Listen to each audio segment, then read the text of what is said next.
Welcome to Lapeef Politics. Make sure you guys get your tickets for Atlanta. That link is pinned to the top of the chat. As you come in, let's get these likes up. Also, make sure you subscribe to the channel. Welcome to Lapeef Politics.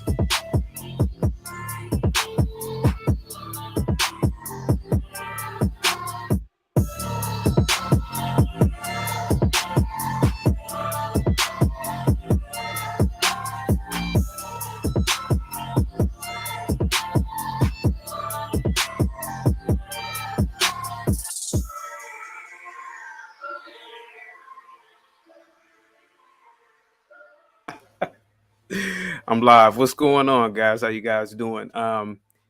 As you all know, I'm the Chaotic Truth. You can follow me at the Chaotic Truth Live. Now, guys, before I get into the topic and before the link is dropped, I would like for you guys to share the video, like the video, and if you have not, subscribe to the channel. The Lapeef Network, in my opinion, is one of, if not the greatest networks or YouTube platforms on YouTube. And they have incredible content here. And, you know, I really enjoy the Lapeef Network, and I see them constantly growing at an exponential rate. Nevertheless, guys, I send out positivity and peace to everyone in the chat. I send out positivity to everyone, even in the bushes. You know, even if you hate my guts, I send out positivity to you. Positivity, just like a radio wave or any other wave within the universe, you can't see it, but it's there. And when you receive it, when you receive that signal, so many great things happen to you. It's just like when you receive a radio signal. Of course, we made a technological device called a radio to pick up the wave, but you can tune in to whatever you want to hear. So when you get positivity from someone, tune in and create joy with it and send it back out within the universe. It travels at the speed of light. So you can send it out to anyone on the planet and they can get it instantaneously. So I'm sending it out to you guys right now in the chat and in the bushes. Guys, please, again, hit the like button and please subscribe and please bombard the comment sections. Guys, again, this is the Lapeef Network, the political aspect of it. And yes, political conversations can cause a lot of animosity, can cause a lot of anger. But just listen to the perspectives of not only myself, but other people. What we say may not be factual. What we say may be informative or it may not be, but just have an open ear. I always say this even on my channel. The only thing that is absolutely factual within the universe is mathematics. Everything else is up for opinion and perspective. So anyway, guys, salute to you. I'm so glad that you're in the building. Guys, this topic. Now, I know this topic may come off as a little bit upsetting to people. I know people are going to, use the whole, oh, well, that's what racists say. But guys, hear me out. We are in what is called the woke era in America now, or in the Western Hemisphere, this woke culture. In my opinion, the woke culture is bullshit. In my opinion, the woke culture embraces victimhood. In my opinion, the woke culture allows individuals not to take self-responsibility, but to blame their problems on everyone else. And you hear more of this now than ever. Now, guys, I'm 37 years old, but I could tell you this. In the 90s, when I was a kid, you didn't have all this racist stuff going on with the media. You didn't have a lot of this, oh, well, I'm a frog and you have to accept me as a frog and all this nonsensical stuff that we have now. In the 90s, I believe it was the last greatest decade. It was the last realist decade as well. And here goes the truth about what I'm about to say today. You're not a victim. Most of you have never suffered through any type of racism ever. None of you have ever suffered systemic racism. None of you have ever lived through slavery. None of you, if you're listening to me and if you're in Africa, yet none of you that are over the age of, let's say, or under the age of 40 have ever lived through colonialism. If you live in the Western Hemisphere, you have the highest standard of living out of most people on the planet. And if you live in America as a Black person, you have the highest standard of living out of all the Africans in the diaspora. So when you talk about slavery, when you talk about colonialism, when you talk about the man is holding you back, I want you to sit back and really reevaluate your life. And in my opinion, that's what losers say. Respectfully, guys, that's what losers do. They blame the white man. They blame the police. They blame the institutions for their problems. When the actual person they should blame is the person looking in the mirror. You have every opportunity in this country, the United States of America, to become a doctor, to become an engineer, to become a physicist. You could become anything that you want in this country. And guys, hear me out for a minute. When you get to complaining about a lot of stuff in this country, it's because you have not tried hard enough. I went to a very liberal arts college, and I could tell you this. When I walked past the mathematics building, you didn't see a lot of Black people. When I walked past the engineering building, you didn't see a lot of Black people. But when you walked past, arts and sciences, when you walked past underwater basket weaving and African studies, you saw all the Black people. When you walked through the student center, and I've gone to a lot of student centers back in the day, you saw all the Black kids playing around, acting a fool, not focusing on their studies. And then these same Black kids get older and blame whitey, blame everybody for their problems. They say Jim Crow stopped them. They say slavery stopped them from succeeding in this country, when in fact it was your own behavior. And that's the truth. So when people say America is this, America is racist, America has systemic racism, I challenge you. I challenge you to go to one of the many Black African or Black Caribbean nation states and thrive there. I challenge you to go to one of the many Black countries and practice your behavior that you're doing here over in those countries. I dare you. I dare you. I dare you to go to any of these African countries, let's say Nigeria, or let's say Angola, and act a fool with the police over there and see what happens to you compared to this country. As long as you're following the laws in this country, the rules in this country, everything will be okay.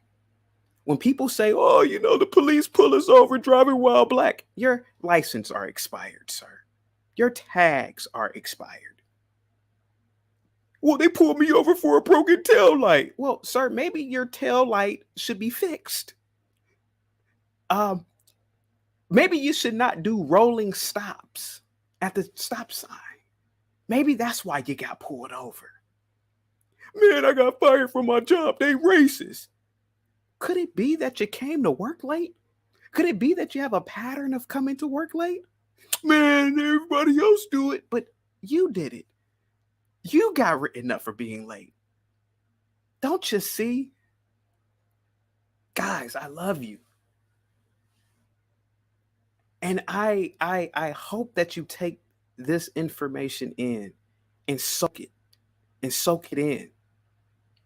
And I know a lot of you are going to say I'm tripping. A lot of you are going to say the Lapeef Network, why do they have this dude on here talking about these talking points? I know. But you don't want to face the facts. And I challenge somebody. JR is going to drop the link. And guys, you can ask me any question you want. But the question I have for people who are going to ask me some questions is, I want you to name the white person that's ever stopped you from succeeding in this country. I want you to name me the white person that stood at some door and said, no, nigga, you can't get in here. I want you guys to name that person, because what we're going to do is we're going to file charges or look this person up. I want you to name me the cop that ever did you dirty, and we're going to contact the FBI. Because here goes the thing. I don't think you can do it. I don't think you can do it. And if you guys are offended by this, maybe you should watch the Thursday programs when the conversation is just about relationships. No shade, because I've been on the Thursday show. But maybe you shouldn't watch this one because politics gets real. And I could tell you something real quick. All of you guys who are complaining about America, all of you guys who are driving your luxury vehicles, living in your suburbs on cul-de-sacs, with your college educations, with your rights that you can practice here that you can't practice in other countries, I challenge you. Go to South Africa. Go to the Democratic Republic of Congo, and go there and let's see if you still live the life of luxury there or here that you live. Let's see if you live the life of luxury that you live here. Let's see if you can live it there. Let's see if you can address your government in Congo. Let's see if those courts in Congo aren't kangaroo courts and fuck you over. Have you seen, when people talk about the jails here, have you went online? Have you talked to anyone that's ever come from Congo or any third world country? And you ever asked them about the jails over in those countries? Have you ever seen the jails in those countries? The fact of the matter is that you have the greatest opportunity in this country. And if you don't like it here, leave. Go to Southeast Asia. Go to Africa. Go to South America. Go to your ancestral homeland. Because this is the greatest country on the planet. Let me tell you something. I am not a homophobe. But a lot of people are homosexuals here. But go to Uganda and be a homosexual there. See what happens to you. You have rights here in this country that your ancestral homeland countries do not have. The best companies are in this country. The highest GDP is this country. You could be anything you want to be. You could be a C-suite executive. You could be a mid-level manager of a company.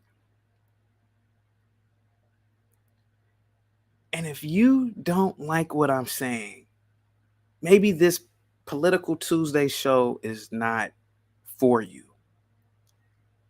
Now, the link is dropped.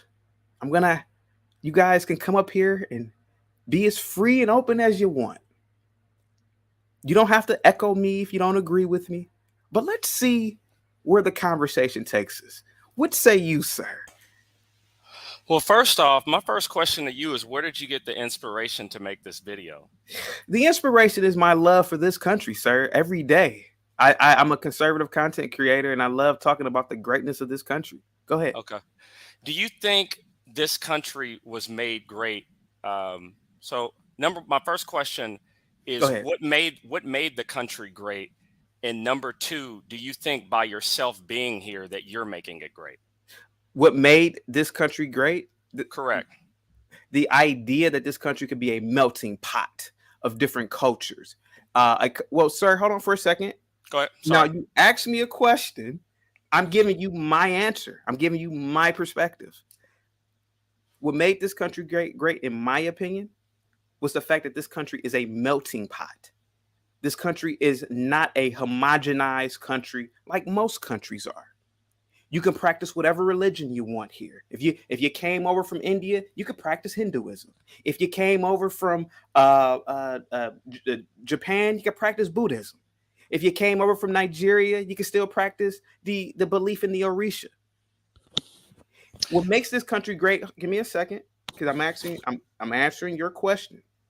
What makes this country great is that you can come over here penniless and become a millionaire within a few years of hard work. What makes this country great is that you can come here and you can become any profession that you want to be. What makes this country great is our economy. Now, what was your second question? Go ahead. Okay. I'll get to my second question, but a couple statements. Go ahead, sir. Number one, America is not a melting pot. It is That's your opinion. Absolutely. No, it's not, right? What? Sir, that's your opinion. No, Go it's ahead. not. Can I substantiate that? Have at it, sir. So America had a melting. You can't have a country of segregation and also be a melting pot.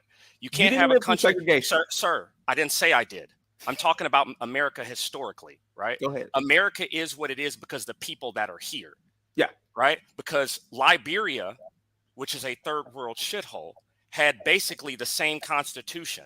It's the people that make America what it is, not the laws. Okay? So America was not a melting pot. It was a colonial empire that was based upon slavery and segregation. Okay? It's only been free from segregation, for example, for like the last 60 years. So you saying melting pot, you're incorrect, right? That is a left-wing talking point. America, for example, yourself, what are you historically? Like, where were your great-grandparents born? Nigeria. Okay. Well, no offense, Nigeria is not a real country. It's a collection of tribes, right? Yeah, that was funded by the British. Okay, so your great-great-grandparents would have not been able to immigrate into the United States 80, 90 years ago. America had an immigration ban on third world countries. Okay, so you saying that America's a melting pot, you're incorrect with that. All right. To be honest, I like a lot of your points. I think a lot of your points are correct, but I'm trying to figure out how you being here, you as somebody, why does America look the way that it looks in places where you may have lived historically don't look the way America looks? Sir, again, sir, you didn't live through segregation. Never said I did. I know you didn't say that. I know you didn't.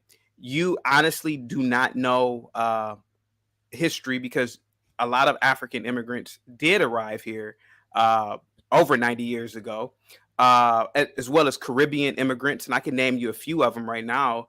The Minister Louis Farrakhan, his family were some of his family immigrated over here from Guyana.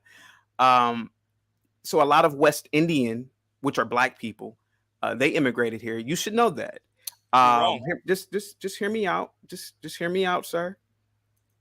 Again, I'm not worried about what other countries look like.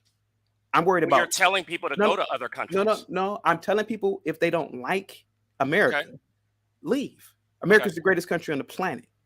So let me tell you why you're wrong. The roads here are made of. Okay, go ahead. Tell me why I'm wrong. Go ahead. So you said that America never had an immigration ban coming from third world countries. I did not say that. Hold on a second. It did. I didn't say that. Okay, I'm talking about the history of America in building the country is what made it great. The people of America is what make it great, right?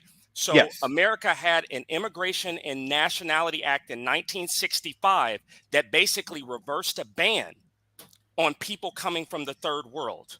So you were incorrect in your melting pot assessment. Okay. So what the things that you're telling me, so all of your points about people complaining to leave are correct. I know everything that you're saying. Okay, I'm glad, right? But I am saying that the reason, and you're asking me why I'm talking about other countries, because you're telling people to go to other countries. And I'm saying that other countries look the way that they do because they have people there, the majority of their population, and I'm not being offensive by saying this, are like you. And America's not like that. America's demographics are not like the rest of the world. It's not like, so for example, America's demographics are not like a Congo. America's demographics are not like a Liberia. And the whole Black thing, that's an American classification. So yeah, I get what you're saying, but you're okay. America's not a melting pot. You can't do immigration bans and have segregate. A melting pot would be people coalescing together. That's not what America has been for most of its history. So you're incorrect on that. Sir, I don't give a damn what happened 70 years ago. I know this. America's a melting pot now. Do you want me to explain why America's a melting pot now? And the melting pot is destroying America. But funny, you're not destroyed right now in your 5-bedroom house in the cul-de-sac on a suburb street, right? I am. So you're being destroyed right now. Tell me how you're being destroyed. I'm interested in hearing this. How are you being destroyed? Hold on a second. Absolutely, right? Where my tax dollars are going, right? Where the infrastructure that is being created, the fact that individuals like, no offense, such as yourself, can come here and vote, right? The fact that you're affecting the demographics of this country. And it's the same thing happening in Europe, right? People such as yourself immigrate to these countries and they destroy these countries because it throws off the demographics, right? It destroys the tax base. It rigs the voting system. It messes up everything from our healthcare, from a infrastructure standpoint. It throws everything off. And so I do understand what you're saying with telling people that they need to go elsewhere. But I'm asking, how is an individual who is maybe haven't been here for 3 generations, how do you have the right to come in somewhere else and tell somebody else where they need to go? Sir, I have every right as an American. No, you do. You do. Yeah, thank you. So now that we cleared that up, I have every right to practice my First Amendment, which is freedom of speech. I have a right to freedom, my opinions and perspectives. The fact of the matter is that we have a lot of people in this country, whether they are Black American, white American, or any other person, who have a problem with this country. And what I am saying is that this country literally is the wealthiest country on the planet. You can arguably, you can say that you can be anything you want. Maybe not the president of the United States. I mean, come on, it's only been 47 of them. But I don't necessarily I don't necessarily think that you're wrong on anything that you're saying. But what I do have to always say this: we are only in our 30s. Whatever happened 80 years ago happened 80 years ago, and it was fixed or corrected. And now you have Blacks, and you had Blacks 80, 90 years ago who were doctors, engineers, yes, correct. even executives of industry, major companies or industry. Yep. So what I'm saying is that when people lie and say that there's systemic racism, there's police brutality, I just challenge people, go to other countries. That's all I'm saying. Go to other countries and see for yourself how great this country is when you go there.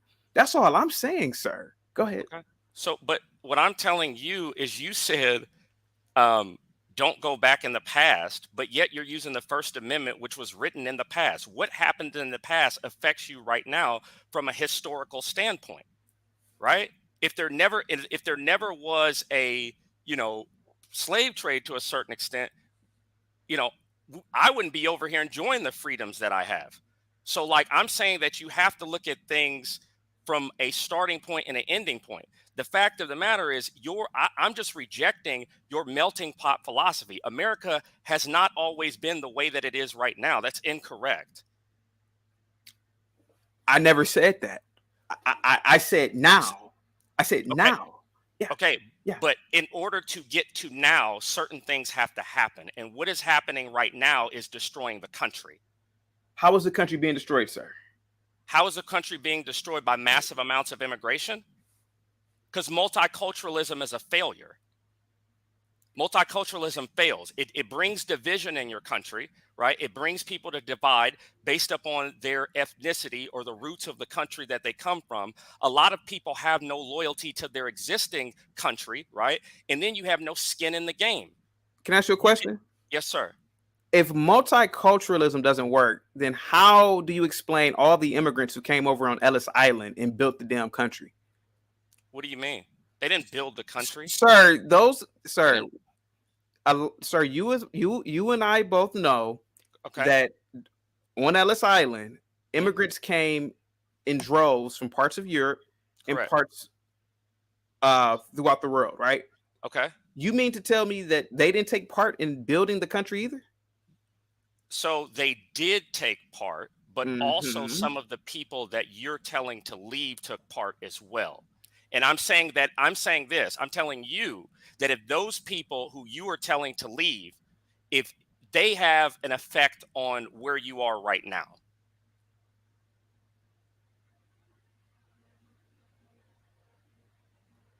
Are you frozen? No, can you hear me? Yeah, what did you just say? I said, Yeah, sorry. I said those people that you're telling to, I said, I'm not saying that they didn't have an effect in the country. What I am saying is that those people that you were telling to leave had an effect. And if it wasn't for those people, you wouldn't be where you are right now. That's fine. I agree with you. And also, if it wasn't for Cro-Magnon and men of 100,000 years ago, we wouldn't be where we're at today either. It wasn't for hunters and gatherers either. But that doesn't mean that I have to have some sort of loyalty at all. What I am do you have loyalty to America?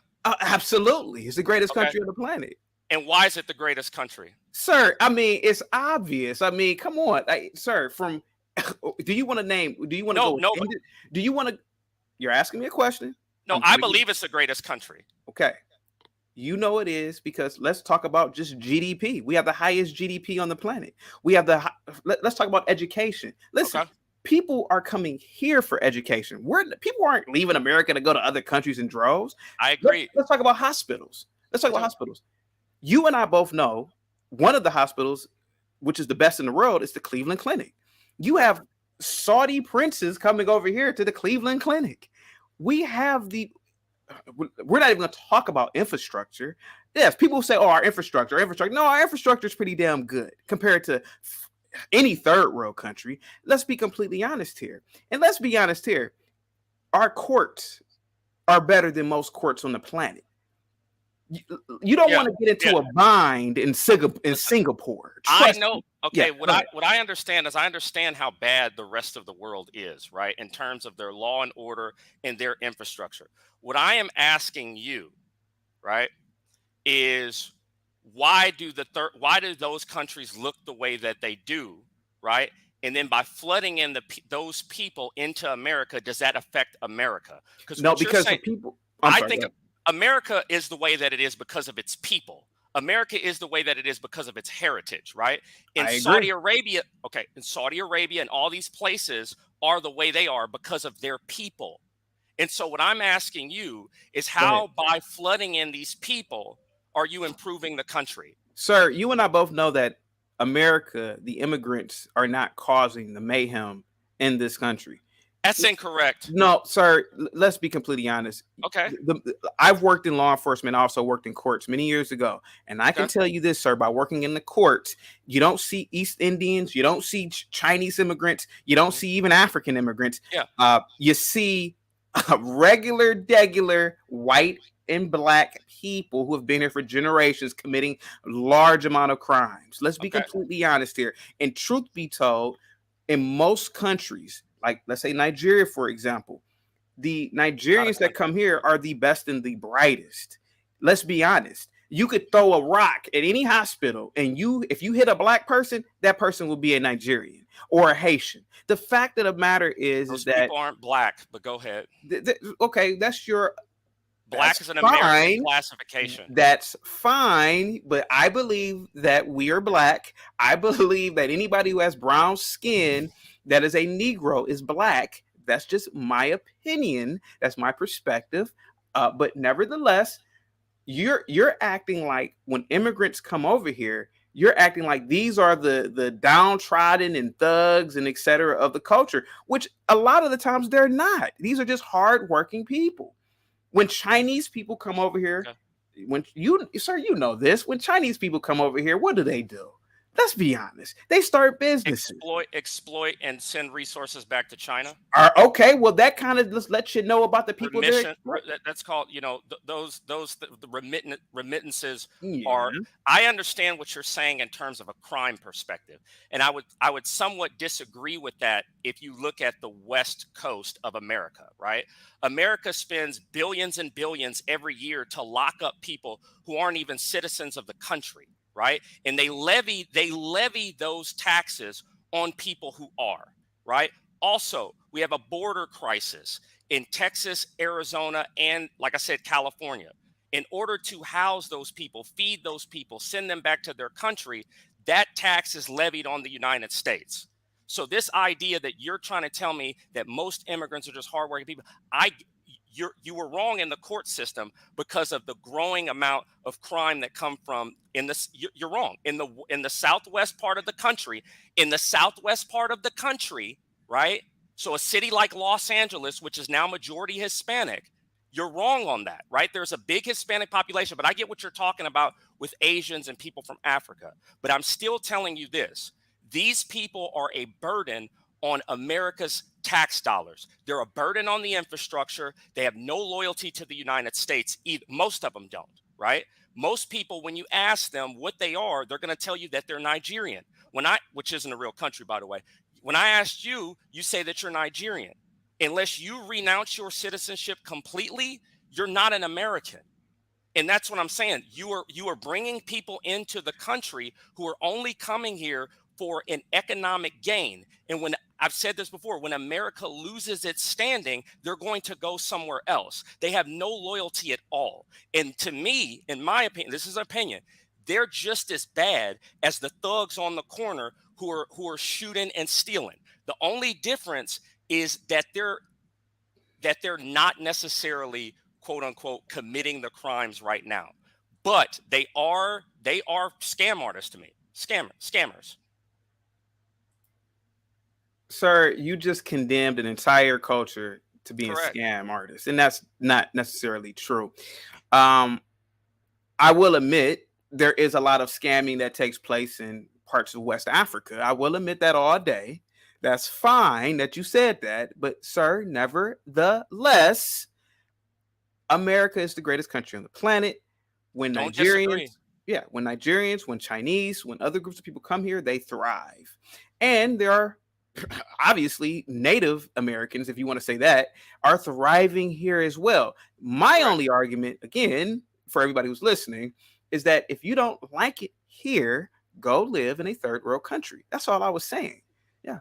I don't disagree with what you said, but the idea that it's a melting pot is incorrect. That's your opinion. That's fine. But you know what? I'm not doing any panels, but I got you. You know what? I'll go. I appreciate this. I'll talk to you. I'll talk to you later. No, let's let the person that is here now. Again, okay. All the points you make about us being the best country in the world is absolutely correct. Thank you, sir. I, on the other hand, do feel that. So, for example, Nigeria. I do feel America needs to recolonize Nigeria, and help it out. So we can talk about that later. Let's talk about it later, sir. Thank you so much. Guys, that was the Patriarchy Strikes Back. How you doing, ma'am? Ma'am, you're on mute. Well, guys, while she's fixing her sound problem. There you go. There you go. I got it. I fixed it. Hello, young man. How you doing? Oh, that was nice. Thank you very much. I'm doing awesome. I live in America. Thank you. Thank you. So do I. I grew up here. Me too. And I feel you on some points. Yeah. Who cleans the toilets? Who cleans your hotel rooms? Who cleans the places that you work, your office buildings? Well, I live in the Midwest. So it's black and white. That take care of your you're having a little bit of a technical issue. I'm just trying to hear you out, man. Okay, how about if I take these off? I'm going to take these off. Okay. Yeah. Guys, please hit the like button. Please subscribe to the channel, guys. Again, guys, positivity is coming your way, guys. I know this is a tough conversation, but this is Political Tuesdays. Thank you so much for joining. You guys are absolutely awesome, guys. We need to get the likes up and share the video, guys. Please, it's easy to share. Just tap on it and share it to somebody. Ma'am, are you ready? Or do you have everything together? Well, guys, she's still trying to correct her situation, but we can still rock it out.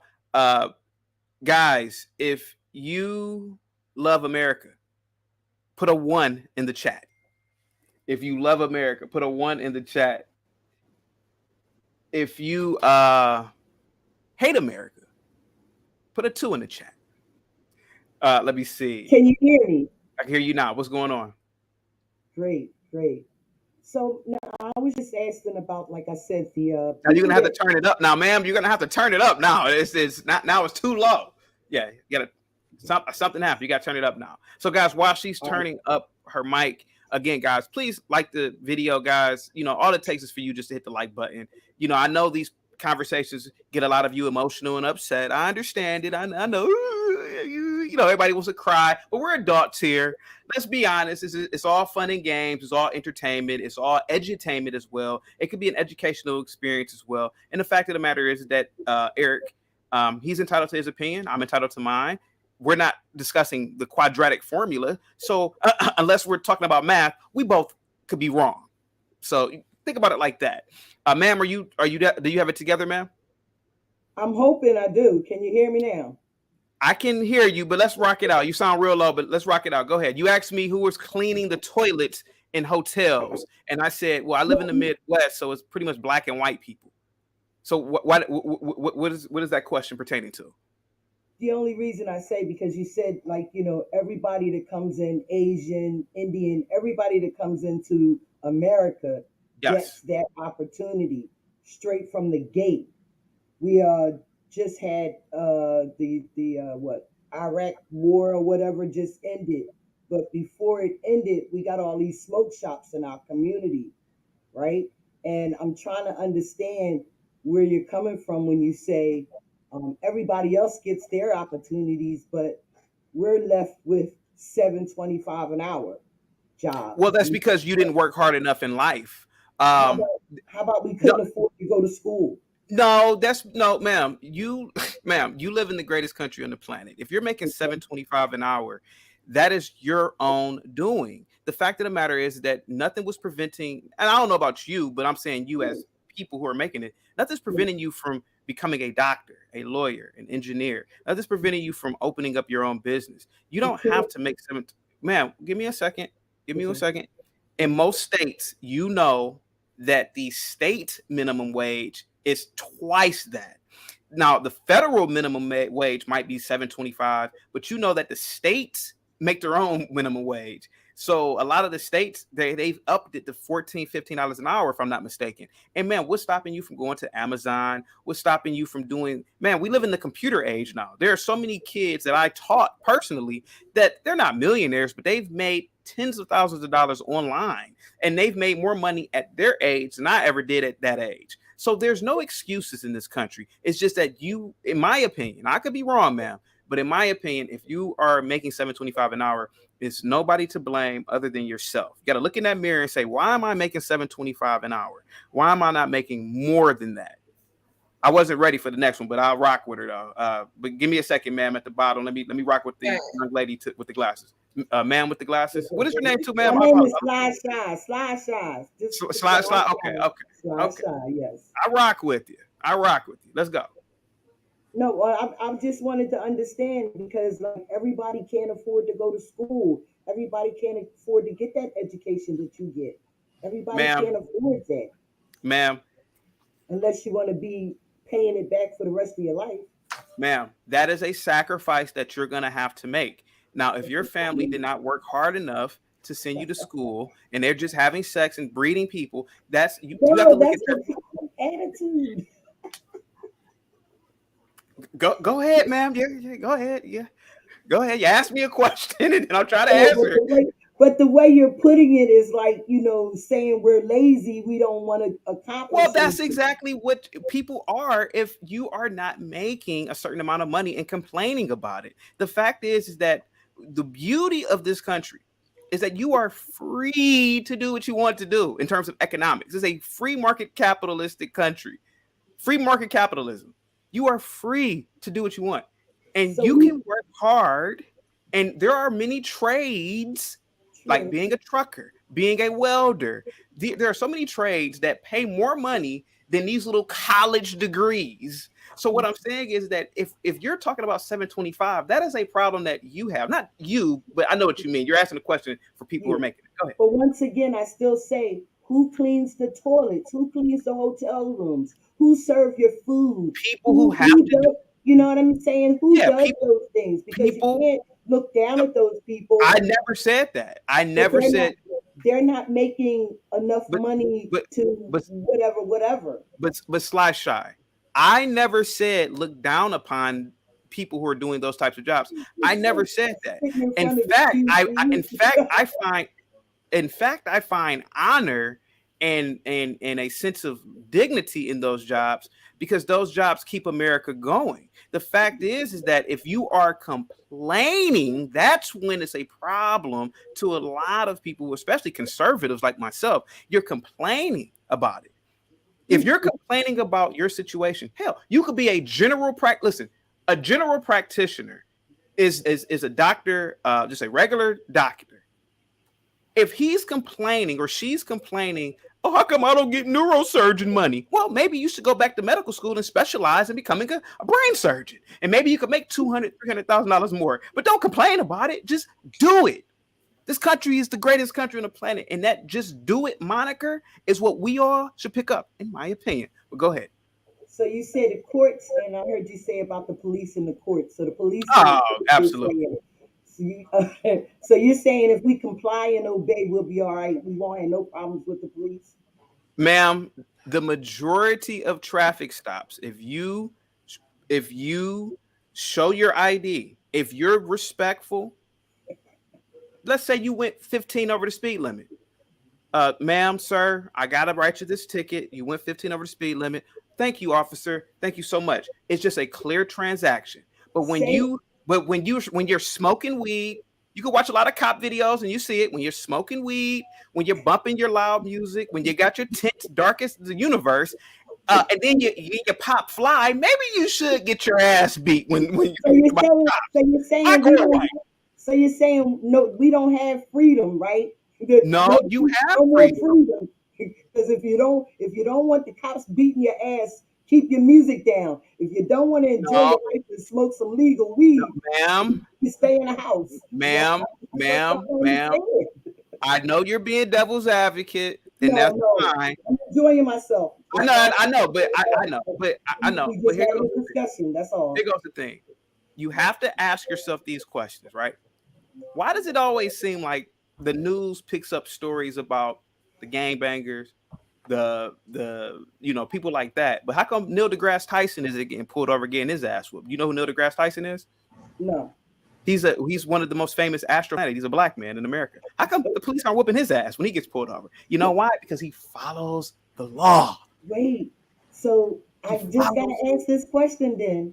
Okay, you gotta do one more question. I'm gonna get to this young lady at the bottom. Yes, I get pulled over, right? Because I look suspicious. I haven't broken the law. I haven't did it. Go ahead. You look suspicious. I'm just saying, I get pulled over. I haven't violated any traffic laws, right? I just look suspicious. Where you going? Where you coming from? Roll down your window. Oh, I smell weed. Step out the car. Step in the back of my car. Oh, why you resisting? Why you? Can you do me? Okay. I get the point, ma'am. Can you do me a favor? Yes. Let me ask you a question. Mm-hmm. I worked in law enforcement. Can you name? Has that ever happened to you personally? I got arrested for standing behind two police officers, thinking I was safe out of the harm of a big fight that was happening in front of me, and I was standing behind two police officers waiting for my ride, and I told the police officer, I'm waiting for my ride. I don't want to get in the mix of this crowd and get lost, and I got arrested.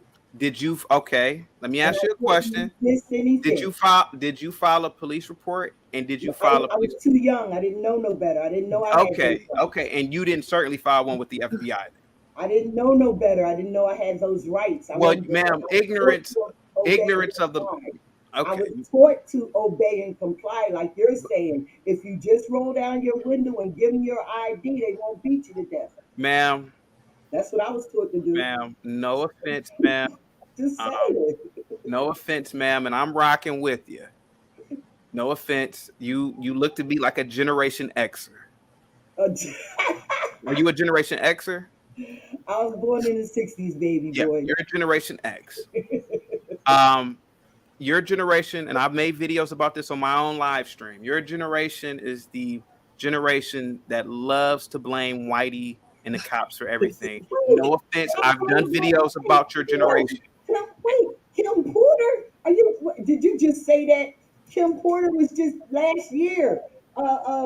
Derek Chauvin was just 2 years ago. Should I name more? Come on, man. We're talking about Ma'am, we have literally seen police videos of men and women, and we're not going to mention color, breaking the damn law, resisting arrest. Officers breaking the law.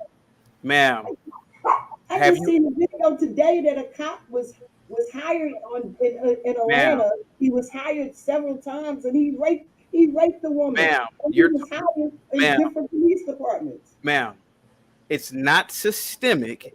Do I believe that there are some bad police officers? Sure. There may be, out of all the local jurisdictions, there may be one or two bad apples. But the majority. Oh, I'm sorry. I am so sorry. Ma'am, how about this? How about this, ma'am? You know, you're goosing and giggling around. Ma'am, if it's really that bad in America, in terms of the police, for some reason you don't file any complaints with the FBI. You don't. Wait a minute. Hold on for a second. Give me a second here. If it's that bad, you don't file any complaints with the FBI or any other federal agency. You don't try to make it an effort to go live in a country where everybody looks like you. So is it really that bad, or are you just making these things up in your head?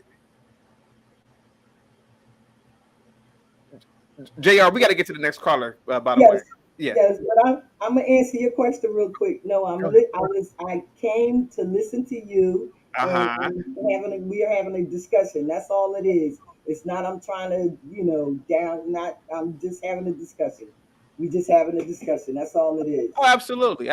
But let me don't put that stuff on my shoulders. We just having a discussion. It's not me personally that's complaining. It's not me personally that gets $7.25 an hour. We're just having a discussion, and I just wanted to see if you can handle a discussion. That's all. Oh, absolutely. Thank you very much. What say you, ma'am? Thank you. I was waiting for a while, and I called back. And I do agree. America is the best.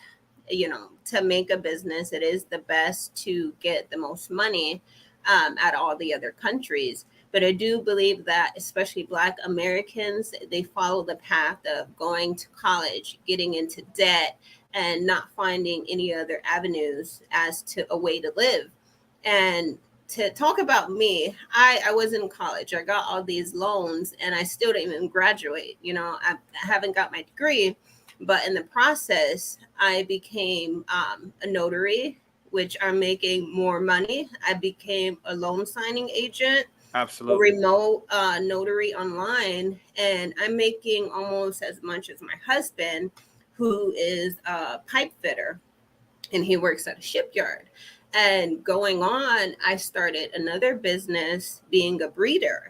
And, I used to see everyone else. I'm like, how do these people, come here who's from different countries, especially like Arabs and, Mexicans and something like, how are they just getting, you could see how they would transform into coming to the country. And then years later, they open up like actual brick and mortar businesses. So I was just starting to figure that out. And I would go to the nail salon, and it was ran by Arabs. Usually, I'm thinking they're Chinese. And, she's a very sweet lady. She told me how the business operated. She wanted cash. They asked for cash now. Can you pay in cash? Because you don't have to put it on the books. And I would ask her, so I'm like, do you want to stay here in America? Are you going to stay here? And she's like, no, we're going to go back home. So I feel like with being here, it's not a sense of pride because we have nowhere else to go. And I do feel like our country, it's not revealing how much damage or psychological bullshit, BS, excuse me, that has been put on to Black Americans. But also it is this strong propaganda that, the white man is like the boogeyman, and especially like, it is just black and white, and that's not the case. There's so many other races and ethnicities that hate Black Americans, and they're in a closer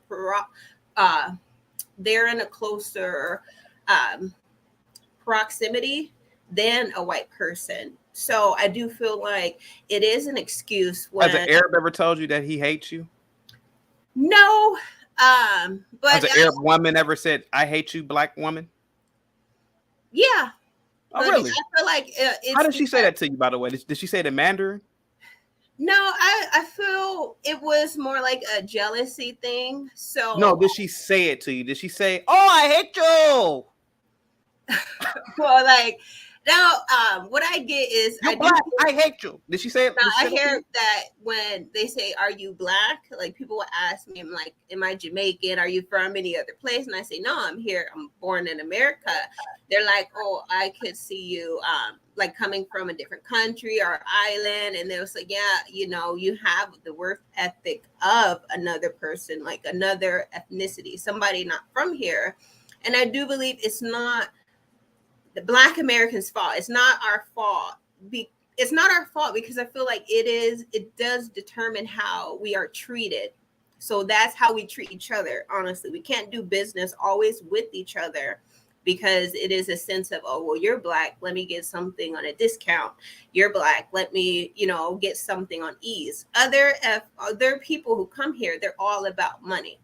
They get their degrees, they make businesses, but they only hire, their kind. What's wrong with that? People. It's nothing wrong with it. What it does to the economy is without hiring the people here and around, the communities, that's not giving them a job. That's not helping. Why not the people in the community? So this is the thing here, and you've made a good argument. I have a lot of female friends, and for the life of me, I don't understand this idea here. I asked them, why do you give your money to the Chinese to do your was it manicure, your nails? And yeah. I said, why did you give the money? Why not give it to the Black woman? Mm-hmm. This is what all of my friends who are Black women say. They don't know how to do my nails right. Well, I'm like, well, whether they know how to do it right or not, you ever thought about maybe telling them what you want, or because this is what I do know, and this is what I've seen, and I'm about to go a little bit all over the place. Go ahead. We all have gone into Arab corner stores before. Mm-hmm. Sometimes they could be rude. Sometimes they could be obnoxious. Sometimes they may not have items. Sometimes the store may smell like a rat died 10 years ago. And we, for some reason, still go in there. But then when it comes to anything Black, we say, oh, they don't have this. I ain't never going back. I'm like, well, why don't we give our own people... Listen, I am the biggest critiquer of Negroes. But one thing nobody could ever say about me is that I don't support Black businesses. And the fact of the matter is that I do support Black businesses, even when they don't have collard greens or. Oh no, you're fine. Patriarchy Strike Back. I see a message from you. You're fine, man. Trust me. It's open dialogue. It's fine. If they don't have something, I treat them the same way that I treat the Arabs. The Chinese always have what they on the menu. They got everything. If they have a dragon on the menu, oh, we got dragon. So. They don't have a dragon, guys, by the way. So the fact of the matter is that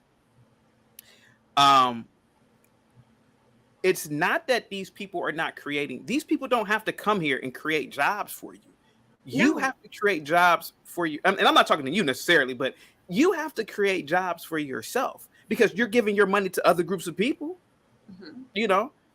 I had a conversation with a friend of mine today about Black economics, because we were talking about Dr. Claude Anderson. Yeah, I read that book. Yeah, and I've known that I don't know him personally, but I was introduced to him many years ago by a friend of mine who actually was a business mentor of mine. She introduced me to him, and he said that we don't practice group economics. And the more I look at it, we don't. We will spend hundreds of dollars on the white man's shoes, hundreds of dollars on clothing items that the white man made. We will spend $50,000 on the white man's cars. We will spend so much money giving our money away to other groups of people. Then we will complain about money. It's the most fascinating thing. So this is why I say, go back to your own homeland, because you're not taking responsibility in this country enough to even understand the freedoms that you have and to understand you are responsible for your freedoms. So if you decide to blow your money on an Asian woman who's doing your hair and nails or whatever, and then get mad at her because she doesn't speak to you like a black woman, then that's your problem. Don't say Asian people are racist. There's a billion of them. You don't know if every Asian person is racist. Maybe this woman has to deal with black women all day and they're just frustrated. That's probably why she said what she said to you. Oh, you're not like other black women. You're like Jamaican. Yeah, it's like what, they would ask me, where am I from? And I would say, probably I'm from America. I love being in America. I love being black in America.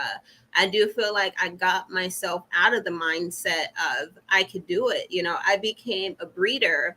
And I sell my dogs for $3,500, and I have 4 female dogs. Yep. So you times that, I'm making more money than even, my husband or, any time in my life. Yeah. And I'm paying back my student loans, where I feel like education is a key for understanding how, the world or a particular subject works.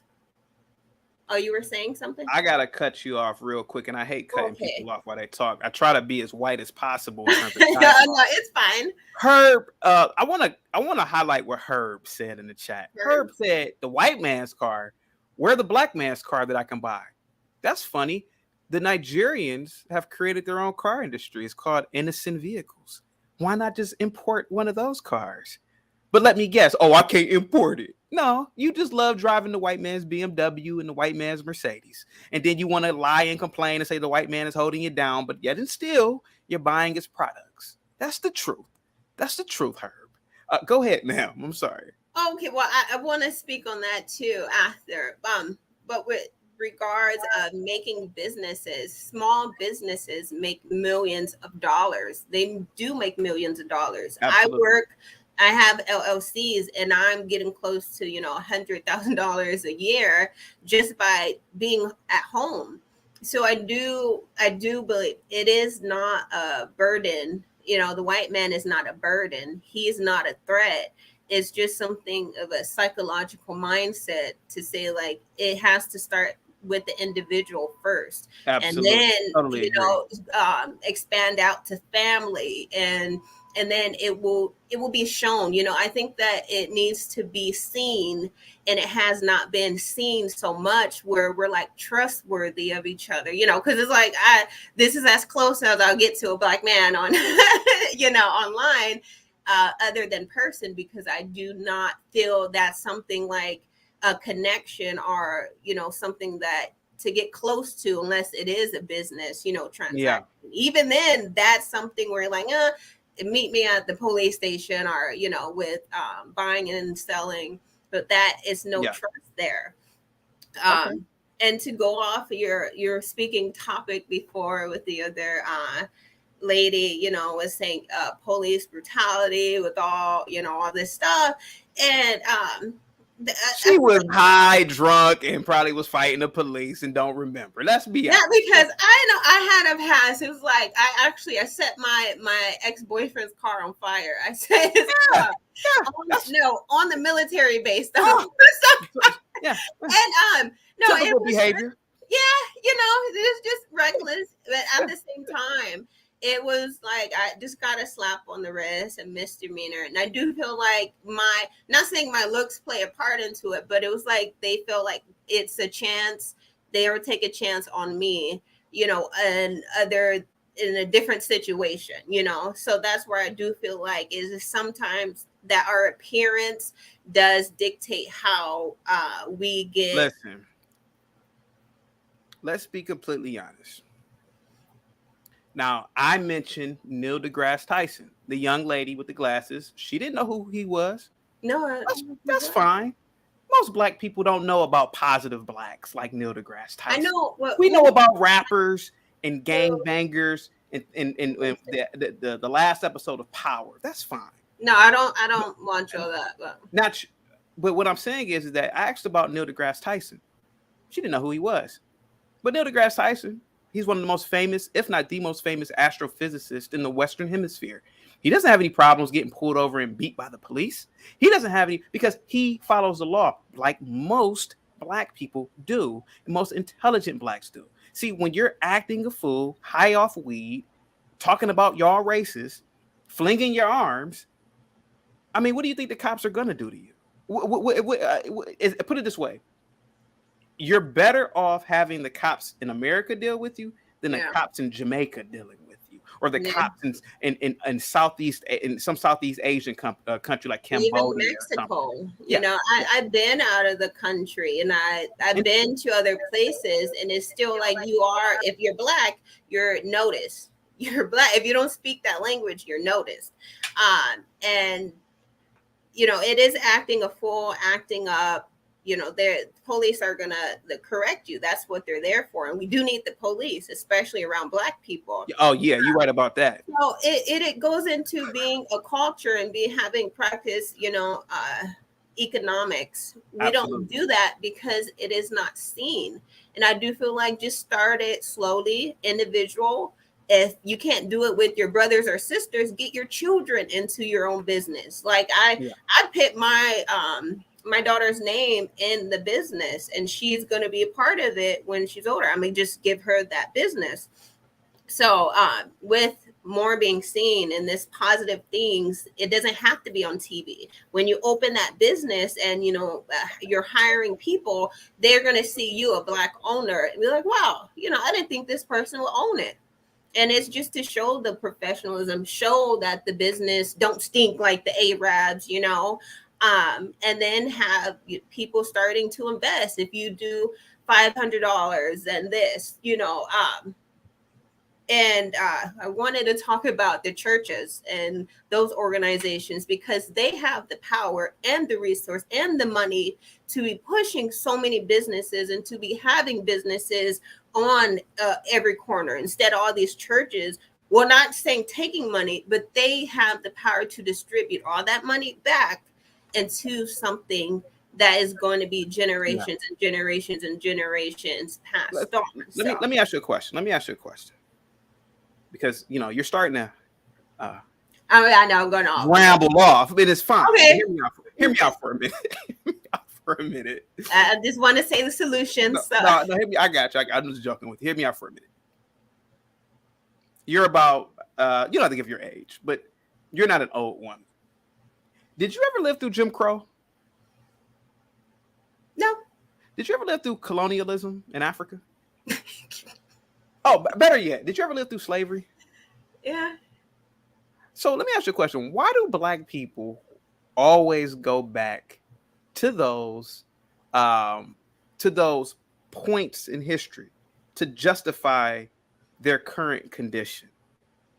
And because here goes the thing, you don't hear black medical doctors saying stuff. You ever been around a black medical doctor before? I have friends. Yeah, my cousin, she is actually a medical doctor. Does she ever say anything about slavery to you? I'm just curious. Does she ever bring it up in conversation? Well, so we don't talk about slavery, but I lived in Mississippi before, so it was Jackson. I lived in it was Jackson, Mississippi, Pascagoula.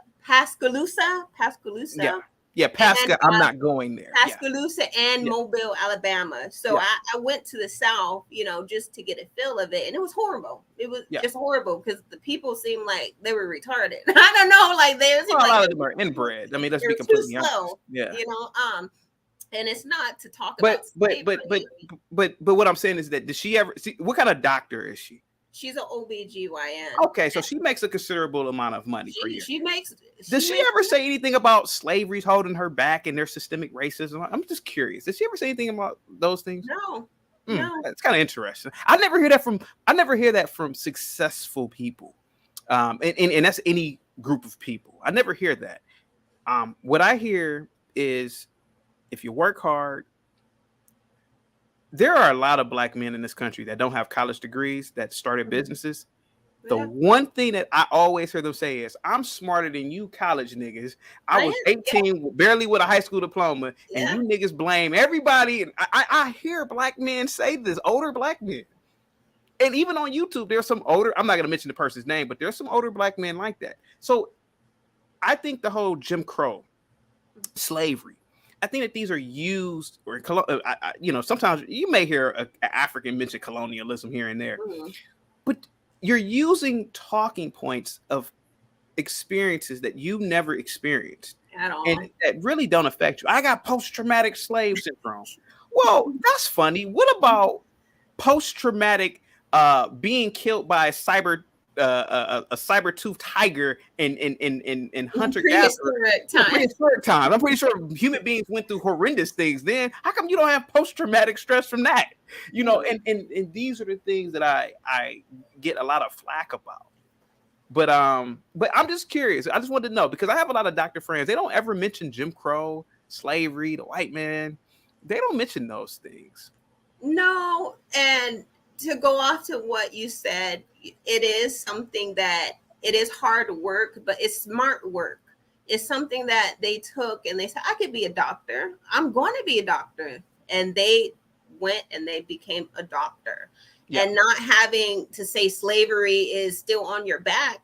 That's not true. If you have a segregation, or, people want to be around people who are like them. If you're a doctor, I'm sure you'll have doctor friends. If you're a smart person, you will have people on your level. It is something that you cannot.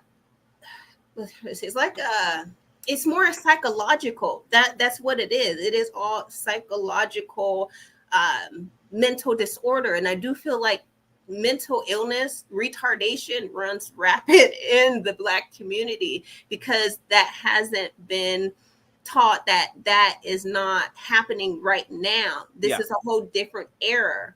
And like, I remember my great aunt, she was showing me her birth certificate where it said, nigger or negro, something like that. And I was like, oh, wow, why would they do that? And she was saying, that's when it was segregation. What was said on her birth certificate? What did it say? I think it said negro, or just like Black. Are you aware that negro was just a common word for Black? Yeah, for Black at that time. Yeah. And I am aware, I do feel like with people saying, look at Jim Crow, look at all that segregation, look how they did us at that time, because they really want to show how. Why there was segregation? I talked to an old Black man one time while I was playing chess. We played chess. Old Black man from the South, actually. This is what he told me. And I'm not bullshitting. I talk about this all the time on my own channel. Now, this man was from Tennessee. Man, I used to play chess with him all the time. It's like a little shopping area, and these older Black men play chess. So I go over there and get my ass whooped. So I go over there, he's whooping my ass at chess, and we got to talking about race. Mm-hmm. He said this, and I'll never forget. When Black people came up from the South in the Great Migration, they bought a lot of those Southern traits up north. And when they would go to restaurants, they would act a fool in the restaurants. And he asked me this. He said, what does that remind you of? I said, that reminds me of Chuck E. Cheese, Pizza Hut, Applebee's, just loud talking Black people acting a fool even now. He said, yeah. He said, what you see now, Blacks were doing that 75 years ago. The only reason we don't have video footage of it is because there were no mobile cameras or like that. I thought that was the best people, a lot of them were, but a lot of them were. But look at Popeyes, for example, and so there are a lot of. So he said one of the reasons why a lot of these stores did not want Blacks in there is because of these Southern traits. And it wasn't the fact that people were just black. It was like they didn't want this behavior, this decorum in these places of establishments. Now, I was younger, so I got pissed off. Like, no, man, that's not true, man. No. He said, brother, think about it. He said, just think about it. He said, think about how blacks are now. He said, you could be a college-educated black or a nigga. And he said, look how they act. And when I got a little bit older, I said, man, that dude is probably right. But that's what I'm saying. Like, we don't really know about colonialism or segregation. We weren't born then. And so when people, listen, I have South Africans who come to my channel. Mm-hmm. And it's the one guy named is S.A. Red Pill, S.A. Red Pill, which is South African Red Pill. I think I don't know what language, but I'm gonna say Zulu, a heavy Zulu accent or dialect or whatever. He told me that his father said South Africa was better under apartheid. Under what? Under apartheid. From America? No, apartheid was a system of government that was established by the Dutch, if I'm not mistaken. If somebody's in the chat, please correct me. I don't know why my mind just went blank, but it was the Dutch. It's better than America. Apartheid was sort of like the same system of segregation, but it was more extreme in South Africa. Mm-hmm. But he said that the South Africans were better under apartheid. That's what he told. Well, that kind of sounds like being a hypocrite also. Well, just going on because how people act and how people are. I really cannot say I don't want to be around it. I could dislike it as long as it's nothing physically happening to me where I have to, defend myself. I don't care about, people being loud. I don't care about, I do sometimes care about when I smell a person, like I'm around Arab or I'm around other people in these cultures where it's like I hush because that's them, I can know that's something in particular that I'm going to expect. But with Black people, I still do not like being compared to an African. I do not like Africans or any other Black, non-America Black people coming into a conversation or, speaking upon what we have here compared to what they have there, because it's no comparison at all. And so, Africa or this, and, I really like to separate. I like to separate who we are and what we have going on, because it is still just something where it's a disconnect, and we really don't want to get into how we got here from Africa if we want to connect the dots. So I do feel like it is something that Black America, we need to keep as Black America and understand that first, because again, group economics, group behavior, group, classification is still not the same. And we're not on the same page because of our education level, just because of our income and how we're able to build. It's an individual thing. So we're not getting closer to something of a group. We're going more as to individuals, but we have to just produce. I don't, you said something about buying a Black man's car or something. Absolutely. That seems to me irrelevant. If we do have, these luxuries here, why not put people in a position to make money? Just put a Black person in position to make money. And just, with another thing, how I caught your live is because I'm making another business, and I already had it, running where it's going to be a daycare at my home. Awesome. I already have, and I got it subsidized. So the government is going to pay me. So there's already 3 businesses that I have just from home. And I already hired, a person to come in and help me out. So I say to myself, it is not impossible to do. It's not impossible to do.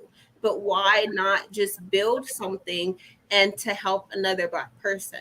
My cousin, she was in residency in Mississippi, and I came down there to live with her. I seen how she struggled. She stayed up all night. She, she made her finances. She was telling me how much money, she's in debt, how to spend money, how to save, how to coupon, how to study. And, I wanted, at that time, I wanted to be a nurse. And I said, this is not going to be worth it. I like the outcome. Don't matter the destination. If we're going to end up, it doesn't matter about, the journey. We're going to end up at the same destination. And that's making money, having generational wealth. I'm not going to work that hard. I'm not going to work that hard for the rest of my life just to be making $100,000 when I can be at home in the comfort of my house. And I got a husband. I'm going to get, I'm going to get a piece of that. And I just say to myself, Black people, it is not about, don't put yourself against the wall. You don't have to, even if you have felonies, if you have a criminal record, it is still a way out. Still a way out. Absolutely. You cannot hold this psychological BS that, it's a white man and I got to go through him. I got to defeat him to become something. It's like, no, I don't even have to deal with white people. Well, I don't know if I'm speaking to white people over the phone or not, but it's about business. Learn how to be a business. Like, think about business. Think of yourself as a business and how much you're worth.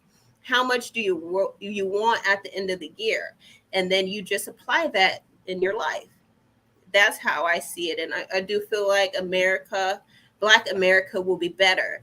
Absolutely. And with that being said, we kind of need to exclude the other Black people, you were saying before, away just a little bit until it is something built up individually, because it's not allies.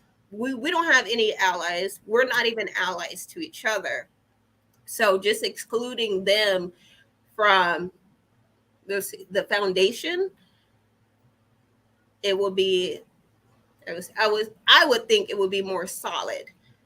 Just from the foundation. I'm not saying exclude them from, coming in and, saying what they went through and how they overcame, all of their financial troubles in these other countries. But just to know, if you're poor in anywhere else and you come to America, you're still going to be poor. But how they changed from being poor, going through school, making the businesses, hustling, I think that they should only speak upon that.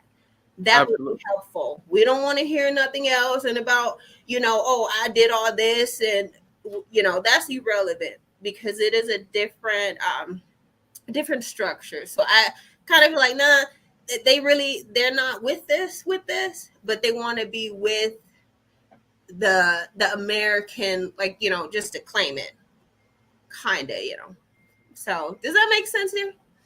Everything you said makes a lot of sense. Absolutely. Yeah.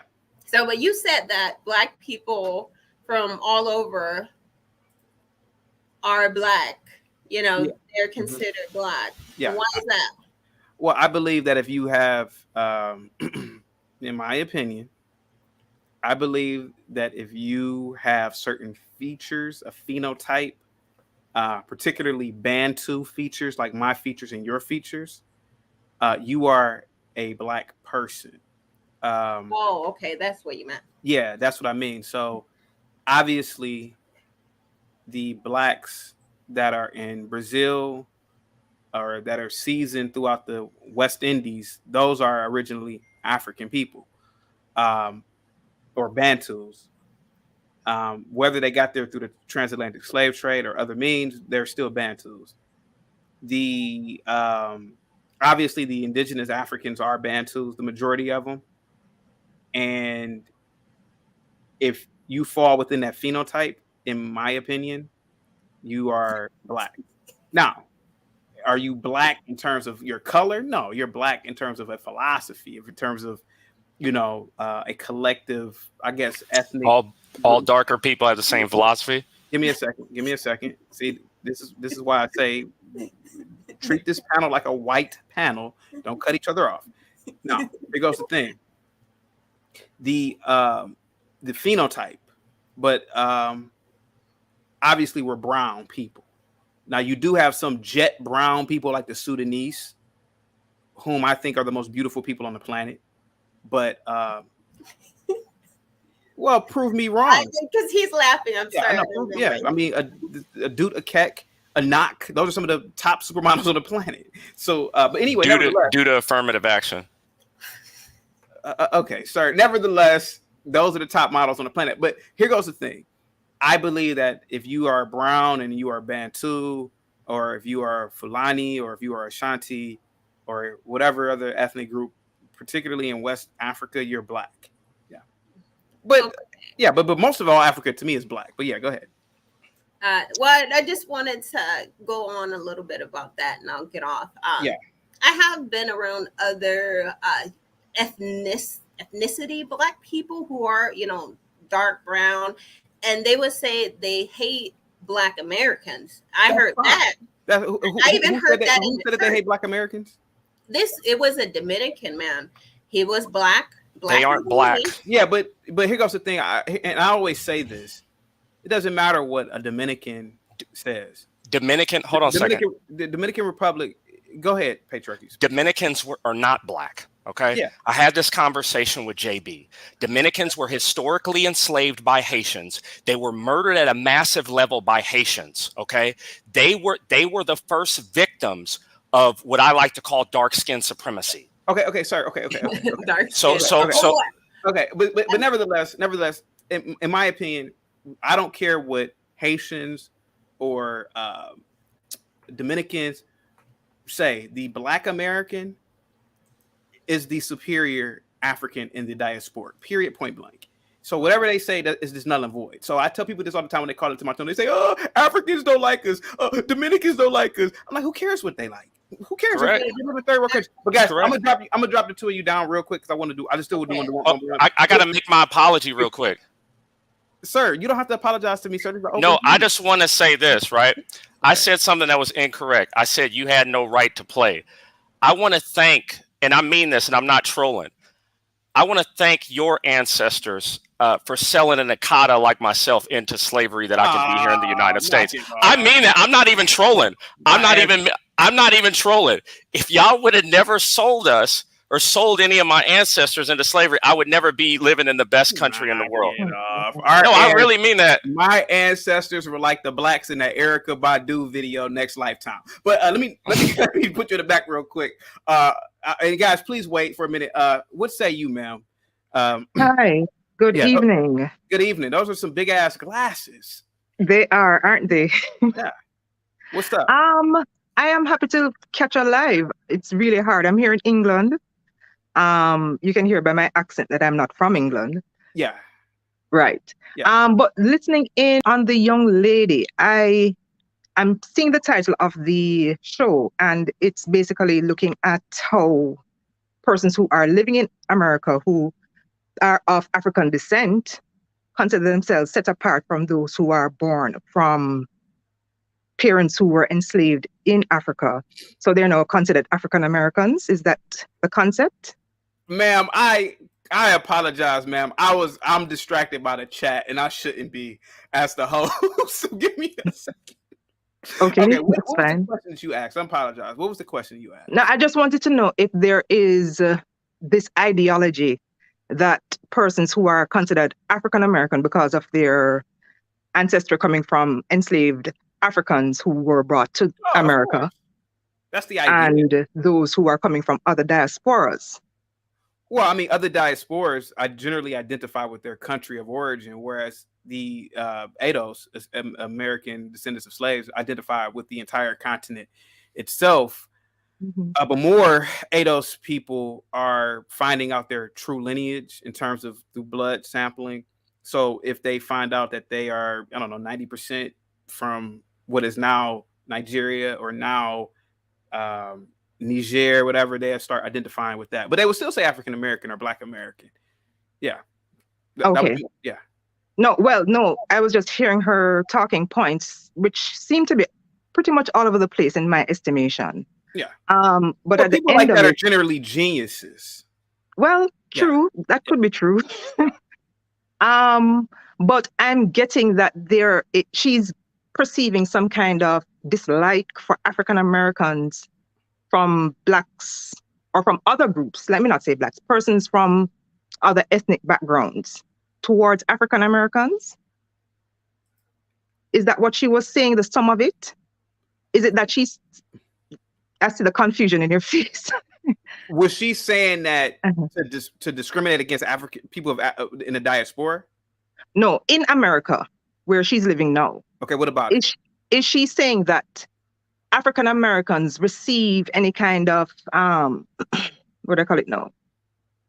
I don't want to use the word prejudice, but they are not liked because they are African Americans, which makes them removed from other people from other ethnic backgrounds? It's a believed, it's a mental state that is created, I would say, by the media first. The media loves to sensationalize race. It's good for ratings. So the media will pick up some story about a crackhead dying at the hands of the police. They will talk about it constantly on the media. And then you being black, and typically a lot of times if you're black, you're doing something, not all black, but you're doing something illegal. So you identify yourself with a George Floyd or a Rodney King. So then you say, oh, they racist. So you create this racism in your head that doesn't really exist. And this is what a lot of Black Americans do. They create racism in their head. They've never really experienced it. They certainly have never experienced systemic racism, because there is no systemic racism in America, considering the fact that there are Black people who blacks control cities in America. Cities! Okay. I'm talking about entire cities, blacks control it.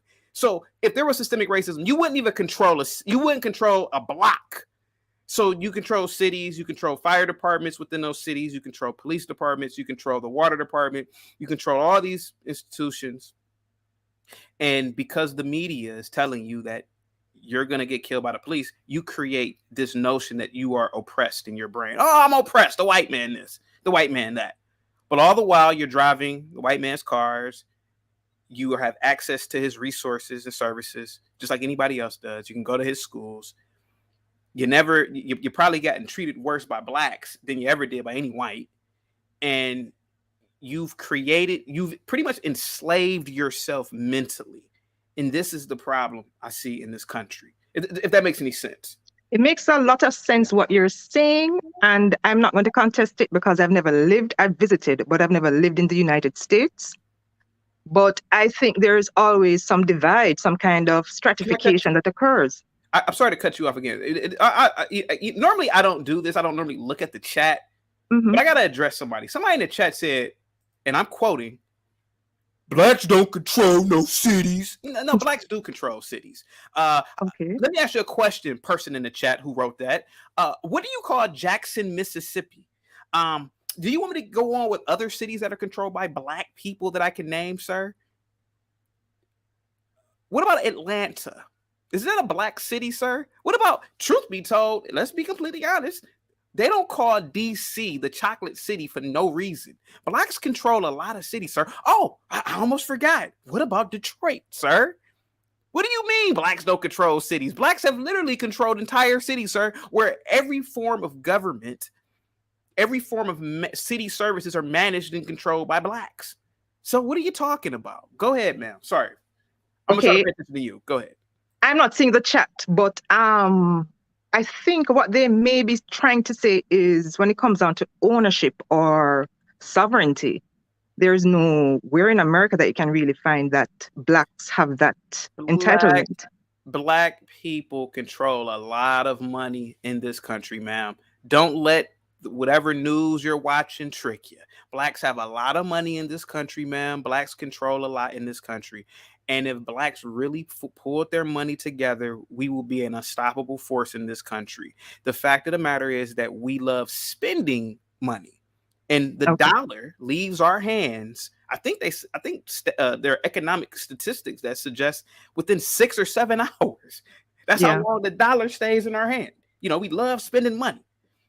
Whereas in the Jewish community, I think it's like 30 days. So the fact of the matter is that you have had entire communities that are every institution, every business is ran by blacks. Hell, you ever heard of the Harlem Renaissance, ma'am? I have. This is almost 100 years ago. The Harlem Renaissance. Negroes controlled blocks upon blocks of real estate, businesses, restaurants, all types of things. So yes, blacks have controlled major industry or communities in this country. Absolutely. But to push back on that, and that's a term that I've heard on this panel. Yeah, I was wondering. It sounded weird coming from you because that's like an American thing. But go ahead. Yes, I've been hearing to push back. Anyway, it sounded very proper. I got to push back. Yeah. Go ahead. You got the floor. Go ahead, man. Right. The economies that were built from the early 1900s. Tulsa, Oklahoma, Black Wall Street, all of these historical cities. The history tells us that it was a systematic takedown, wasn't it?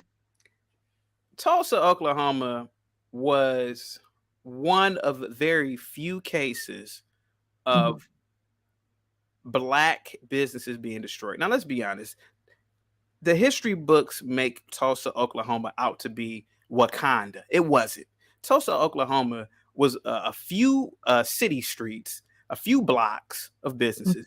And let's be completely honest, the blacks and the whites were fighting each other. It wasn't just that the whites came in there and were just bulldozing Negroes. That didn't happen. Blacks were fighting back. There's a lot of witness accounts that suggest that the blacks were killing the whites in the same amount of numbers as they were killing blacks.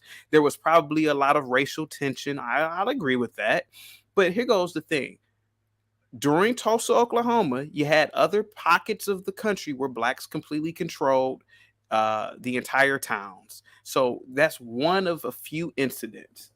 And again, we love going back to those incidents because, again, Black people in America love playing the victim. So they got to bring up that one incident. Oh, what about Tulsa? Well, what about the 100 other towns that existed at the time that were completely ran by blacks? This is the problem. I apologize. Your audio on my end, it was good up until you started talking just the last instance. Damn. I'm not sure what's happening. Now I got to say it all over again. Basically, ma'am, what I'm saying. No, I heard what you're saying, but it just sounds very weird. I don't know if I'm the only one experiencing that. Yeah.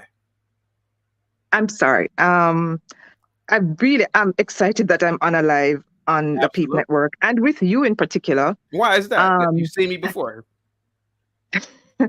And I hope that you are on much more often. I think your points and your perspectives, although I think you're trying to be, facetious at times. No, I'm not, ma'am. I'm actually 100% about everything that I say. I'm not. I know it comes off as entertaining, comical, probably shock jock, like a lot of people have said. But ma'am, I am completely honest about everything that I say. I don't believe that we are oppressed. I don't believe that there's systemic racism. I do believe in conservative values. Yeah, I'm being 100% true. Yeah. I just don't act like, the average Black. I know I don't act like, shit. I don't act like that. And I don't have to. The fact of the matter is that what I'm saying, it stokes just thought, just like I said about the whole segregation thing. A lot of people don't think like that. Did you hear what I said about segregation? Yes. Let me ask you a question. As I said, the sound is kind of a little. Let me ask you a question. You're in England, right? Sorry, if I'm on? You're in England, correct? Okay, yes, I am. Let me ask you a question. If you got invited to sit with the Queen of England, would you eat with your fingers, chicken, and would you eat like that? Let's be completely honest. No, I would not. Well, why wouldn't you, right? And this is what I'm saying. Maybe what that old Black man told me was true. Maybe there was a lot of poor patterns of decorum that came up from the South. And when they came up north, they went to these places of business and they acted a fool. No, that's Eurocentric. I have to. Well, hey, look, it's Eurocentric. The manner of eating. It says Eurocentric. So, okay, so eating with your fingers, that's. There's some cultures, and you know this. There's cultures that do that. I know, but you're telling me that looks refined, eating fufu in a goosey soup with your hands. I'm dying to taste it just because of how people eat it. Yes. Yes. I'm not Yes. gonna lie to you. I love fufu and a goosey, but nevertheless, to me, it looks primitive. And I that's don't know it. why. It just looks primitive to me. But go ahead. What is primitive? I mean, if we want to look at the, you know, the idea of primitive, why is it that what other cultures do are considered, years behind? And, the white man basically says, this is how we should do it. And this is culture. I mean, because let's be completely honest, there is nothing wrong with admitting the fact that other cultures do certain things better and other cultures do things worse. There's nothing wrong with that. There are certain things that Black people do better than white people. There are certain things that Asian people do better than Black people. There's nothing wrong with admitting these things. From my observation, a lot of Asians are very, very focused on education. Now, are all of them smart? Are all of them focused? Probably not. But from my observation of them, they're very quiet and they're very focused on education. Nobody bats an eye when people say Black people are the greatest entertainers and athletes. So why is it that you can't compare ethnic groups and cultures? There's nothing wrong with that. That's the beauty of America, I think, because you take a certain part of culture and say, you know what, these people do this a little bit better than my culture, and I like that. And I don't think there's nothing wrong with that. I think that we all can take things from each other. Just again, other groups of people who love taking things from Black people. I think Black people have a superb ability to overcome certain things. Whereas other groups of people, I think things need to be tailor-made for them. I think that, in my opinion, but I think that Black people have a better propensity of perseverance than other people.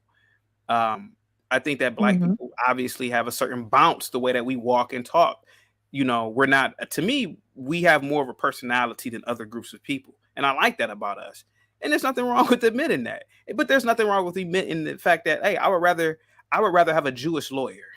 There's nothing wrong with admitting that. This is the beauty of America. It's a melting pot of ideas and culture. And there's nothing wrong with admitting these things. Listen, I'm not going to lie to you. If I were to run a marathon and I needed a partner, I'm going to go to the Ethiopian over the Eskimo.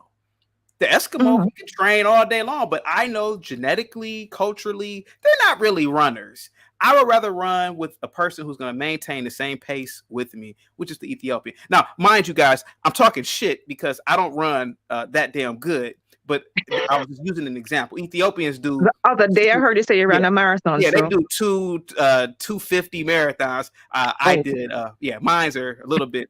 But I don't want to give you my my results, but nevertheless, 5K. I've ran marathons before, and my marathons are nothing on par with what Ethiopians can do. But I'm just giving an example. Okay. I think, white people to me have better organizational skills. They're more punctual than Black people. Black people, we boast about being non-punctual. Yeah, that's just CP time. So what I'm saying is that there's nothing wrong with taking certain aspects of culture from other groups of people and implementing that into your own livelihood. For example, if you want to do business, I would say, listen, study Bill Gates, study Warren Buffett, study these people.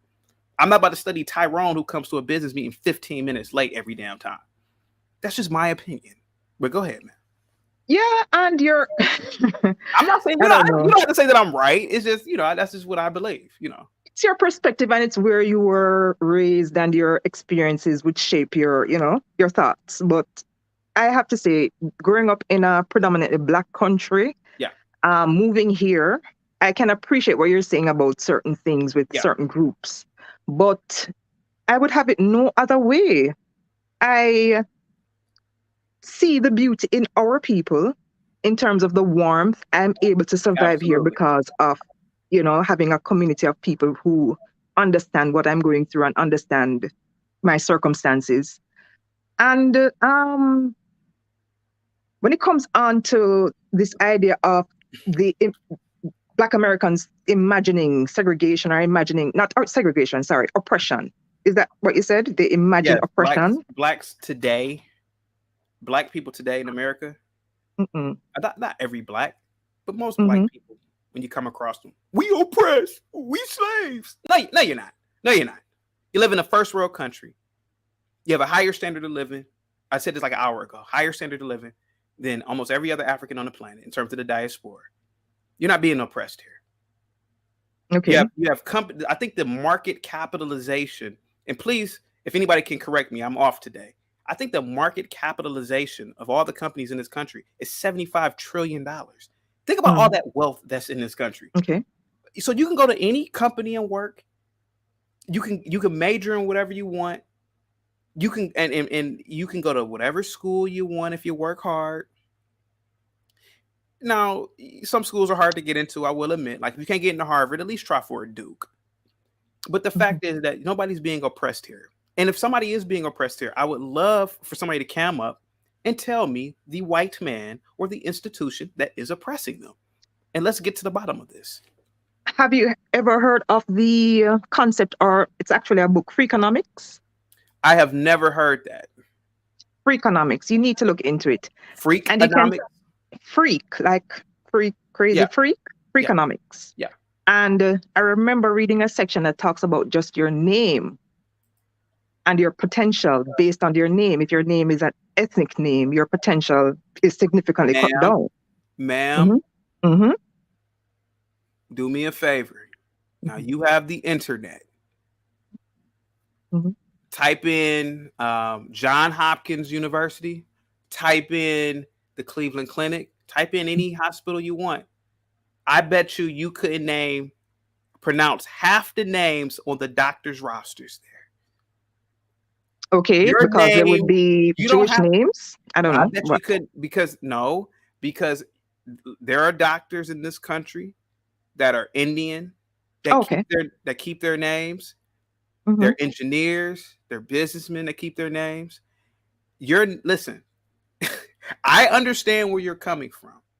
But again, that is not a clutch, because there are professions that don't give a damn about your name. Go into those professions. And truth be told, listen, look, are there jobs that may say, you know what, we rather hire Smith over Abdullah, right? Whatever, But again, nothing's stopping you. Hear me out. Nothing's stopping you from starting your own business, from achieving a better career plan or field. And truth be told, nothing's stopping you from changing your name legally, like most people did when they came to this country. If you feel like, okay, I can't get by with this name, let me change it. The first groups of people to change their names were whites. They changed their names. So, I mean, it's just... I think whites descending from other European countries. Look, Italians did it. Hungarians did it. Armenians did it. If I'm not mistaken, the Kardashian last name was something different, if I'm not mistaken. I'm not sure. No, they're Armenian or whatever. What I'm saying is that this is, it's a free country, but it's anglicized. So other groups of people anglicize their names. So maybe you should do that. But if you have a problem with your name in this country, again, you're free to get on a boat and go to a country that will respect your name wholeheartedly. And you're saying that maybe as an insult, but it's not a bad idea. Yeah. You know why? Yeah. Because that was a tenet, that was actually a philosophy of Marcus Garvey.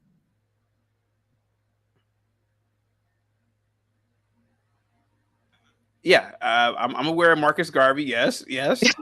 I'm just saying it was a philosophy of his where he basically was encouraging the smartest, the best. It's along the lines of Du Bois's, 10%. Did he talk about the 10%? There's a percentage. It's not coming to me right now. But the best crop of Black people. Yeah. Going back to Africa to build, not to say that I am, buying it wholesale, but that was his philosophy. Going back to Africa, building Africa. Yeah. You don't have to remain in the continent. But once that continent has esteem, no matter where you go in the world, you'll be esteemed as a person. And I think that message just got trampled, whatever conspiracy theory you want to apply to it, it just got lost. Because when you talk about the other groups, the Jews, the Middle Easterners, Asians, their country is well reputed. We can't deny that. But there's still this stain on Africa, as you said, through the media, through, false history lessons, through, poor socialization. Yeah. That we have just made every attempt to disconnect ourselves from Africa. Well, here goes the thing. You might have to. I have to say this, and I always say this. Our ancestors lost. They didn't fortify Africa. They didn't nationalize their religions. They didn't nationalize the languages. They didn't do anything.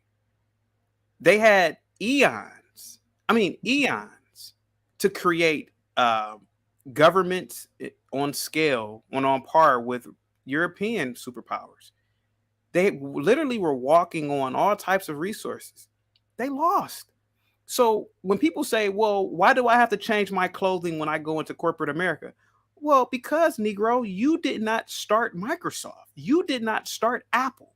You did not start Walmart. So when you walk into a company and you want to be a C-suite executive, the truth be told, why would anybody in their right mind want to see Hindi traditional attire, African traditional garb, or truth be told, you don't see white people walking around looking like ancient Greeks because they did not win in the long run. The British won. They won. And truth be told, until somebody else wins, either you take it for what it is. And what I will say is this. I'm not wearing a dashiki into a corporate boardroom because nobody will probably listen. Is it illegal? Is it against company policy? Maybe not, but it's just not a good idea. Neither is wearing a kimono to a company meeting either. The standard attire is to look like the kings and queens of ancient, Britain, I guess. And the suit that you see now is the standard clothing attire for the planet. It's a global symbol of business. Do I like it? No. But if you don't like it, wear all the dashikis you want in Angola. There's some. I hear the tinge of condescension there, but it's not condescension. It's just me being me. Go ahead. Condescending? Go ahead. Listen. If the ancient Egyptians, okay, let's be honest. Let's be honest. Because the Queen of England is not wearing her crown everywhere. It's not about the crown. It's about a certain standard of appearance. And the fact of the matter is that these people civilized the globe. They did.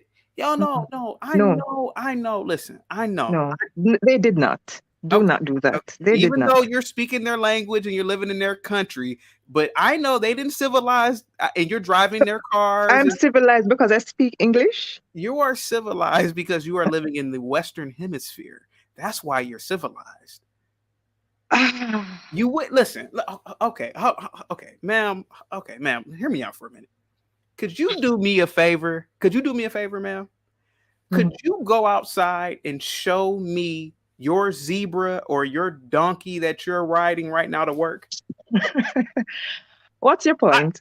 My point is that if it were not for the Western Hemisphere, you would still, ma'am, listen, there's nothing wrong with admitting this, but you would still be in a mud hut throwing a spear. It's just the no, ma'am. And I know there's people. Nothing wrong with ma'am. Listen, ma'am. There is nothing wrong with admitting the truth. The fact of the matter is, most of human beings at one point were simple hunters and gatherers. The Romans were just an advanced group of people through technology. They conquered for their time. But ma'am, they conquered the inferior white groups. That's why you don't really see traditional white groups right now with plates in their lips, and you just don't see that anymore because they conquered those types of whites.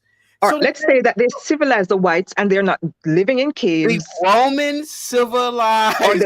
Yes, they civilized. And almost to the point where they're not eating raw meat. Ma'am, come on. Ma'am, whether they're eating raw meat or not, you right now, you're not in your native land. You are in the white man's land, telling me that the white man didn't civilize the Western Hemisphere. But why aren't you in your homeland? They did not civilize the Western Hemisphere. Okay, man. Why are you not? And I'm not yelling at you. I like this conversation between me and you. But let me ask you a question. Where are you originally from? From Lady T's country. I hope I didn't get Lady T off. Lady Mogalet. Okay, ma'am. Yeah. How come you're not living there? In Jamaica? Well, to be completely honest with you, Jamaica is not your really homeland. Your homeland is probably Nigeria or Europe or some part in Africa. Yeah. Mm-hmm. Well, how come you're not living in Jamaica? Because the history that occurred. History? You were born in 1980. What history are you talking about? I was born before 1980, but oh, okay. You look young. Okay. Well, I mean, thank you. Yeah, nevertheless, yeah. Thank you very much. But anyway, but we know the history. How come you don't want to live in Jamaica? No, I do want to go back home. Okay, well, go back. My husband is here, and I came here because of him. You came here because of who? My husband. Okay. Mm-hmm. I don't want to be here. Okay.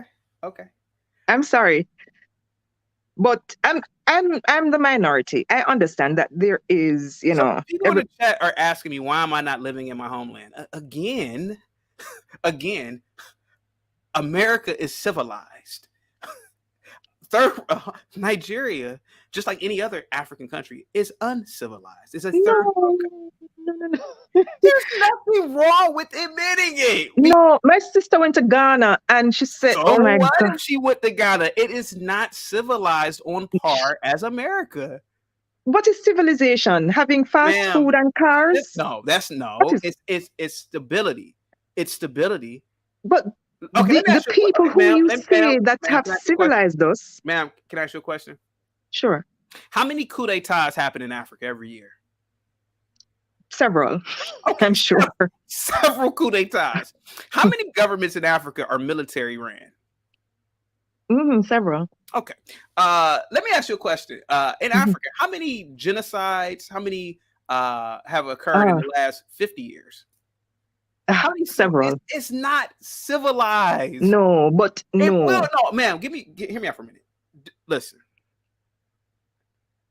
You're not putting proper context to that. You're stating fact.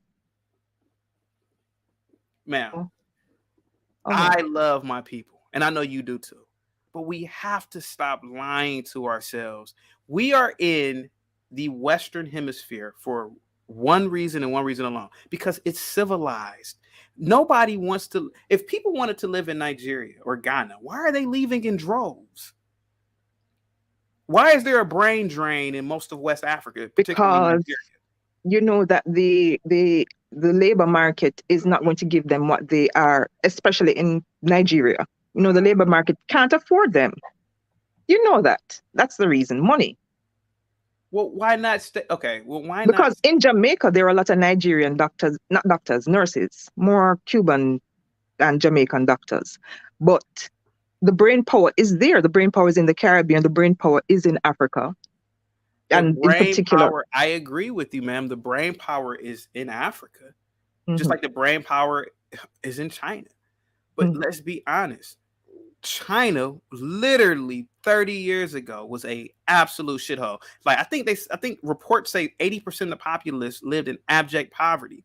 What I'm saying is that the Western Hemisphere, particularly America, is a civilized place, and it is a place. Go ahead, ma'am. You want to cut? Sorry, I'm sorry. I'm so sorry. Go ahead. Sorry. No, go ahead. No, but there are people in America living in abject poverty. That's because that's their own fault. No, it's Mississippi. I'm sure. Ma'am, if you are living in abject poverty in America, especially if you're a white person, that is your fault. And absolutely shame on you. The fact is that this country, literally, you could throw a rock and hit any place of business and go in there and apply and get hired. There is a worker shortage because people are lazy and don't want to work in America. There is a trade shortage because people don't want to get into the trades. Ma'am, you can get a job here making $20 an hour being a welder, probably more than that. Ma'am, if you're living in poverty here in America, it's because you're lazy. It's not because of there is no jobs available. It's you're lazy. You're lazy.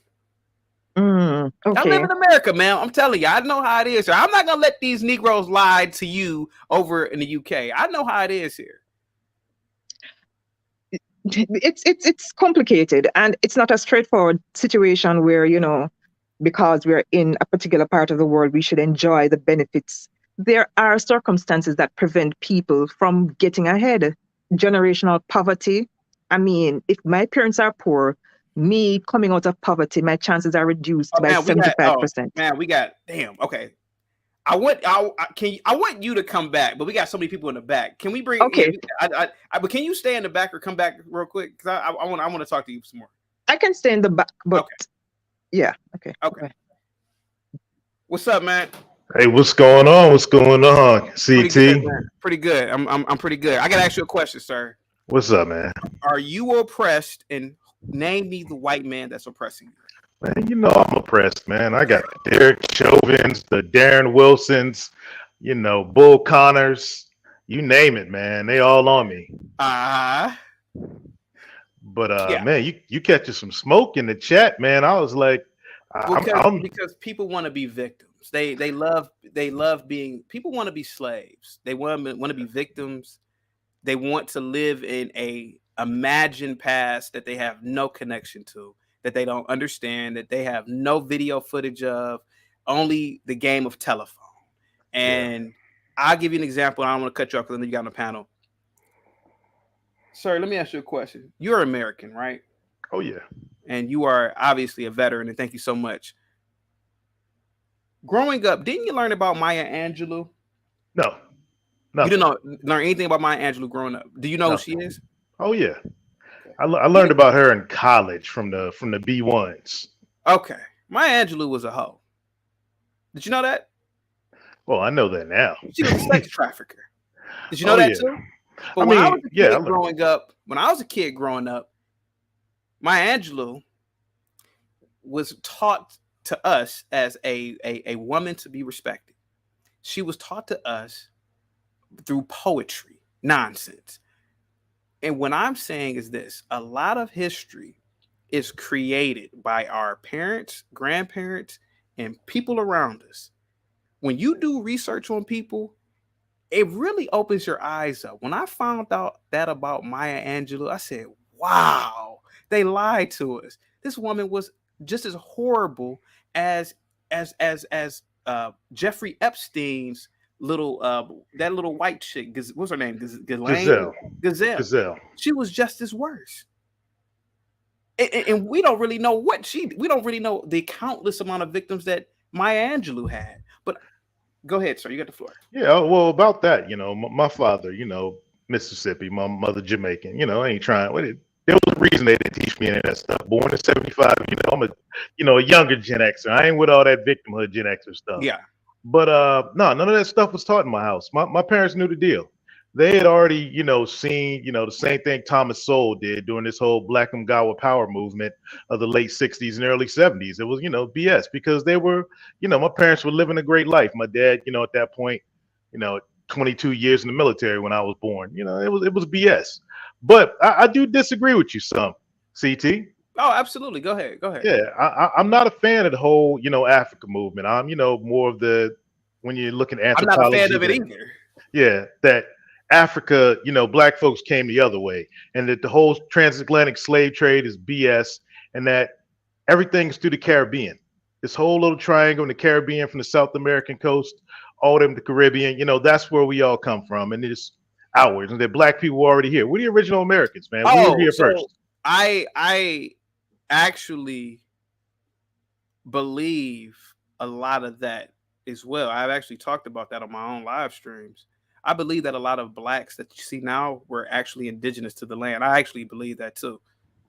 I believe there's a lot of gaps in history that we don't know about. I believe that is, and I know you get a lot of backflap for saying that, but I believe that. No, I don't care, man. People could, people compare me to Tariq Nasheed, and I'm just like, man, I'm like straight up white supremacist conservative. I felt like some type of way when I got compared to Tariq Nasheed. Yeah. But one of the things that my mother would always tell me about, her real father, he was, she was raised by her adoptive father, my grandfather's friend. My grandfather was Mohawk Indian. Yeah. And she was raised by his friend, a Jamaican pastor. But she said, no, he was a Mohawk Indian, but he was Jamaican. He said he moved to Jamaica, way long around the Tulsa time, and he just blended right in. No, he just blended right in, just like people just assumed he was Jamaican. My mom said this for years upon years upon years, and that's what right there finally hit me that, like, man, no wonder he was able to blend in. But one of the things where I strongly disagree with you in this, we're all this one people just based on melanin. No, you're right about that old man from 70 years ago, even 40 years ago when I first moved to VA. Man, brothers was acting wild. Like, there was a big distinction between blacks and N-bombs. Yeah, sir, you are hitting it right on the nail. Yeah. And it's not indigenous to America either. It's indigenous in other parts of the planet. As soon as apartheid left South Africa, the niggas acted a fool. They acted a fool to this day. It's one of the worst places to be. It's hell on earth. Johannesburg is hell on earth. They literally, and I hate to be as negative because I try to be as positive as possible. These people, not all these people, they openly practice necklacing. Do you know what that is, sir? Oh yeah, somebody in the chat said you need to get necklace. You'd get necklace if you went to South Africa. That's a part of their behavior. That's a part of their behavior, and they've always done that. That's not something new. They've always done that, and so this is why I say America is one of the greatest countries on the planet, because we don't really have that nonsense here. All that in Nigeria, Muslims fighting the Christians. We don't have those types of ethnic clashes here. Yeah, you have gang violence here, but you don't have ethnic clashes. You don't have people from Mississippi saying we want to wipe out people from Tennessee. You don't have that uncivilized behavior. But you know what? Go ahead. You do. Where I'm from Portsmouth, Virginia, man. Originally, grew up. And Norfolk, Virginia, bro, it's still shoot on sight. Yeah. If you in the wrong city, you get caught over there. Or where you from? Oh, okay. Like, they don't care. I mean, and it's been that way since, I don't know, I was a teenager. But sir, the murder rates are nothing compared to some of the atrocities that have taken place in Africa. Oh yeah. Yeah. But I agree. I can see where you're coming. Yeah, I do hate that it's concentrated, in what we call the community. I mean, some might call me, like, hey, what? But oh well. It is concentrated in the community. It sucks. I just sucks for the kids and stuff. But here's my other disagreement with you, man, is that before I get up, is the white man's car thing. And being a truck driver, something I learned, because I delivered, when I first started driving again, I was delivering to auto manufacturers. The Mercedes E-Class is made in Alabama. Ain't nothing but black people making them cars, bro. So what if they have black people assembling the cars? I mean, anybody can put some Legos together, but it's who made the Legos. But here's the deal. Sir, to be honest with you, Mercedes is owned by whites. I know Germans. So what? If you start all of a sudden, okay, let's go buy this Nigerian car. What happens to all them black folks that work in that big old Mercedes plant in Alabama? All them people that are getting them nice jobs, getting paid that good money. If all of a sudden, wait a minute. Yeah. Either we are oppressed or we're not. Either we're going to support black business or we don't. If the Nigerians have created a car called the Innocent, you guys go look it up. Then why not support that manufacturer? Because I support Americans first, and it just so happens all them black folk working in that daggone Alabama plant are Americans. But hear me out. But what I'm saying is that those same black people should never complain about oppression or this, that, and the other. No. They have these nice jobs, so they should never complain. They should never say anything bad about America. That's all I was saying. Oh yeah, I'm with you 100% there. But I've even like all these places all around the South, man, seeing all these folks work at. Yeah, if you start saying, okay, Just because those companies are owned at the top by white folks doesn't mean, okay, let's start going buying products from the continent. No, you're just killing the American economy. People over on the continent, that's them. You know, people in Brazil, that's them. Colombia, all these places where there's melanated people, that's their country. I want to see Americans thriving over here, regardless of color. But, you know, I'd hate to see black folks basically shoot themselves in the foot playing this old Ungawa stuff when they're already getting taken care of nicely by the white man, you know. Exactly. Well, because most people love this country. And like you said, man, they love the white man's toys. They love everything about it. So when people are over here complaining, I just call bullshit. Because just like with she's not from America, but with the lady that was talking about, well, you know, could there be oppression? I said, well, show me the zebra that you're riding. Show me your black pride right now. Show me, you're not driving a black car, you're driving a white car. Yeah. But I call bullshit on a lot. And I call it a lot because you could be anything you want in this country. And if there was oppression, there wouldn't be. For them, man, the Secretary of Defense is a big, tall black man. Screw that dude, man. I know that dude, man. Well, nevertheless, I know that Greg guy. Lloyd, Greg Lloyd. Oh yeah, I got guys, you know, to serve with him, and like when he got he got a whole bunch of paratroopers killed. I'll say that back in '94, and he still made it to the top position in the military with his skin color after getting a whole lot of white boys killed. You know, he was a lieutenant colonel. He had to go to about 64 different white families and say, hey, I got your son killed. And he still made it to the top position. Why did they do that in the Army, by the way? What's that? So he had to go to their homes personally and do that? Yeah, he was a battalion commander when a bunch of paratroopers got killed at Pope Air Force Base in North Carolina. How did they get to the Air Force Base? Mix up and schedule F-16. Landed where a bunch of paratroopers were about to take off at. Oh, damn. Yeah, so big explosion. A whole lot of people died. He was a battalion commander, you know. So everything falls on him then. Wow. No, he was part of it. It was his battalion. But it's like this, you know, RIP to those guys. And okay, so yeah, Lloyd Austin, you know, okay. Yeah, Lloyd Austin.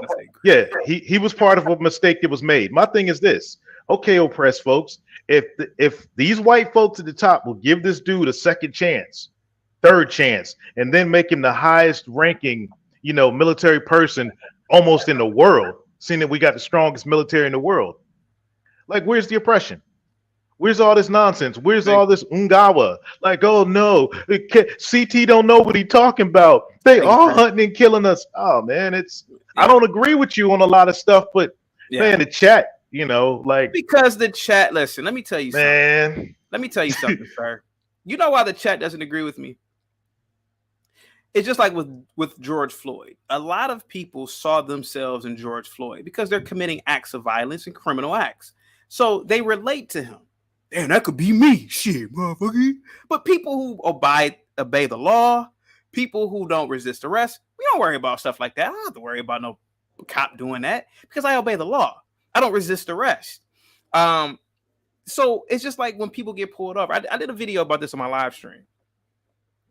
I said, is there police brutality in this country?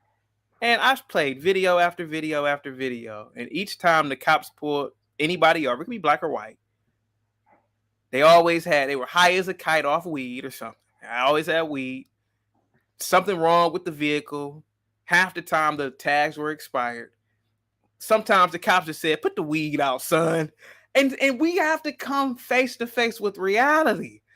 A lot of the problems that we have in this country are self-inflicted. Well, let's take it a step further, man, with cops. Go ahead. One of the highest ranking TV shows ever with cops. Yep.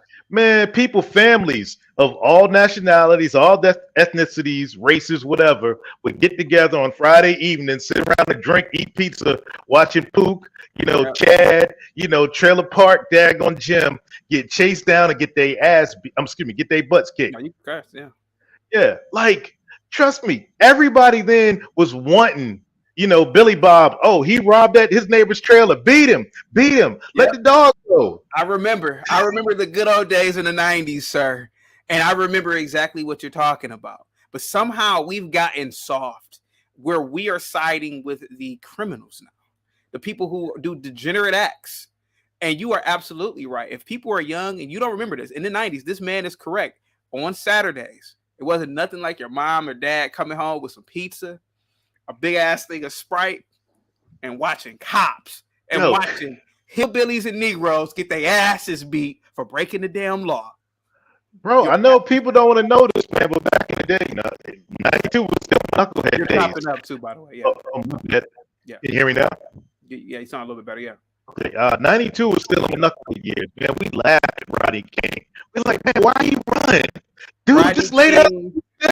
Like, Rodney King was 6'4", 225 pounds, high off of PCP, speeding down the freeway. He didn't care about any black families driving at night. But people, you know why he was running? Yeah. Does anybody know why he was running? Now, if I'm not mistaken, he left the basketball. Like, he was at a friend's house watching basketball.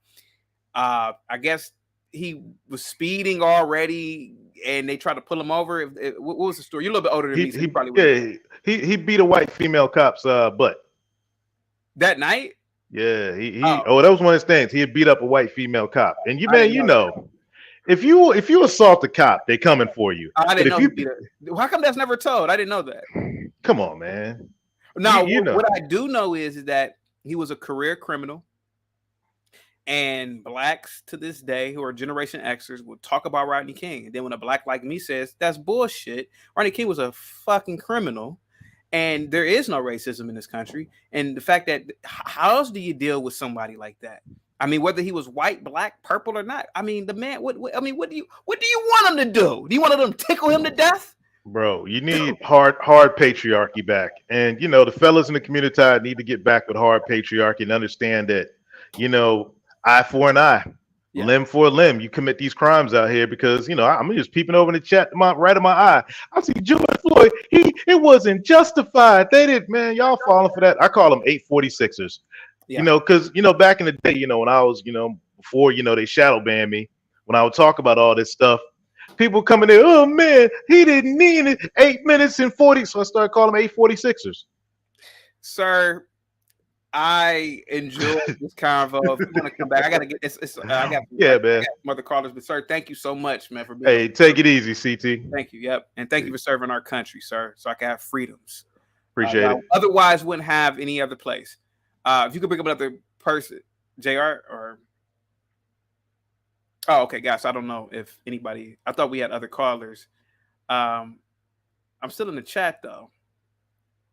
Lorenzo in the chat says Rodney King wasn't a saint. Where'd it go? Lorenzo in the chat said Rodney King wasn't a saint, but what happened to him was excessive.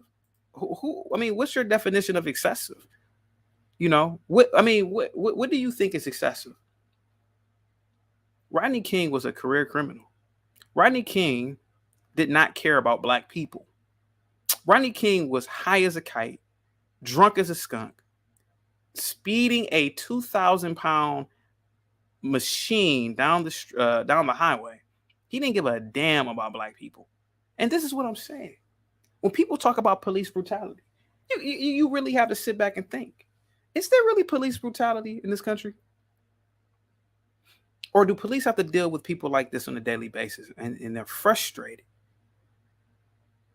But again, I know I'm a coon. I'm an Uncle Tom for bringing these things up, right? I know. You can call me all the things you want in the book. You can get upset with me all you want. But I challenge people, whether you're Hispanic, whether you're black, whether you're white, go back to your native countries if you don't like this country. I love this country. I love the police here. I love the courts. And this country has law and order.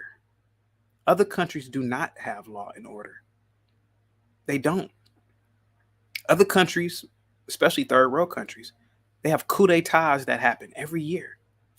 I mean, literally, military officers overthrowing the government every damn year. Government instability. Other countries don't have social services or services like this country does. That is the truth. And I know this may upset you. I know you're probably sitting there crying. I know. But hear me out. If what I'm saying is wrong, prove me wrong. I'm saying this because I love my people. I love Black people. And for us to be a better culture, we have to study what makes us bad. We have to study what makes us in the condition that we are. We create slavery in our heads. We create all these things. Some of you weren't even born in the 1900s.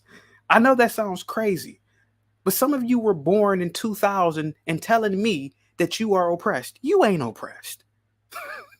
You were born in 2002, a year after 9/11, Negro. You ain't oppressed. Nobody's oppressing you.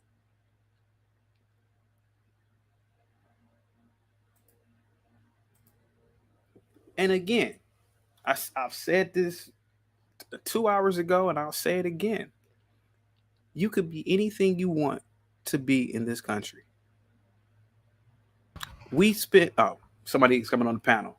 What's up, man? Hi, how are you? Sir, I'm awesome. I'm in America. I understand you are.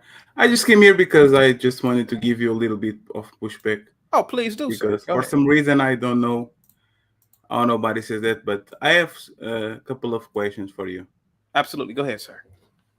The first question, the lady before you said that if you have a particular name, if you have like a Laquisha or a name that is usually a Black associated name instead of a white name, your probabilities of getting called for a meeting, for a job interview would be lower.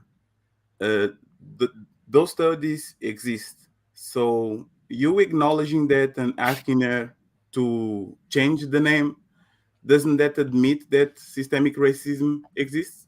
No, absolutely not. So why are you asking her to change the name if racism doesn't exist? Why does she have to change the name? Sir, hear me out. America, the original colonies were occupied mainly by British citizens. The names are Anglo or Anglo-Saxon. That is the reality of history. Do I like it? No. Do most people like it? No. But the fact of the matter is, when white people from Hungary, from Armenia, from Italy, from Greece came to this country, they too changed their names. You can meet, I don't know if you're in the States or not, but you can meet, in Europe. You can meet white after white in the States. They will tell you, oh, I have a Greek grandmother, but their last name would be Smith. The fact of the matter is that the anglicized lingua franca, and I'm probably using it the wrong way, if somebody can correct me, won.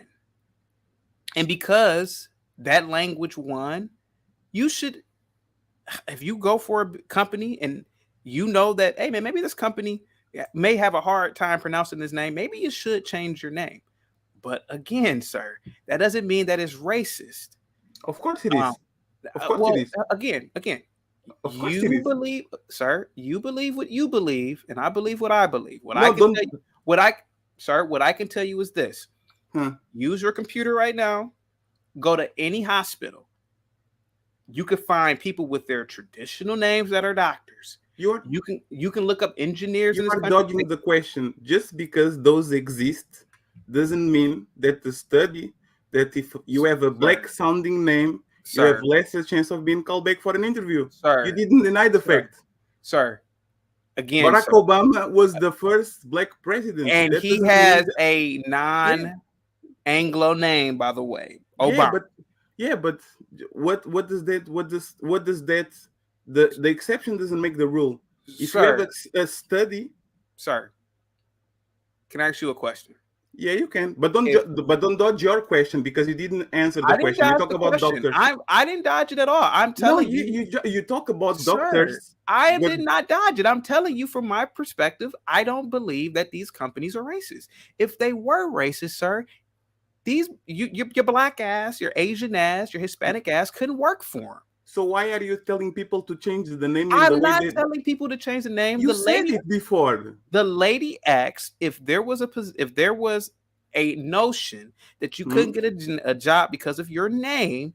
I did say, well, maybe you should change your name to a more Anglo name. That doesn't necessarily mean that. Sir, okay, how about this? Was it racism when the Armenians who are white, when the Hungarians who are white, when the Polacks who are white, was it racist for them to change their name to more Anglo-Saxon names? No, that was their choice. Yeah. For example, let me give you a quick example. Another study. There have been studies that if you go on Amazon or on a site that you have to sell something, and you put your black hand on the product, and you put a white hand on the product, that product has like 30% chance less of being sold.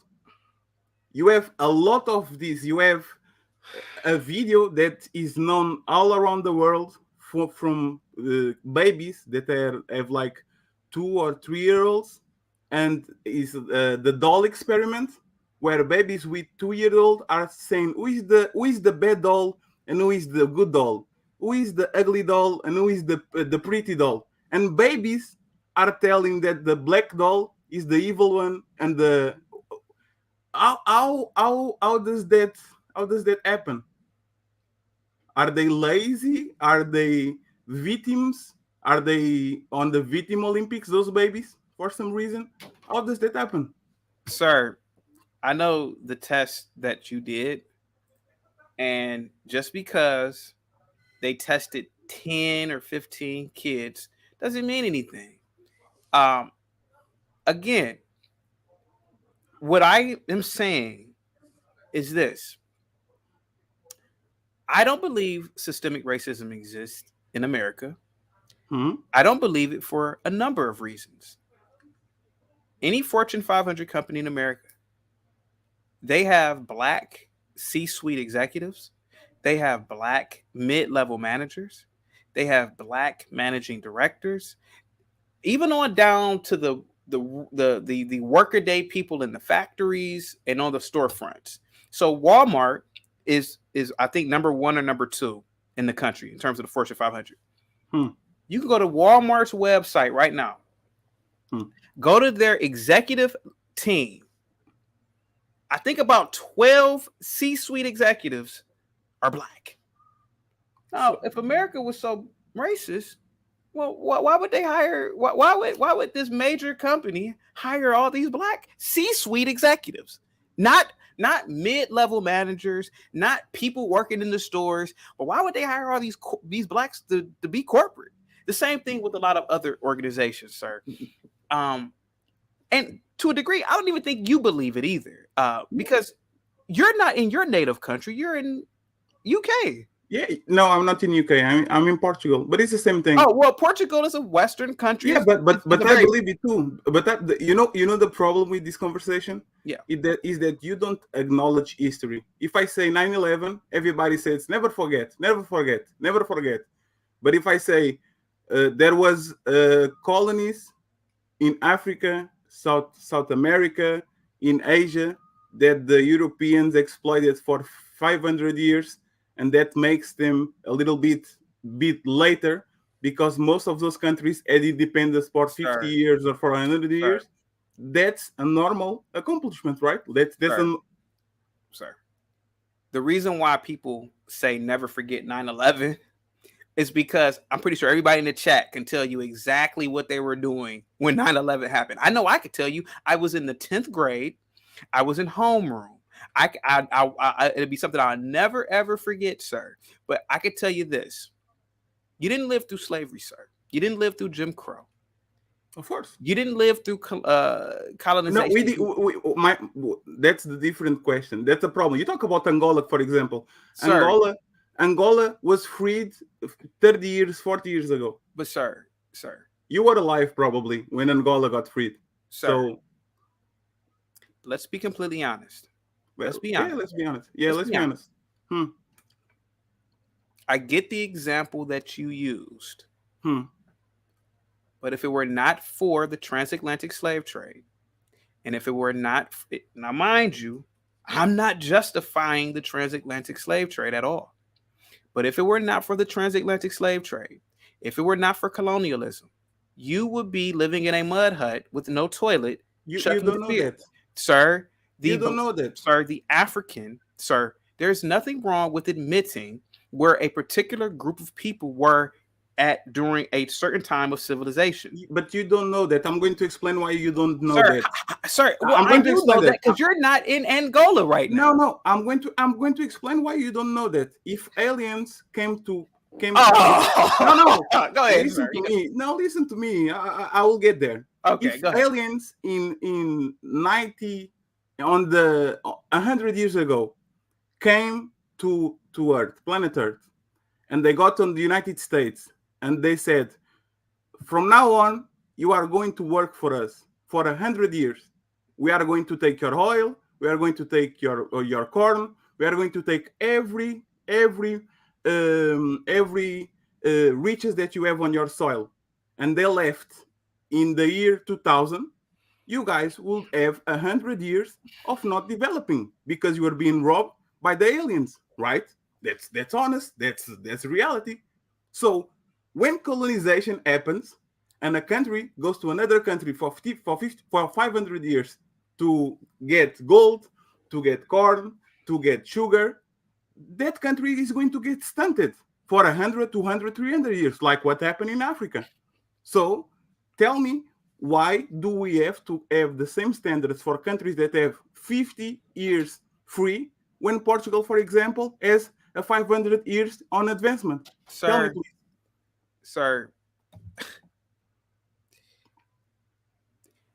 no offense to you, sir. You seem like a good guy. No, don't go there. No. Hear me out. Hear me out. You are trying to be condescending. I'm not trying to be anything other than truthful, sir. You live in Portugal. Yes, of course. You live in a country that literally set the groundwork for the development of the New World. The Portuguese, if I'm not mistaken, were the conquistadors. If I'm not mistaken, right? Portuguese and the conquistadors were not the Portuguese, right? If I'm not mistaken, the Spaniards were the conquistadors. The Portuguese went. But Portugal still had a lot of real estate through colonization. Yes. You got Brazil, you have Angola, and I think one of the islands off the west coast of Africa. Guinea, Cape Verde, Now, I have a question for you. Why do you, if Africa is what you are saying it is, why don't you live in Africa? Because the Portuguese went to Africa, got what those African countries needed to grow, got better, and now are a first world country. So my father and my mother came here to look for a better life. Why would you go to the land of the people who conquered you, sir? Because that's why the colonies exist. You are saying, you are celebrating the colonies, right? You are celebrating the colonies by the fact that you're still living in Portugal. You don't have to still live in Portugal. You go back to Angola. No, you are celebrating colonization, right? So are you, but sir, you are celebrating colonization just as much as I am. No, I'm because, not. Sir, yes, you are. You have, sir. How come you won't leave Portugal? Angola, you can go to Angola right now. You can go to. Why would you still? Because Portugal is a first world country, and Angola, for example, is not. First of all, you and I both know that Portugal is the poorest West European country. No, it's not. It's not. You live in Lisbon, right? It's one of the poorest. You live in Lisbon, right? It's one of the poorest, but it's one of the best quality of life. Okay, but you live in Lisbon. Yes. Okay, you live in Lisbon. So you know Lisbon is not on par with other European cities in terms of West. It is. On the quality of life, it is. Okay. It's like saying Chicago is not on par with the best cities on the world because they have crime. They have problems. They have problems, but they have Chicago has literally a what's called Lakeshore that has people who are worth hundreds of millions of dollars who live over there. Yeah, but you're talking about infrastructure, right? From London, from Madrid, from Paris, they have better economy infrastructure. You are celebrating colonialism right now. You are just trying to be a victim.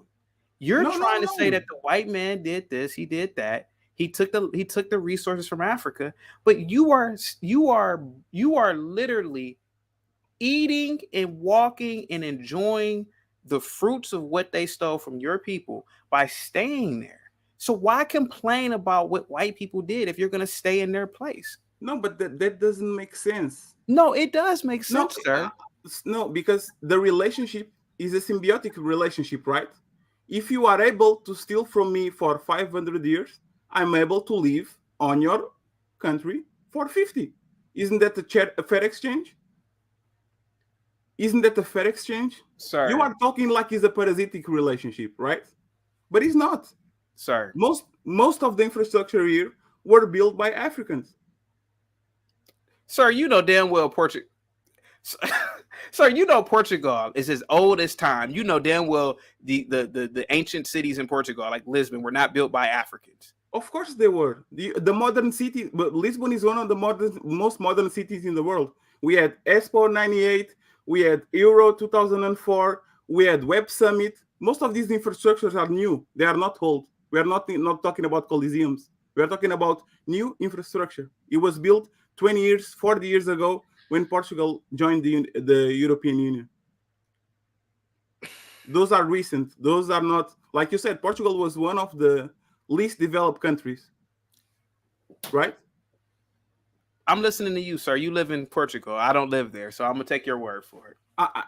Let's. You didn't answer the question about the names, but I have some questions for you before I leave. Go ahead, sir. You got the floor. I see you talk a lot of times about decorum.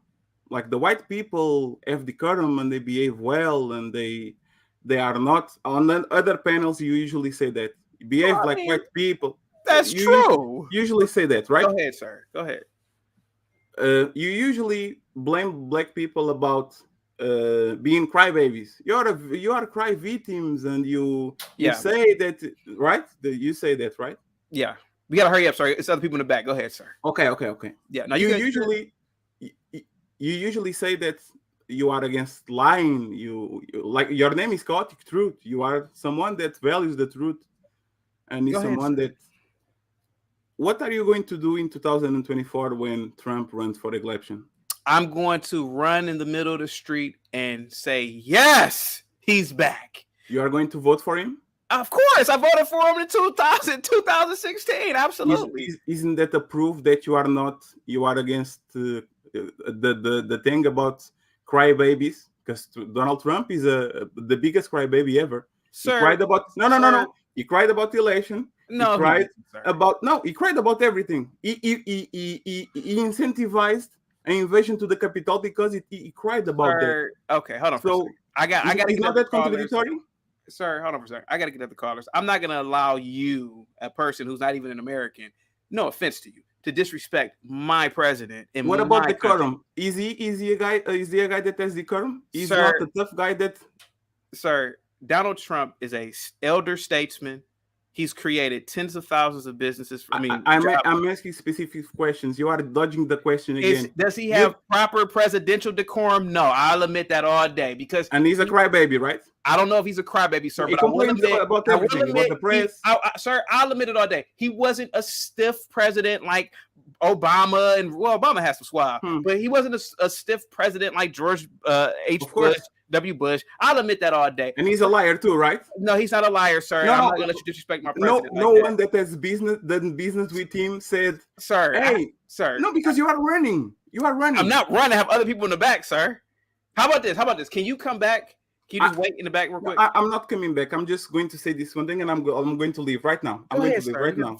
Go ahead. It's funny that when it comes to black people, you tell them to don't cry, but you are going to vote for a crybaby that cried for 40 years. It's funny that you say you value decorum when Donald Trump is the ultimate guy that says all the ugly things that he needs to do and that he wants to tell people, and he has no decorum. And it's funny that you're disrespecting my president, sir? And it's funny that your name is... I'm on. It's funny that your name is Chaotic Truth, but you are voting for someone that is a known liar, even in the business. You have no facts and evidence. No, I have. You know why? You know why I have them? Why?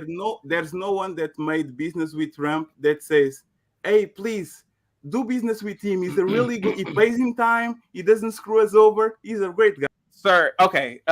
Sir, you have no idea what you're talking about. Donald Trump, he comes from a very powerful family. They were real estate magnates or moguls. You have no idea what you're talking about. He's hired thousands of Americans. I'm not going to sit up here and allow you, sir, from Portugal and Lisbon to disrespect my country and my president. But salute to you, sir, and positivity is definitely coming your way. What's up, Sam? How you doing? Chaotic, was popping, man. How you doing today, my brother? Well, I'm all right. I was all right until this dude from Portugal trying to disrespect our president. Who the hell is he? I'm voting for Trump. Yeah. I don't know what he's talking about. Go ahead, sir. You got the. He had some points, some good valid points. He did. But let me just get into it right now. Tell you two things. I disagree that Africa is bad, and I disagree that America. I didn't say Africa was bad, sir. I never said. You just said it's like a hellhole, and people are uncivilized. Africa, just like most third world countries. Africa is made up of 50 plus countries, but it's a continent. Mm-hmm. Let's be honest, Africa, most parts of Southeast Asia, most parts of South America, they're uncivilized. They have to be, because nobody in America wants to live there and move there in droves. I mean, for a long time, white people were moving to Africa from America. A long time. What about, and for a long time now? Still white what people. About now? You niggas love talking about 80, 90, 100 years ago. What about now? No, I'm talking about now too. There's always a image of Africa. Let's be honest. There's always an image of Africa that was portrayed to people on TV, and then there was an image where white people lived in Africa. Right or wrong? People have huge factories, have huge houses all over Africa. I would like for you, sir, to go to Nigeria or Ghana. Not Nigeria. We're not talking live about in a compound without having barbed wire fence around your compound. You gotta have a barbed wire fence in New York. You gotta have a barbed wire fence. You know that's not, sir. That's not, sir. You don't have to have a bob. First of all, sir, there ain't no houses in Manhattan. You know, sir. So let's be honest. Sir, let's be honest. You don't have to have barbed wire fences in your houses in New York. You're capping. New York is one of the most dangerous cities right now in America. What's your point, sir? Go ahead, man. I'm just saying. Go ahead. I'm not chaotic. My whole point is this is not a race thing, right? Nobody's making it a race thing, sir. We're making it a country thing. This country is the best country, period. Why? Let me ask you a question, I'm just asking you a question. How about this? Where are you calling from right now? America. Well, that's how I know. That's the answer. You know America's the greatest country because let me tell you something. This is my reason, right? Go ahead, man. Trump wouldn't be necessary, and I'm gonna vote for Trump, right? If America was so great, you said there's no genocide going on. There was never a coup d'etat going on. There's never been a coup in America. There is a coup going. There has been a coup for the last election. Get out of here. That wasn't a coup? No. Do you know what a coup is, sir? Yes. There's different types of coups, by the way. Of course. Okay. That wasn't a coup against the Democrats, against the Republican and the conservatives in America. Okay. What I'm talking, okay, Saz, you know what I'm talking about when I mention coups. Yeah. I'm talking about violent military overthrows, typically military overthrows of governments.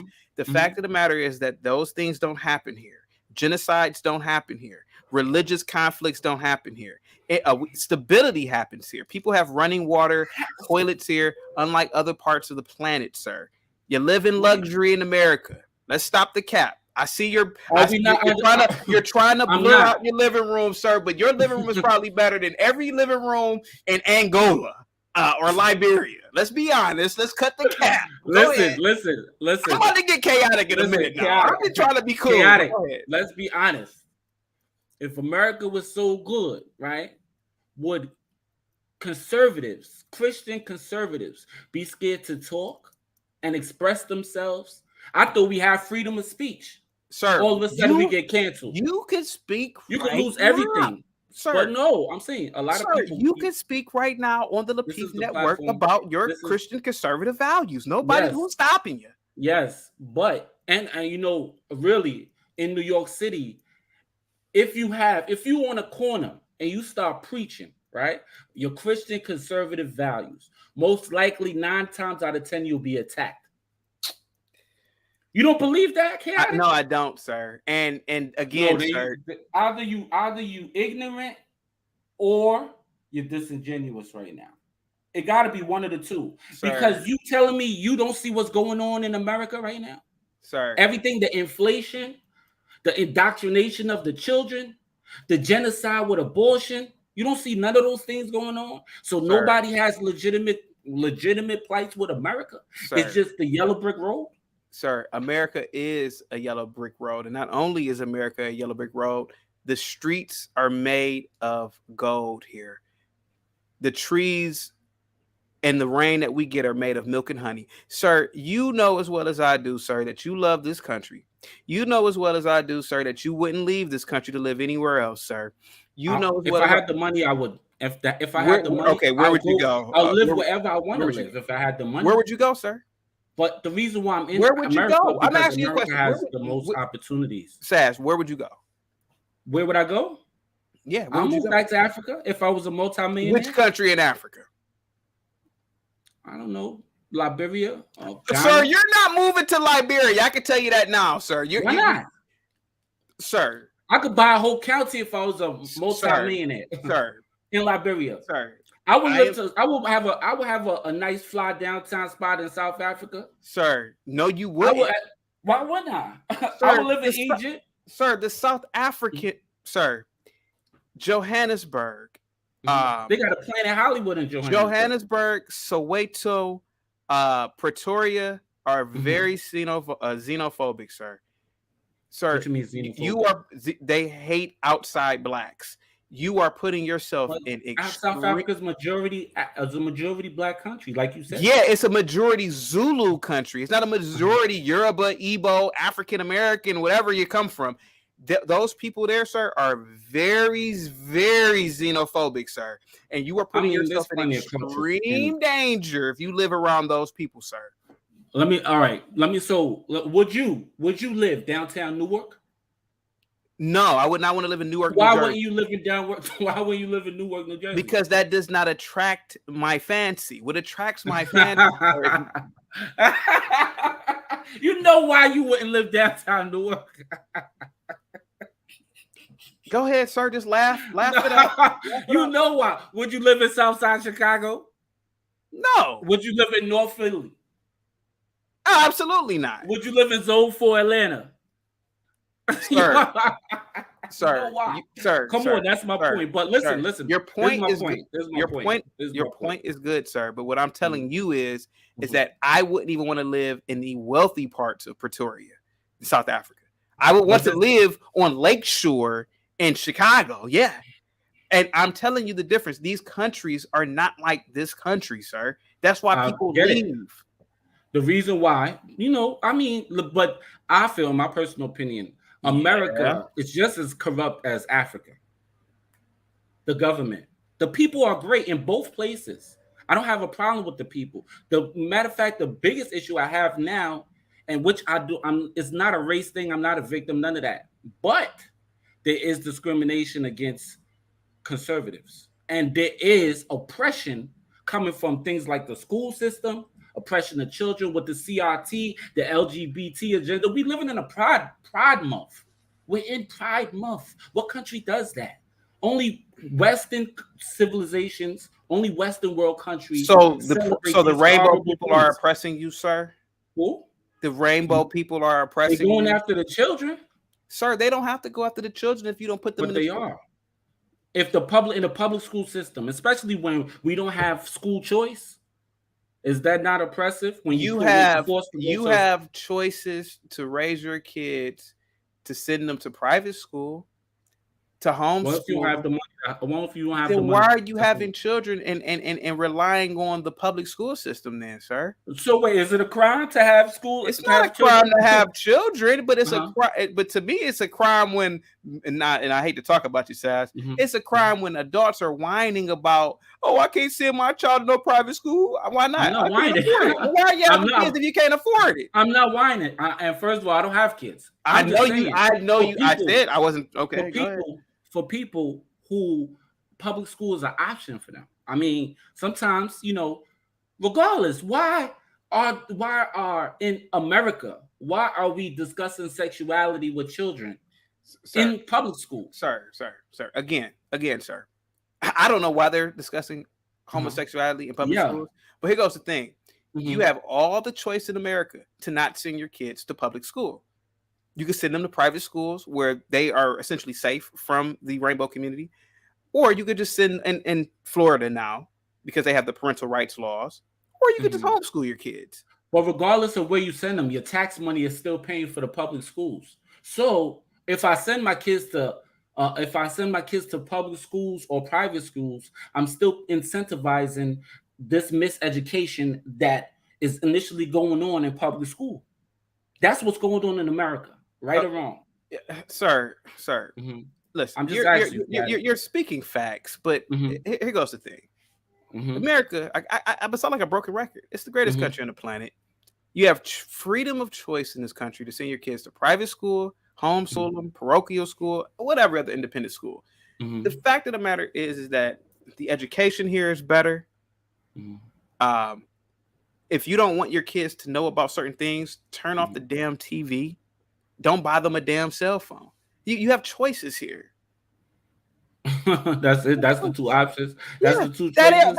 You know why those are the two options? Because you have tiger moms like the Chinese or the Asian moms. They make sure, they make it an effort to only have education around their kids. They turn the TVs off. They turn the computers off the majority of the times. That's how you get the term tiger mom. Understandable. And there's nothing wrong with that. I'm just saying there's things that's going on in this country, right? That's bad. Extremely bad. Horrible. Especially, and like I said, it's not a race thing. It's more an ideology thing. Conservative. We have the values we have. Well, what made this country great was the values, Christian Judeo values. Okay. People fled from the British, fled from tribalism and kings and queens. Came to this country, established, individual rights, God-given rights. We don't have kings and queens. We have CEOs, COOs, CFOs in this country, which is a great thing. Those are all great things. And I wouldn't want to be any place where that type of thing doesn't exist. But what we also have is the ideological programming that's enslaving people on a daily basis. And it's getting worse because now they're actually, our educational institutions are just institutions of mental enslavement. And it's going Sir, from did you college. ever watch a Rambo movie? Yeah, I watched Rambo. When you watched Rambo as a kid, did you want to go out and murder people? Yeah. I mean, it was Rambo, like, of course. Okay, well, how about this? I did. That was a bad example. Okay, maybe I did. I my thing is, to me, those are just excuses. Oh, these are indoctrinating and yada. No, that's the truth. Wait, hold up. Wait, no. Don't say. I mean, you could have a weak mind, but what if you don't know no better? What if you're innocent? in a situation. Kids are being. You see what happened a couple of days ago? The strip club and the moms is bringing the kids in the gay. Sass. Oh man, dude, I got so many people in the back. Sass, hold on for a second. Okay. Hold on for a second. I'm gonna chill in the back. I don't really want to do a panel, JR. Let me see how we can do this, because I know it's gonna be unstable. JR, let's try to do a panel. But if they don't listen, I'm just gonna tell them to drop them. I'm just gonna tell you to drop everybody off. I don't like over talking. But we can do one at a time. But let's just try to do a panel. Let's try to do a panel.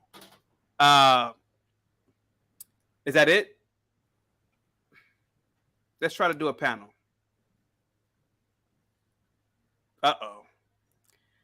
My Baltimore friend, you cammed up first. Yeah. Are you from Baltimore? Well, I'm Nigerian, but I lived in Baltimore for 10 years, but I currently live in Raleigh, North Carolina. Have you ever walked someone down an alley, sir? Keep it real. You know what I'm talking about. Keep it real. You know what I'm talking about. Keep it real. I lived in West Baltimore. I know what you're talking about. Okay. You didn't walk anyone down an alley with Chris and Snoop. Okay, I got you. No. You know what I'm talking about, but right? But you know what, though? You know what's funny, though, that you say that? Baltimore actually looks like... I watched The Wire in Nigeria before I moved to Baltimore. And when I moved to Baltimore, what shocked me was that The Wire wasn't shot in the studio. I'm like, oh, damn. It was really Baltimore. So it's really like that. We have those abandoned buildings and they have those alleys and So let's try to do this civilly, like white people. Let's try to use Robert's Rules of Order. What's up for Baltimore? What say you, sir? The original conversation is give me the context of because I saw the topic, right? The topic is if you are complaining about the United States of America, you could be anybody. You could be black, white, Asian, Hispanic. Yeah. You should probably leave because America is the greatest country on the planet. Yeah. I think that but we have the highest GDP. In most cases, the highest standard of living. I know it can be argued that Sweden and other countries do, but America generally has the highest standard of living, et cetera, best education system. Okay. All right. So I would say this, right? I think there's something delusional happening, right? And it's shocking. Over the past 7-8 years, it has to be delusion, right? Yeah. Because there's no way you can have an objective mind. There's no way you can be a real human being in the world and not agree that America is exceptional. Like when you look at history, right? There's nowhere in this world, in the history, like if you studied history, talk about the Roman Empire, talk about the Ethiopian Empire, you go back wherever you want to go to. There's nowhere in this world that can compare to what America gives you. I'll give you an example, right? Tell me anywhere where 100 million people have migrated to in 30 years. Literally, that's not a positive thing. No. Can I finish? No, hold on for a second. See? Yeah. Now I'm shocked at you, patriarchy, because you're the lightest on the panel. No. That's because I'm American, unlike you. Hold on for a second. We gotta keep it civil. From the new Fresh Prince. We gotta keep it civil. Okay, now please continue, my Niger brother. Go ahead. Okay, so there's nowhere in this world where 100 million people have migrated to. Think about it. Now, not just that. Think about refugees have come to America and become members of Congress. I mean, how can you not? A refugee came to America and became a member of Congress. Literally, you can learn. There's something they call. You go to college. I went to college back in Nigeria, right? When I went to college, first of all, it was a struggle to get to college. I graduated.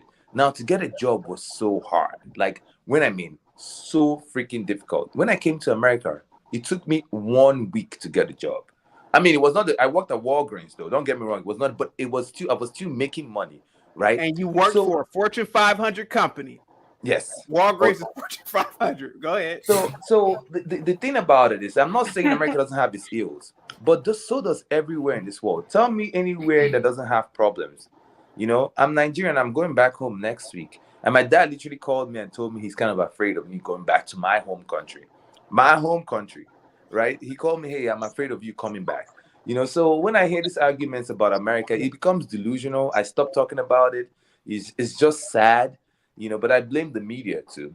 You hear people say things, ridiculous things. Oh my God, oppression. I'm not saying, what is oppressive about America? I mean, the only thing I would say this though, one thing that can be oppressive is when you're on social media looking at people flexing and you think that you don't have what you think they have. That might be the oppressing part, but you can avoid that. My mom's church is called Deeper Life. They stop you from watching TV and they stop you from having social media. I thought they were crazy, but now in 2022, I think they are smart, because when you remove those distractions, all the kids in my mom's church, they're all doctors, they're all pharmacists, they're all lawyers. And that's why yeah. And that's why East Indian mothers tell their sons, either you're gonna be a doctor or you're gonna be Nigerian when you come to America. And if anybody can, that's why. Even other groups of people acknowledge it, sir. Thank you, because I want to get around to everybody. The gentleman with the orange shirt dropped off, but I believe the guy in the middle with the glasses came up after you. Go ahead. Are you talking to me? Absolutely, sir. Go ahead. Okay. Hey, first of all, hello to everybody, the chat, and thanks for bringing me up. Hey, you know what? I actually tried to go back and listen to the context of what it was you were talking about. Sure. As it relates to the question and your topic. But I'll say this about America, right? We do have a good country. It really is a great country. And it really is good. And there's some things that we do very well. Now, that being said, there's room for improvement because there's some things that we're screwing up. And that's my issue. That's really all, if I had to bottom line it and get down to brass tacks and say, do we have a good country? Yeah, absolutely. There's a lot of great things that we do well, but there's also some things that we're screwing up in this country that we know that we're screwing up, that we're not even trying to address. I don't know why I say we, I'm talking about people who are actually in charge, who run it, like the government and all this other stuff and everything else. They know what the problems are. They know what we need to be fixed, and they know what we need to do. And you know what? They're not trying to address it. And I'll try to bottom line it by saying, basically, is everybody treated the same? Do white people get treated the same way as black people? Do black people get treated the same way as white people? And that's not what's happening. Everybody can't fully participate in the society, and I see that as a problem. If everybody's not treated equally, then I see that as an absolute issue. I'll go ahead and stop right there for a second. Thank you, sir. Is that OSU as an Ohio State University? Yes, sir. Oh, okay. Are you did you go to the Ohio State University or? Yes, sir. Chemical engineering degree. Oh. I clean water for a living now. Okay. Yeah. Are you a noob? No. Okay, you look like a noob. Okay. I work for the city of Columbus, man. Okay. Yeah. Anyway, you know what, man? Before I grew up in Flint, Michigan, just so you know, chaotic.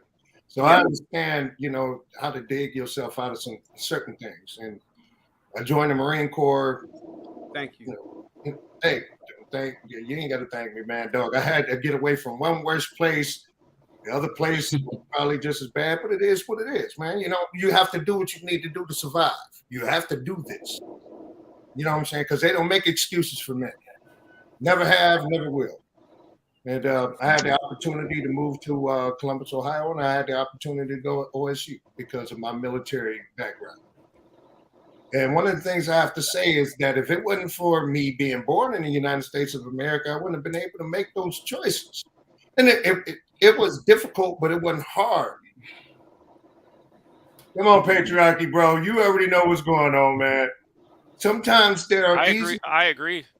Oh, yeah, I'm about to say some places there are easier ways to be able to conduct yourself than there are others. So when people start talking about they don't like the United States, man, let me tell you something. Everything I own is here. Everything I care about is here. Now, if everything I owned and care about was in Zimbabwe, I'd be in Zimbabwe. If it was in China, I care about China. It's here in the United States. So mentally, as a 50-year-old man, I have to believe that this is the best country in the world. Because if it's not, then that means everything that I sacrificed myself for was a waste of time. And that's all I wanted to share with y'all, man. Thank you very much, man. Thank you. The gentleman at the bottom left, you were next.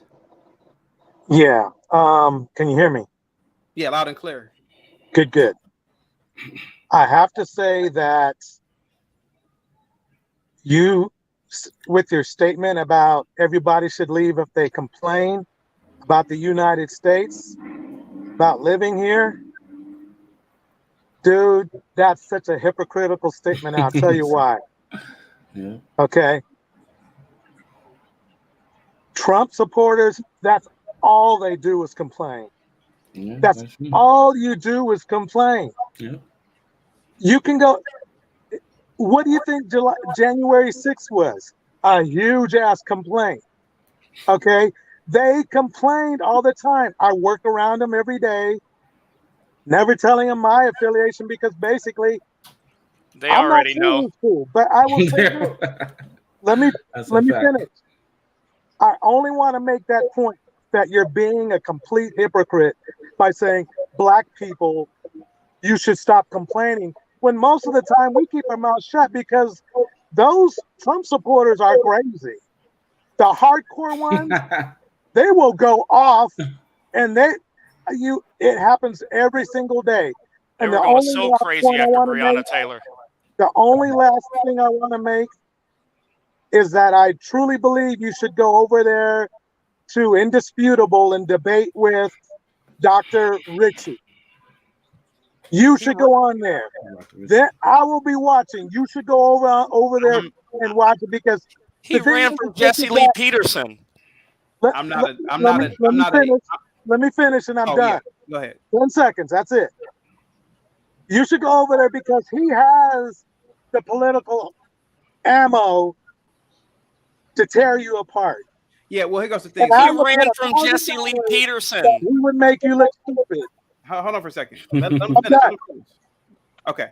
Well, thank you, sir, but I'm not a debater. That's obvious. What, you're brainwasher?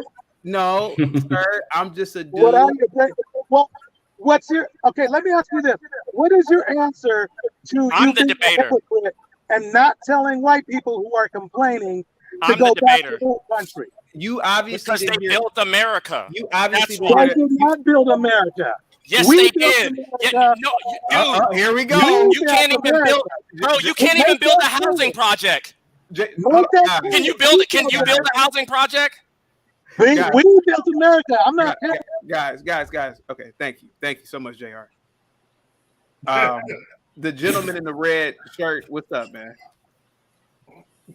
That was interesting. Yeah. Well, I mean, that's how black panels get. Go ahead. No, I expect that, but what I would like to add to it, what everybody has said, and it's a question I would like to pose to the older gentleman in the room. Do any of y'all know what the church committee was?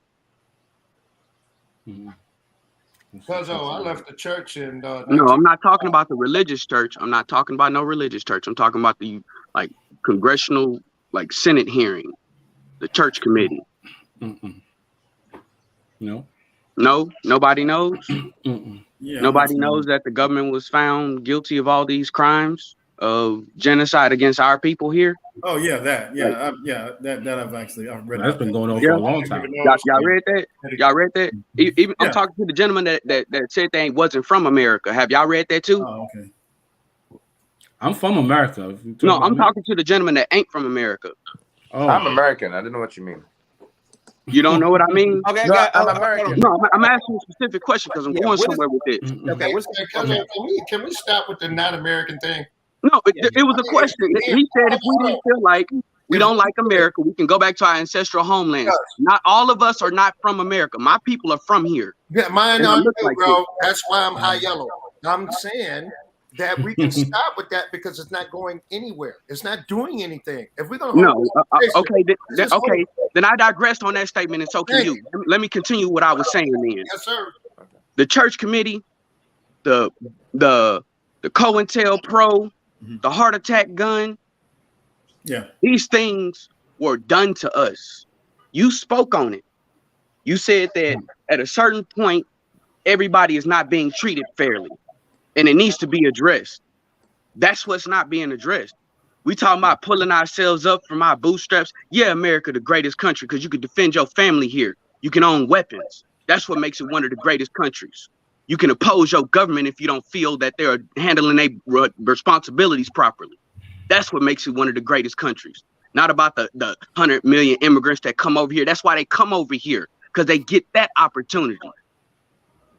Sure. We need to stop arguing about whether or not we're not having being afforded opportunities. We're not talking about here it is, minority depository institutions. You talking banking with yourself. If you having problems getting a loan from somebody, don't bank with them. Don't give them your money. If you having problems getting a job from somebody, when you still here and you from here, don't deal with those people. Find somebody that you can deal with.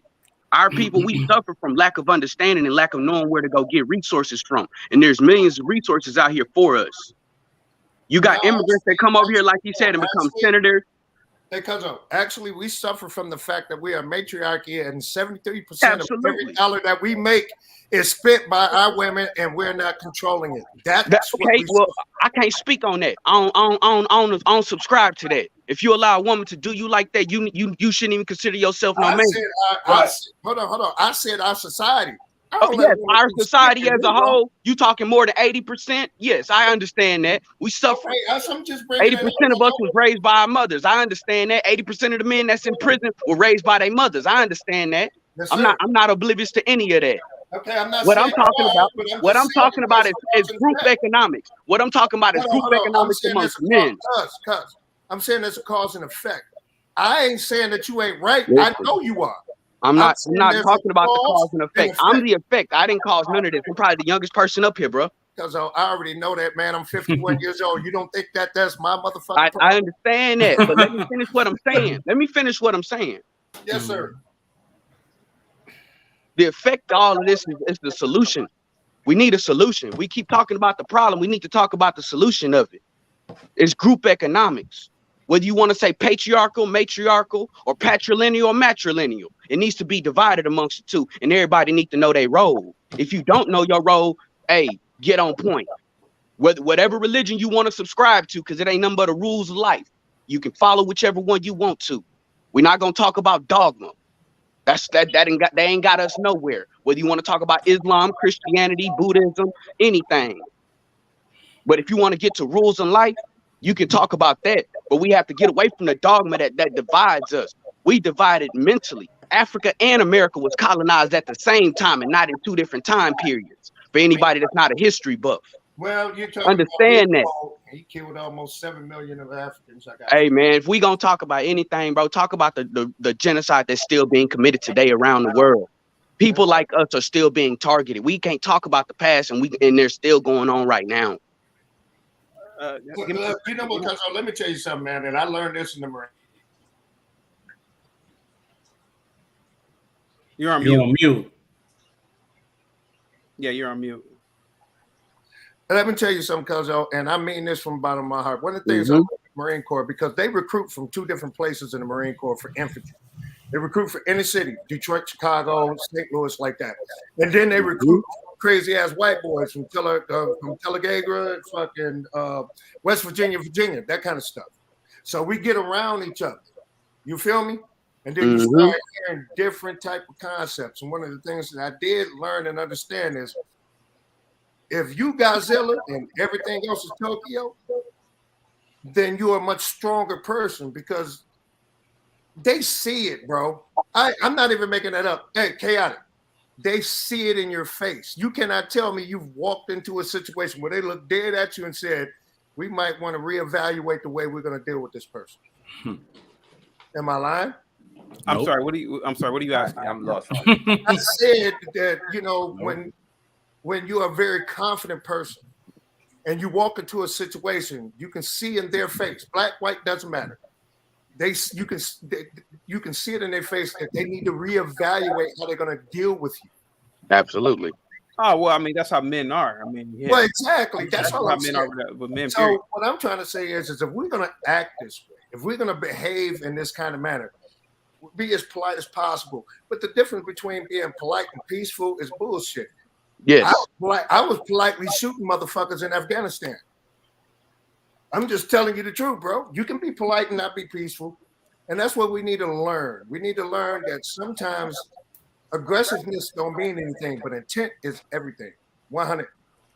Hold on for a second. Give me a second. Let me get to my guy right here. To the. I wasn't finished with the point that I was making. He interrupted me and made his point. Let me finish real quick. Sorry, sir. Okay. Please do. Thank you for saying that.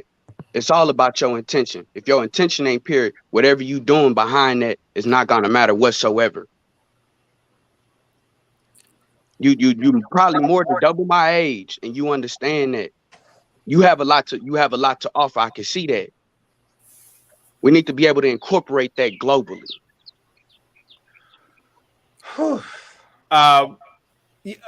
Let me get my brother to the right. I know you don't probably look at me as your brother, but go ahead, sir. Can you hear me? Yeah, loud and clear. You got a good mic. Go ahead, sir. Oh, cool. I mean, what it all boils down to it, we're not hearing the inner souls of our men cry. The inner spirit of the victimhood. Listen to me and feel me, my brothers. I'm a victim in America. Yeah, the white man is oppressing me. And the white man is keeping me down. Listen here, my brothers. Go ahead, man. No, real talk though. Only two things. Number one, America. America is what America is. People are who people natural light in where you're at, man. What's going on here? Yeah, my other computer got light, but the studio's full. I was trying to switch computers. Okay. So right. I guess I got to be Blackatron for now, or hiding with protection. Go ahead. But no, here's the deal. America is what America is. It's stolen land in the history of 1522. They did this, and the Pilgrims and the whatever. That happened. It's 2022 now. Everyone is responsible for when they click this red X, or the people who leave the chat, deciding on they're going to have a good life or not. That's your responsibility. Some people are ugly, some are fat, some people don't like you, some people are great. That's what America is. That's the same thing in other countries. Some countries have money. Some of them got skinny, pretty ladies. Some of them got ugly people. Some countries have fake health insurance like America. This ain't going to change. It is what it is. But I don't see it productive. My country, don't ever disrespect America. Why? America give freedom of speech, freedom of dust, freedom to win or freedom to lose. They can leave, they can stay. You have those options. You can get a passport and rotate in and out and go through 15 countries if you want to. But what's the purpose of being so emotional? My country, I built this in 1486. My great-grandfather's brother built the ladder to the prison in 8. Come on, it's because they no, want to argue over nothing. No, one at a time. And then next is going to be Jalen Rose at the bottom. Hold on. Why? Just have a good life. Can you do that? Is it too much to ask? They just want to complain, dude. No, guys, no, Mandrill, we got to just do. But if a person is in your country, you're either going to deport them, you're going to fight them, or you can shake their hand and say, "Hey, welcome to the country." Yeah. Pick one. Let's do one at a time, guys. You know how we black people can get. We cut each other off. We don't respect what we're talking. No, he's cool. Yeah. I know. I rock with Mandrill, but go ahead. I am oppressed. Go ahead, sir. You can finish. Oh, that was it. Okay. Jalen Rose, you're up next at the bottom. Talking about me, Sanchez. Yeah. They think you think I look like Jalen, man? Yeah, you do look like Jalen. They say Mike Epps, Day. That's what they say. Oh, okay, I can see that now. Jalen Epps. But salutes to the whole panel. I'm an ex-Air Force infantryman. I served in South Korea. And when I hear people say that America is the best country, I would say America is the best country for me.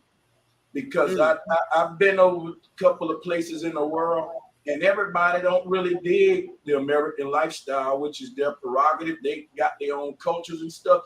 But if we think America is the best for everybody, what America tend to do is have a colonial mindset and try to enforce our lifestyle on everybody under the guise of, hey, we doing you a favor, bringing Outback Steakhouse to your country and Walmart to your country, right? But I love the country where I'm at. I do think that as far as opportunity, we are in a high spot, and that's really good, because now America, as far as the land of opportunity, ain't the same as it used to be. The world is changing, guys, and Israel is going to be the new Silicon Valley in a few years. America is not the superpower that it once was. So the days of saying America is the best is slowly fading away. Well, they quickly fading away. If you look at what's happening on a technological level, and especially with Dubai, Singapore, hey, we got in China, America ain't what it used to be. Let's just say that. So I think our pride needs to really match the situation. We need to kind of, be realistic, So the thing is this: as far as complaining goes, I think that the most complaining people in the world should be people up under a government. And the reason I say that is that it's like a surgeon. Any little mistake he make, we need to complain because we want him to perfect his stuff. He got to be perfect. He's a surgeon. We could go for mistakes, but we're going to complain more than anything to this doctor, to this surgeon, because when they make mistakes, it's life threatening. Same with government. I think that when customers start complaining, corporations get lazy and tyrannical. So complaints keep their foot on the fire, make them strive toward perfecting a flawed system. All right. So, and then as far as that, I forgot the other statement that I was going to say. I'm going to just stop right there. Thank y'all for letting me chime in. Thank you so much. Mandrell, you were next, man. And thank you so much, Sanchez. Hey, bro, what's up, Chaotic? What's up, panel? Scam likely. Question. Could you name me the institution or the white man that has oppressed you, sir, or the police that has beaten you for no reason? Could you name that person to me? You see, Chaotic, what you don't understand is it's the whole system. The whole system is oppressing all of us at one time, okay? It's keeping us down. It's keeping us from making money. It's keeping us from being rich. It's keeping them from being, well, me. Yeah. It's keeping people from being me. Preach, my brother. The whole thing, right? The whole system is keeping me from buying guns. They want to take those away. I mean, listen, I hear. I don't really watch panels where people complain about government because I'm gonna come at that. Yeah, you're not gonna complain to me. I don't want to hear complaints. I don't want to hear bitching. Yeah. Do you have now? If you're airing out your grievances, I'll listen to that. Yes. Now after that, do you have an actionable plan to fix the problems that you're talking about? I don't hear anyone talking about that. You know what I mean? You have very little of that. And to be fair, I mean, this is America. This is the only country where you can come here and in 2 years have like 3 businesses. Yeah. You know what I'm saying? What are you talking about? You know what I mean? And when it comes to politicians, you have men who don't like the whole women's rights movement and the trans movement and all that stuff, and they want to go out and fight that movement in the same way that those people got it, or the same way we did in the 60s with marches and protests and stuff like that. I'm like, no, that's not going to work. We're men. No one cares about our grievances. No one cares that we're going through this, that, and the other. If you want to change things, you have to do things differently than that. It's not going to be won by marches. What you have to do, like I tell people, man, look, chase the bag. First, you need money because you need funding. You need resources. You need capital. Then that'll at least get someone's ear. Someone who can actually make changes, that'll get you their ear. Now, what you're doing, that'll get their attention. Once you have their attention, you're in there. Now you can tell them what your grievances are, but you better make it worth their while. Otherwise, it ain't going nowhere. And that's the thing. When they leave you alone, Andrea. That's when they stop messing with you. Exactly. They start moving in such a way that they just have to pay attention to you, even if it's just a little bit. Yes, once you get their attention, that's when you're in there. But you have to make it worth their while. And your point of view or what you're trying to change can't be too radical. It can't be. Like you had a gentleman up here earlier. I've seen him once before. Far too radical. That ain't going nowhere. Slowly but surely wins the race, man. That's true, but you have to have the right approach. You have to have the right strategy, and you do need capital. He told me you shouldn't chase the bag. I'm like, then what the hell are you planning on doing? Wait for it to land in your damn lap. Right. I mean, you don't want capital. Yes, every man should chase it. You should be raised as a man. Chase the bag and learn to defend yourself. Learn to brandish a weapon. You learn how to properly use a weapon. Yeah. Fish, hunt. All these things I grew up doing. All this shit. Better than sports, martial arts. Disappear, Andrew. You should be able to walk into the woods in 3 steps. Can't nobody see you no more. Exactly. And so when I joined the Army and I joined the Special Forces, it was nothing to me. I was like, okay, I'm used to this. Was you 82nd or Rangers? 7th group. 7th group? Oh, yeah. Y'all 7 and 2s. Yeah, 7th Special Forces group. I know, y'all crazy. So, yeah. So I mean, so for me, that was. I ran in former Yugoslavia. I was 2nd Force Recon Charlie. Oh, okay. Yes, yeah, man. Yeah. See, that's the thing. I was raised in such a way to where the Army, nothing. So when they said, "Hey, anybody want to join Special Forces?" When they came around recruiting after airborne school, I said, "Yeah, I got in there." What's the complaining about? I was ready. You know what I'm saying? Same here. I was ready for it. And raising boys to be men seems to be a lost art. You got men who get on panels like this and they argue and they sound like women. They argue like them. They just want to yell over the other people on the panel. And so that gives them a false sense of achievement, or it makes them look like they won the debate or argument to other people. Hey, what about the trolls though, man? Hey, trolls, you can ignore them. They're funny. Right, you just either ignore them or laugh at them. They're funny. Hey, right. Can we hear from S Bro real quick? Hey, chaotic, hey panel, how you guys doing? Shout out to the trolls. He's in the chat. Yeah, shout out. So just there's a lot going on, but like just from listening a little earlier, and then a few things that a few of you guys said. Something I wanted to highlight that I think is interesting, a lot about like, oh, complaining, regardless of what side you're on, whether, black, white, whether you're, more left leaning, more right leaning. I think it's important to highlight that, like, this is one of the only places where you can even complain, whether you're right or wrong or not. We have the right to complain.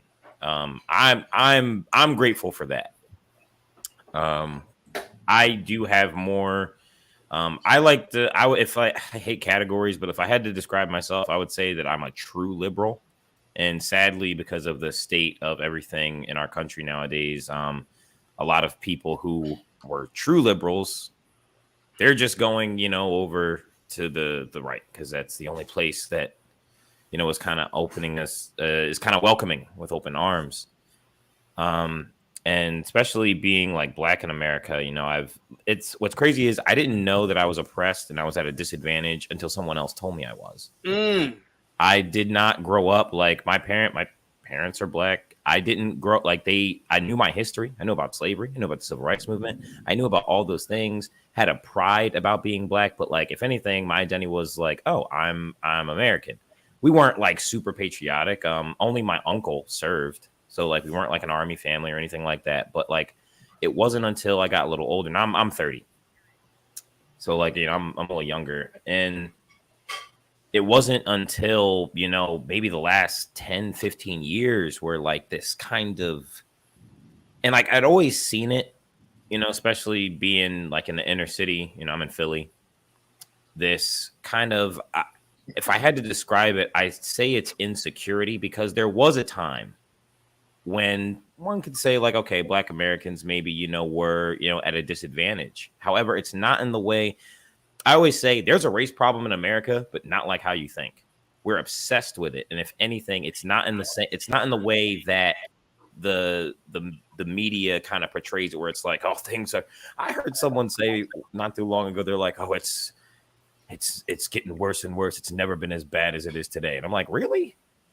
It's never been as bad as, like, you talk like Jim Crow, like slavery, like it's, I think it's all right. And not that long ago, I heard a speaker, he's from America. He's from LA, black guy. And he said that how he knew that there was a problem was because he currently is a dean at a college in Uganda, I think. And he said that he comes to the States like twice a year or something like that. And he said he came back and the people in Uganda were like, oh, how are you, my brother? Because we heard the police over there are crazy. Now, for some context, the police in Uganda are horrible. They openly take bribes. They beat people, they steal. And it's like, okay, so that means that there's this narrative. Everyone else in the world is either laughing at us or they feel bad for us because of this narrative. I got in a whole fight with family about especially in 2020 with the riots and everything. I worked in downtown Philadelphia during that, and I had to leave work because of it. And what I saw, there's no excuse. I don't care what the problem. Let's say the cops are evil and hunting us down. Nothing can justify just what I saw. And I heard a brother earlier, he said something about January 6th, which always makes me laugh because it's honestly, I'll keep going. If I don't, but that's America.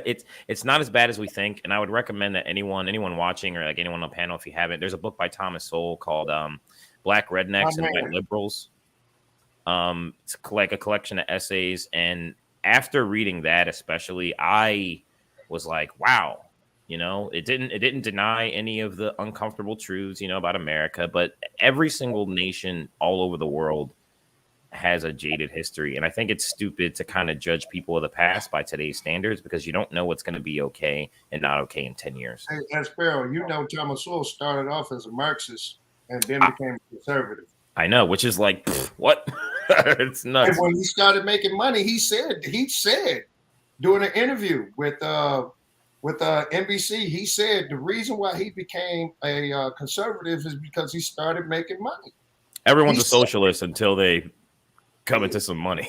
Everybody is, man. The older you get, the more conservative you become because you're trying to maintain a lifestyle that took you forever to get, bro. The thing about not judging people's past is, though, when you fill out a resume in this country, they want to know your past history. If you want to run for president, they want to know what your past was like. So, but I agree with you guys to a certain extent. I just wish that everybody, all of America, was on board with letting our past go. Well, that's why we won't find any. I think it was Jordan Peterson who I heard. He said any nation or land that has division is not on the same accord is always going to have problems.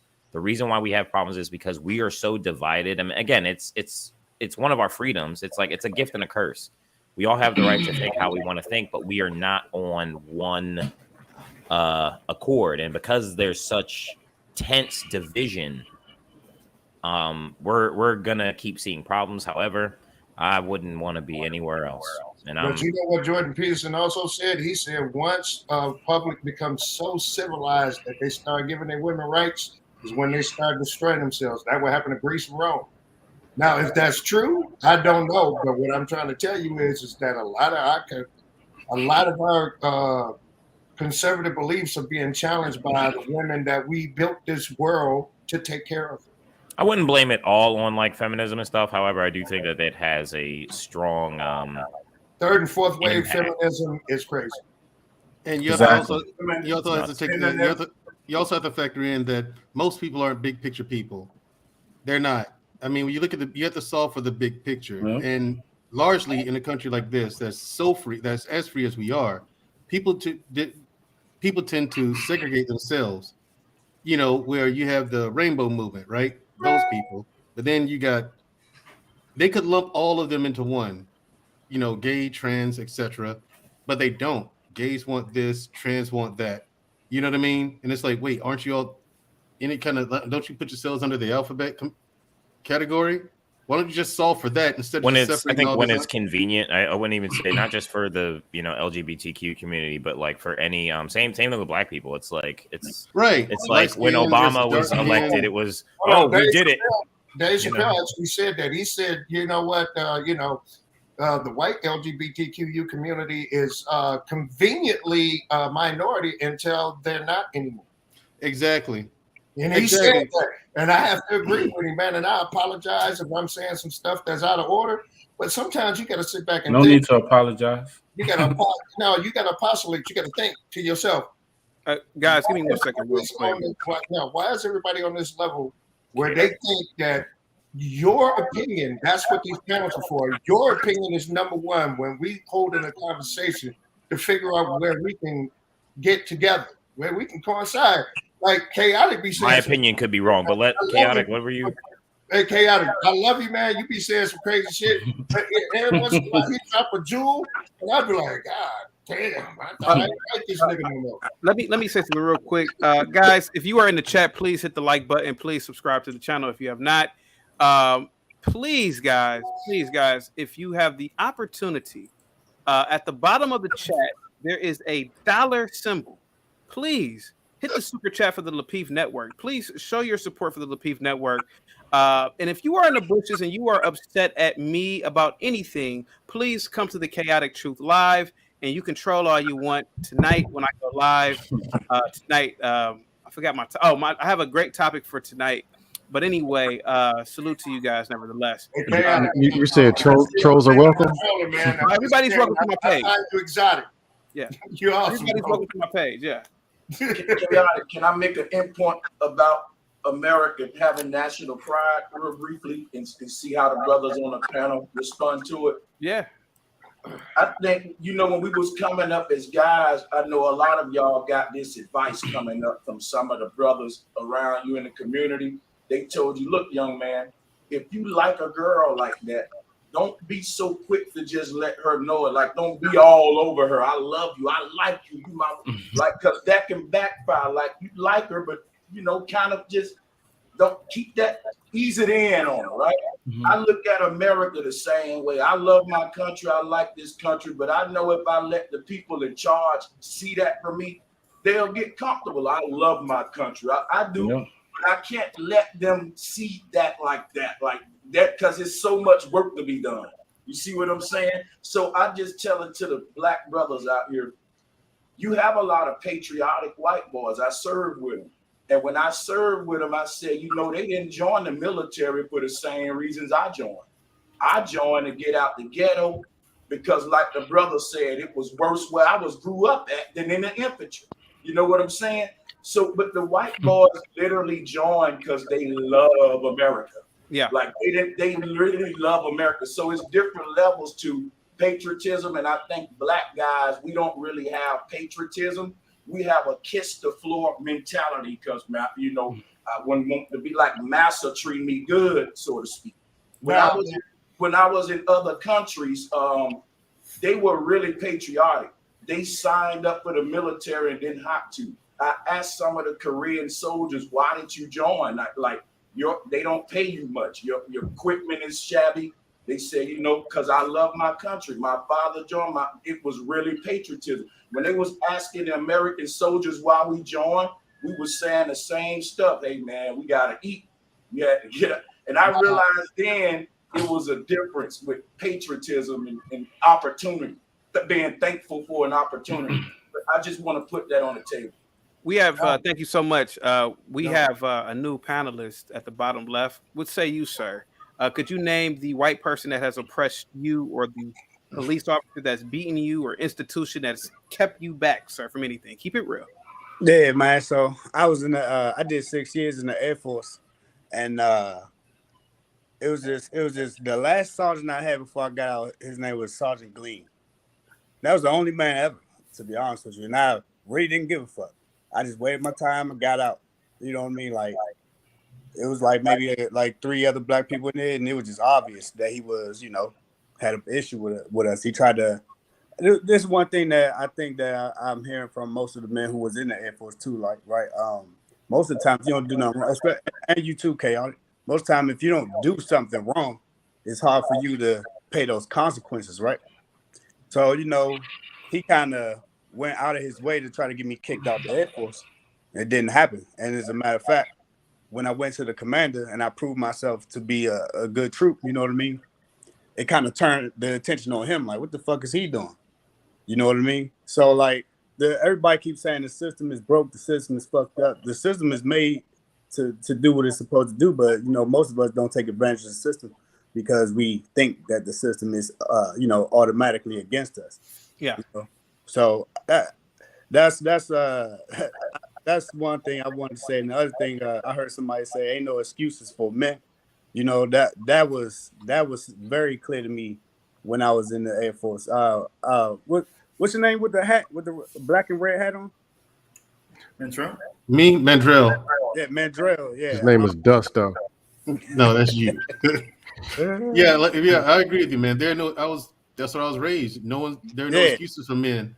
So when I went through basic training, like what you just said, when you went to the Army and you was like built for it, that's how I felt too. Like my mom was tough. Like, you know what I'm saying? Like my mother was very tough. So like when I got to basic training, it was a breeze. It was like a breeze for me. I was the dorm chief. I'm only 5'9", you know what I mean? Everybody in that motherfucker taller than me, bigger than me. I was only 19 and all that. Man, it was a breeze. Is that my baby right there?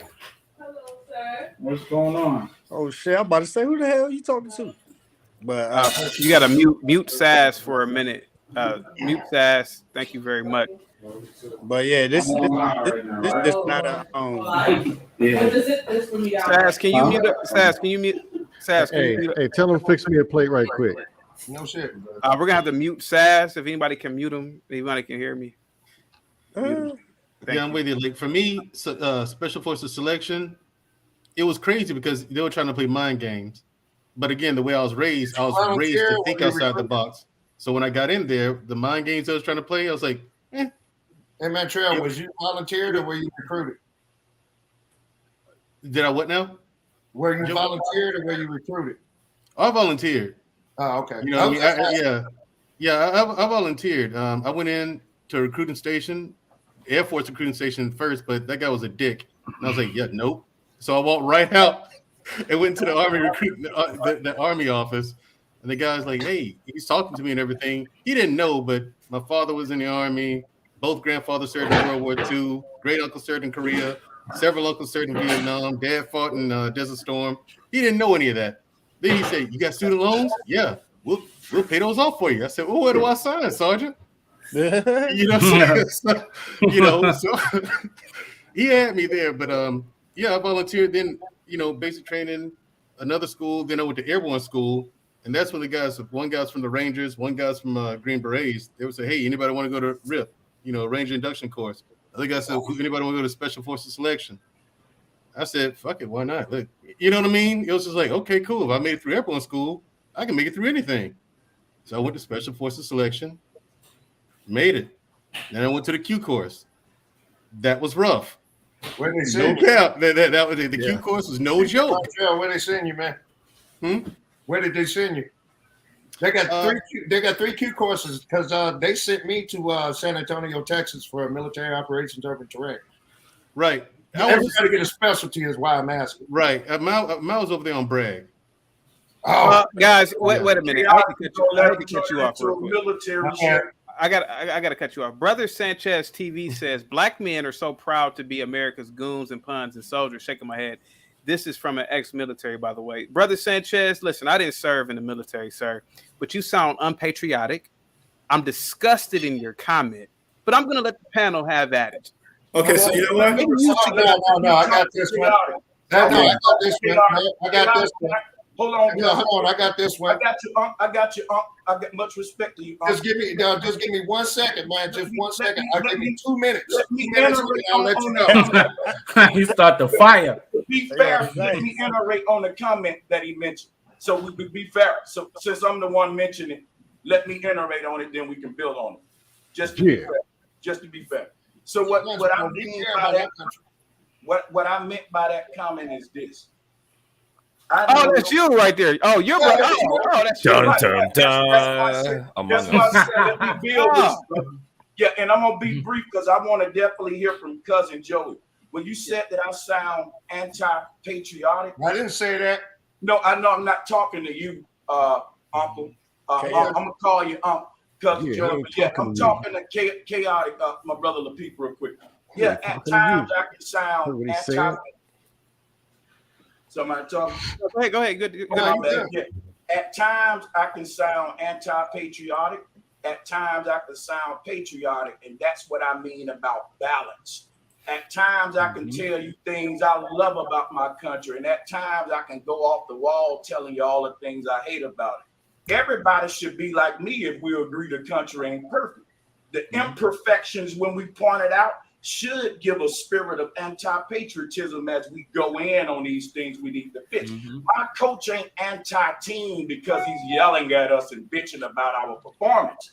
He's not anti-team. He's just as passionate as he was about bigging us up for the win. He's that passionate about telling you where you messed up that for the L. And that's just how I am with America, because why? I was in the infantry. My sergeant had the same attitude, and I didn't feel like he was anti-flight.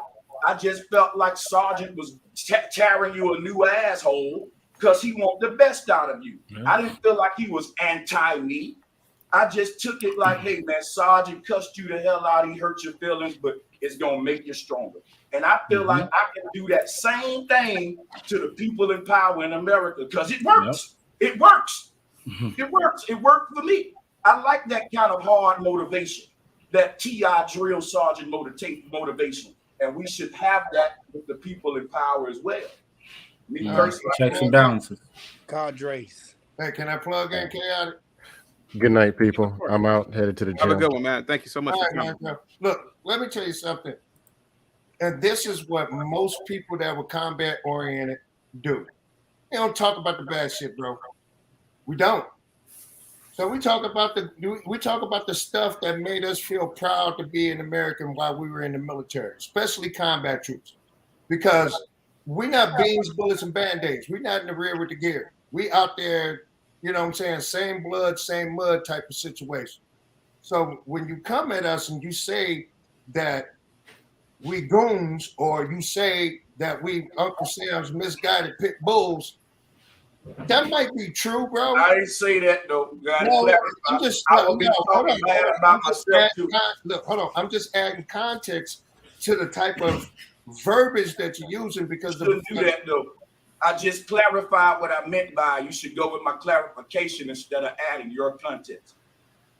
Oh, my bad. Okay. My bad. I didn't know you was in combat. Because that's how I can combat shit. Yeah, I was in the Air Force infantry, and I can show you my pictures right now. No, I don't need to see your pictures, because hold on. I was in Afghanistan with fucking pararescue and combat. And I thank you for your service. I'm not having a military dick off with you. Thank you. I'm not trying to compete with your service, sir. Military dick off, Pimpo. I'm just trying to make sure that me and you understand each other. When you make a statement saying that you somebody else's dog, that's some bullshit. Listen, this is how because you know what? I'm trying to be cool, but that's some bullshit. You can't tell me I'm somebody's whipping boy. Fuck out of here. Hey, this is how I feel. There are young men out there joining gangs, and let me say respect to my elder here. I'm not trying to be disrespectful, right? And he served more years than me, by the way. So I definitely want to humble myself. Uncle open ears, if I'm wrong, correct me. Here's my thing, though. I see young children joining gangs, right? And they go in the gang like I joined the military. They just a foot soldier.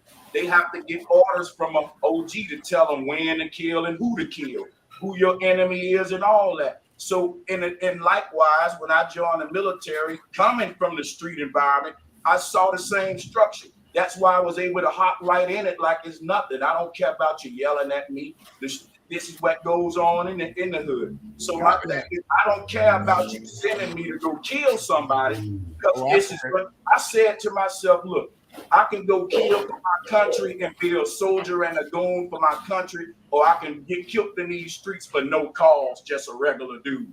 I didn't mind the fact that I'm gonna be a soldier for somebody. My thing is this though. We're a soldier. A soldier is a pawn. It's a goon. I never made it to the rank to be an overseer. When I got out the military, I was still a goonie, a pawn, or what we call a grunt. A grunt is what we call it. But yeah, it is called a grunt. And Cuzzo, I apologize that you feel that way, man. So Because no, it's an interesting perspective. Let me tell you why I'm saying that. Let me tell you why I'm saying I apologize that you feel that way. Because between me and you, man, do you understand what type of strength it takes for you to be sent from some place? Look, I understand you being shot at. The only difference is the motherfuckers didn't speak English. Got you. But for you to say what you're saying and feel the way that you feel right now, I love you, man. And that's stuff that I hear from people that got out the military younger than me. And, so I'm sorry. Yeah, because I know guys who hold their mind is gone because of the killing they did. You know, they ain't never been the same. And I know gangsters who their mind is gone because of the stuff they had to do. So I'm just making parallels. I think we all should do that. Like I said, man, I feel sorry for the way you feel, man. I love you, bro. That's and just it ain't the way I feel. It's a reality. Yeah, it's not hold on. If you ever need a reality, if you ever need to call somebody and talk to, man, I'll leave my stuff in the back chat. Me and you can talk. You know what I'm saying? Because really, to tell you the truth, strong men, we need to be on each other's side. Gotcha, and I appreciate that you acknowledge that we all strong men who need each other. I'm gonna let somebody else feel. I'm gonna let somebody else grab it. So, if we're still on this point, just something to add to it. First of all, Mandron, I didn't know you were in 7th Group. You know, shout out to you, man. I had no idea about that. So, yeah, I was in the Red Empire for like first and second battalions. It's not something I wave the flag about. You know what I'm saying? Yeah, I would have never even guessed that with you, man. Because I've seen you on a few panels. I had no idea. But shout out to you. So you got to remember, for Black men particularly, over the years, you know, going all the way back to the American Revolution, you got to think about the military was kind of there was a couple of things going there. They were joining either for economic reasons or for patriotism. As you get into like the modern era, it became more of a combination of both. Some guys were very patriotic. Other guys were like, look, I just need to get some money. I'm not lined up right now, so I'm going to go into the military, and then I'll figure out what I'm going to do with my life later on. And then some guys like me wound up staying in the military. So it was a combination of economic and patriotism for me, and I wound up staying for decades. That being said, the military has always been a way for upward mobility for Black men in particular. There's some other folks that come in and all the other stuff, but we've had a unique situation. So, and I've had people kind of say this, like, you guys shouldn't be joining because of the way the country has treated you and all this other stuff. I'm like, look, if we don't participate in all these issues and these external, campaigns that's a part of America, then we get left out. So think about our ancestors if they didn't participate in the American Revolution, if they didn't participate in the Civil War, if they didn't participate in, the War of 1812. The only other war that I would say that we probably should have sat out, if we were going to sit out any war at all, would have been the Vietnam conflict. And the only reason I say that is because so much was going on at that time. Everything was, kind of coming to a head. You had the Vietnam conflict, you had the Civil Rights Movement, the Black Power movement. You had all these things happening at the same time. So if we were ever going to sit out, that would probably be the one time I would have been like, you know what, maybe Black people should sit this one out. But if we don't participate in all areas of society, right, wrong, or indifferent, then I have the idea, this is just my theory, that everybody else is going to look at that and go, well, you guys don't have a say in this because you didn't participate when we should have been doing whatever. That's just kind of how what happened. Is it healthy to keep first off, I have not served. Everyone on the panel, you guys are that straight up. But like you said, maybe we should have sat that one out. So is it patriotism? Because if we're American, why is it that Black Americans specifically, we always kind of separate ourselves? It's kind of like what I was saying earlier. Yes. Oh, sorry about this. Perry in the chat says, chaotic truth. What happened? This military panel changed the topic. Well, Perry, what happened is that they did a coup d'etat. And they this still relates to this America is a great country. The military took over. Yeah, go ahead. No, this still relates to whether or not America is a great country. This still relates. But we should have sat that one out, and kind of like what I mentioned earlier, where it's if we're not on the same accord, and this goes for everyone, it doesn't matter what race or ethnic background you are. If you're American, you're American first. Before anything else. And obviously, there's obviously a Black American culture, then things like that. But I would argue, I don't want to disrespect, my elders here, but I would argue that I think it's a little, maybe dangerous is too dramatic, but for lack of a better term, dangerous to kind of say, oh, like we need to be involved. I think you're right. Like, what if, like, everyone here has seen Glory? Yeah, great movie. Oh yeah, phenomenal, awesome. Like, if stuff like that didn't happen, like, come on, like we who knows what would have went down, But I think that pays. I think that just adds to the fact that, like, like even the slaves, like, yeah, they were slaves, but like I tell people all the time, like, hey, my ancestors helped build this country, even if it wasn't voluntarily. That's like it's part. Oh, everyone's looking at me. It's part of my history. Like, I won't deny. I'm not trying to lighten the blow of, like, the horrors of slavery or anything like that. But like, it's part of who I am. One time, a few years ago, I told someone, I was like, oh, my ancestors were slaves, and they were like, don't say that. Your ancestors aren't slaves. And I'm like, no, don't forget it. Exactly. Yeah. That's my history. Don't erase it. Don't forget it. Stop trying to blot it out. Like, my ancestors were slaves. And it reminds me of that scene in Roots where I'm just going to assume that everyone saw Roots, where Kunta, he's doing something, stupid. And Belle, like his wife, she like gets him up and she's like, whatever, nigga. Like, I'm American. I was born here. My daddy was born here and his daddy was born here. And like, forget whatever you're saying. Can I ask you a question real quick? Yes. Do you acknowledge your hunter-gatherer ancestors as well from 50,000 years ago? Like, as far as like when they were like hunting wild saber-toothed tigers and all things like that and getting mauled to death by wild animals. Hey, I think that's how he means it, though, Chaotic. If I knew more about it, it's for everybody too, by the way. No, I'm if just I curious. knew more about it, then like, yeah, like not like if I did, like, I've never done one of those DNA tests, but like if I did some DNA tests and I could figure out what region of Africa my ancestors were from, I would take pride in that. And I would get into it. But like, as far as I know, like, I'm an American, and I know, like, I know that much. Don't go back 50,000 years. I beg your pardon. I said DNA tests don't go back 50,000 years. No, but I feel like as a culture, guys, I'm a futurist. I believe in the future, and I think the past keeps us enslaved and it keeps us back. Because my argument is, well, if we're gonna talk about slavery, or colonialism, let's talk about what happened 50,000 years ago in the savannas of ancient Africa. If it has relevance, sir. It has relevance. Everything has relevance. It's our history. You got to keep in mind that there are people making big time money to teach world history, American history. Us military guys, we're gonna be part of history, and we don't want nobody saying forget about the past because you're gonna forget about me. I think that we need to learn how to deal with the past and the future in a beneficial way. Don't do it right now. We monetize our history. We just want to sell easy instead of benefit from where we went wrong and failed that in the past to see how that can aid us in the future. To the bastard that wrote in the chat saying the Constitution is the past. No, the Constitution is a living organic document. It's not about the past. We still follow it to this day. It's a living organic document. Amendments, all kinds Some of us. I'm about to say, living organic document. It still changes, so I don't know. And for the record, when I said like when I use the example of like, hey, don't forget my ancestors were slaves. No, that's true. No, I wasn't. Yeah, no, I wasn't trying to give you any pushback. I just wanted to say that. Yeah, I like what you said. Like, I'm like, oh yeah, he's right. Like the future. Like, I don't hark up on, like, because people all the time, like, I'm black, I'm American, I'm a Christian, so I get this stuff all the time from all different angles where I was like, oh, my brother, are you sure? And I'm like, look, man, whatever. Like, Jesus. What does that mean? Truth R, what's up, man? I have a question for you, sir.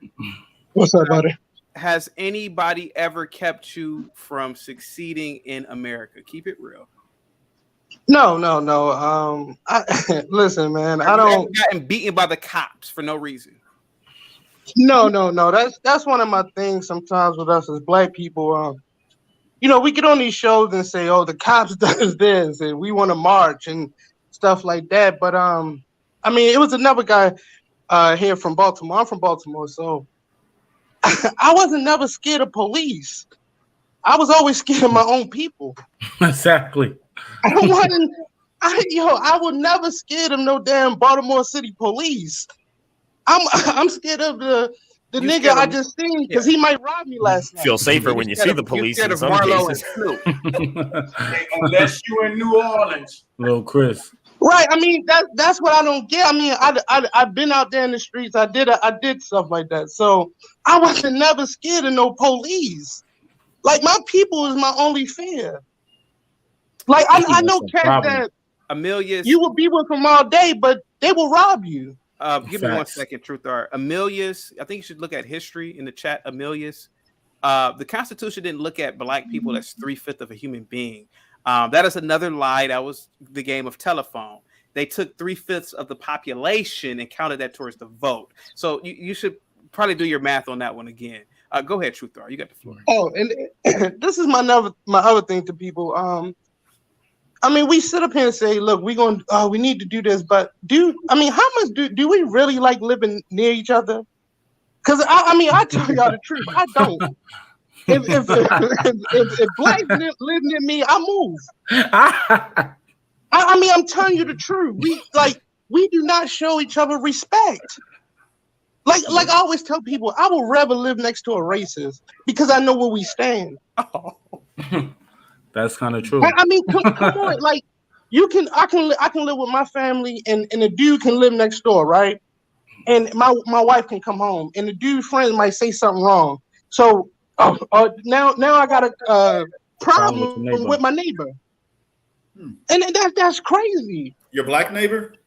Yeah. No, I don't live black. I don't live near black people. I move. I don't live near. No. That's a fact. And hold on, and chaotic. Look, let me tell you something.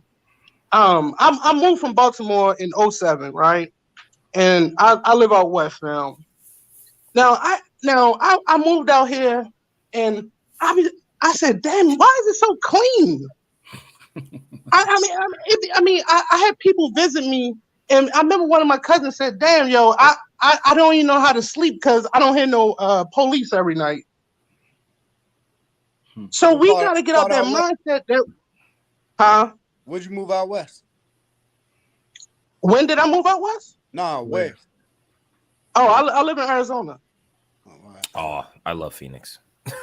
Well, no, I'm just saying that the cleanliness of this place. I mean, this place is clean, man. And so then I had to work. You know, we come from the Democratic plantation. You know, most of us, you better be a Democrat. But then I come out here and I start like being around conservative people. And I'm like, damn. I mean, well, he black. Why? I mean, he vote Republican. Why? So then I had to see it's about the policy, the ideology. Yeah, the policies, like, you know, this. I used to work with a Mexican lady that she was a Republican. She told me, she said, Kevin, listen, it's not about money. She says about policies that they place. Exactly. And I said, damn. I said, well, yeah, because I got kids, but I mean, the people that go down there and get help, that's fine with them. I worked 5 jobs before my wife had to do that or any of that. You know what I'm saying? I had my first son at 21. So we got to put our people in position. So, you know, we sit up here and say black power, black unity, but we come from them cities. They not no good. Nope. Yeah, nope. They are not no good. Like I said, man, I mean, even when we did live in Baltimore, I told my wife, look, them kids, they ain't going to no all black school. Nope. Hey, no, it's third world America. Third world America. Well, people can keep saying, oh, well, the HBCUs and all that. Man, come on, man. Come on. If anybody's child had a scholarship to go to Harvard, Vanderbilt, Notre Dame, you're going to tell your son, hey, man, don't go to that school because it ain't an HBCU. Truth are, I taught in inner city schools for many years. I say this, and I made a live stream about it. It's like being in hell every day. Exactly. I mean, tell me about it. That's a fact. That's a well, can you speak to the conditions the issues that create those conditions, though? The issues are because that didn't happen overnight. Well, it didn't used to be that way. Wait a minute, Kevin. Well, no. Listen. Hold on. First, hold on. We can't. Hold on. We can't say it's the cities and it's the people in the cities, my brother. Because listen, we all had this thing. Hey man, we grew up poor. Everybody had served sandwiches. Listen, I didn't grow up poor, man. Listen, most of our people on the East Coast, especially our grandparents, they all work for General Motors. Hey, truth are. So I know people family had money. That's how you know. But what I'm saying is, I didn't grow up poor. Me either. But I understand what it is to have money, but then act like you poor. I would like to address Kevin C for a minute, if that's possible. What you say? I would like to address Kevin C. Kevin. Okay. Oh, you have a question for me? What's up? You asked what are the conditions that led up to it? Yeah. Fatherlessness. Okay. Well, you listen. Let's be honest. You're like an Xer on the cusp of a boomer, right? I'm sorry. Say again. You're like a boomer, but you're like an Xer. You're like on between like yeah. Okay. Yeah. 60s. Yeah. Yeah. You know as well as I do that even in the 60s and 70s, the inner city schools were unruly. There are so many. Listen, Howard Stern he went to a school called Roosevelt High School in New York, and he even said that the school was just out of control in the 70s because he was one of the only white kids still left there. And you have a lot of older people who have told me this. I'm talking about black people who've told me this. Mm-hmm. You know that the schools were bad even back in the day. And let me tell you something. I went to public schools, and I can tell you, I was in class sometimes, and it could be 30 of us. And I would say, guys, let's do the work. Let's not throw the science beakers. Oh man, you trying to be white, man. You trying to be white. I'm like, guys, let's be orderly for the let's listen to the teacher while they're talking. And I'll be the only one doing it. And what I'm saying is, sir, is that we have a problem. I don't think that it was created by any outside forces. It's something that it's something that we need in our own. Okay, you know what? You have a point. There's something that the black man needs, and I think it's a certain level of order, and it needs to be almost dictator-like. And I think that's the only way that it can work.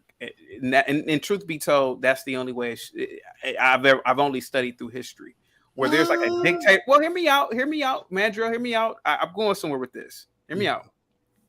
If you look at the black culture, if you look at our history, we are best suited under dictator rulership. Listen, the ancient Egyptians, they even drew it. It was the Pharaoh, and I can show you pictures. Give me a second. I've done videos on this. Look it up. The ancient Egyptians, the Assyrians who were black, they only had one ruler. And I think that give me a second. I think that we are the African people never really went through what the Greeks or the Romans did in terms of creating diplomatic governments. And we've always had one person. That's why blacks always need like a leader. It's ingrained in us. So when we have weak leaderships, you have classrooms that are just out of control, and you have systems that are out of control. That's what I really believe. I could be wrong, but that's what I've observed. Can I respond to that? Now, give me a second. When I was teaching, when I was harsh and brutal to the kids, to the teenagers, they respected me. When you called them a motherfucker, when you told them, listen, you dumb son of a bitch, you're gonna be frying fries at McDonald's. Oh man, Mr. Chaotic, man, we tripping. We don't mess with him. But when you're nice to them, that's when they try to overthrow you. That's what I experienced. So I've experienced that it takes brutality. It takes a Negro that has that rules with an iron fist. And that's what I've observed, Kevin C. That's what I observed as an educator. Well, if I may, here's the thing: you're not wrong. I know I have my reaction, but here's the thing. Let me say this real quick, Mandrill. Guys, don't take my word for it. Google it. Mm-hmm. Go to Egypt. They have hieroglyphs. The black man drew himself beating other niggas into doing work. That's true. Here's the thing. What you said, hold on 1 second. 1 second, Sanchez. Isn't that true? You gotta You're crazy. Let Mandrill talk. Go ahead, man. Yeah. Here's the thing. All of those. Listen, I gotta get out of here. I'm just gonna say. Thanks, Sanchez. Thank you so much, man. All right. Thank you so much. I want this, and I've been muted the whole time. Just want to say this: you can rule with an iron fist, but the people you ruling are gonna always be plotting to revolt. So those doggone kingdoms were never sustainable. That's why they didn't last today. You can't rule a woman with an iron fist and think she don't stay with you. She's gonna always look for a way out. And that's what even the white Americans that ruled over us knew that. They said, look, we gotta quit with the whips, we gotta quit beating them down, let's emancipate them, let's kind of let them, because they always trying to revolt. We gotta always watch our back. Now, if you look at us today, you can't pay us to leave. We feel like the treatment is immaculate now. You see what I'm saying? So you can do better with honey than with, I forgot the saying, but y'all peace. I love All right, what's up, man, Drew? What's up, man? My thing is this. Now, what you're seeing is in us today is a result of a lot. A lot went into it. A lot of brainwashing that's been passed down by generations. You know what I'm saying? Because think about it, the N word, right? We say nigga, and we don't like it when other cultures say it, but we don't seem to mind. That's a beautiful word, sir. We don't seem to mind calling each other that. And that's a beautiful word. I've had to explain it to some of my colleagues who are white or non-black. And I said, well, think about it. Back in the day, way back in the day, you know, if a black person was calling another black person anything other than a nigga, if you called them a human being, okay, you were killed. That's way back in the day, right? And so you fast forward through time to protect their children. Parents told their kids, no, that's not a human being. That's a nigga. Why do we get treated like this, Daddy? Because we're niggas. Mm-hmm. Well, why do we have to, why do they get these things and why we don't, Mama? Because we're niggas, right? And so it was passed down from generation to generation. It was taught and ingrained, generation to generation. It was something that's just that simple. These changes and these things that have happened to us, it's not some big, complicated master plan. Like the way they say feminism broke up the black family. It did, but that's not why feminism was allowed to go on. It was allowed to go on, but simply because if you get women, regardless of race, out of the house from being a housewife into the job market, working a job, they had to pay taxes. And that's why feminism was allowed to go on. That's the real reason why feminism was allowed to go on. That's why the government went along with it. If you get women out the house, they work jobs and they pay taxes. Now, hold on. Now, the separation of the black families, that was just a happy accident. It was so unexpected, in fact, that the government actually put resources and manpower and real money behind investigating on what the hell happened there.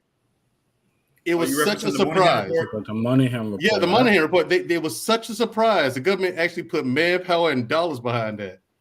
So the thing is, it's a result of a lot. And like I said, you're not wrong. When you're nice to people, they see that as weakness. But then you can say motherfucker, shut the fuck up, or slap them in the face, then they're like, oh shit, this guy's serious. You know what I'm saying? Now you understand where you are, but you know, it's like, so like I said, you're not wrong. It's harsh as it is for some people to hear that. Let me say this real quick, man, Drew. When Thomas Sankara came into power in Upper Volta, changed the name to Burkina Faso, he basically told these tribal chiefs, listen, these people aren't going to pay you guys any more taxes. He gave women all types of power within the government.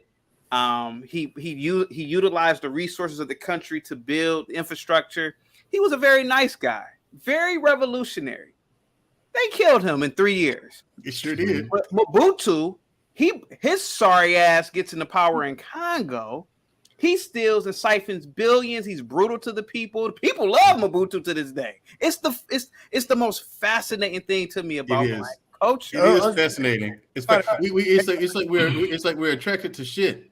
If you think, you know what I'm saying, and we repel air freshener. It's crazy. But if you get that analogy, it's like it's the radicalized thought. Most of us who up here who was in the military, you know what I'm saying, we talking real good about the military. That's how they bring you in the military. You know what I'm saying? You gotta eat all that shit and basic training and your training to you know what I mean? So like it's truth. You know what I'm saying? I guess the brainwashing. Well, I mean, I wouldn't really call it brainwashing. I guess it's not called brainwashing. It's assimilation. It's assimilation. That's it. It's assimilating into a culture, into a society. It is nothing more, nothing less. And it's a radical thought, even in itself. I mean, my bad. Brainwash was a bad term. Oh, I get what you're saying. When you say brainwashing, like the veterans here on the panel, we understand what you're talking about. Some of us go through the trouble of correcting you. Some of us don't. I don't, because I understand what you're talking about. I mean, there's because you do have to be trained, and it takes a certain mindset to kill a human being, flat out. You know what I'm saying? Because like in Vietnam, it was a problem. Guys didn't want to kill. Some guys in the Vietnam War didn't want to do it, but you fast forward to present day, us, the way we were trained, like Cousin Joey said, I politely shot motherfuckers in 5 different countries. Damn. Personally, you know what I'm saying? Politely. You know what I mean? I mean, but it is a part of the training where they do have to get you to understand. AL in the chat. Yes, white countries are beautiful oases. You live in one right now. Yeah. America. They do have to train you. I mean, mentally prepared for that. You don't live in Africa, any of those countries. So yes, obviously, right? So yeah.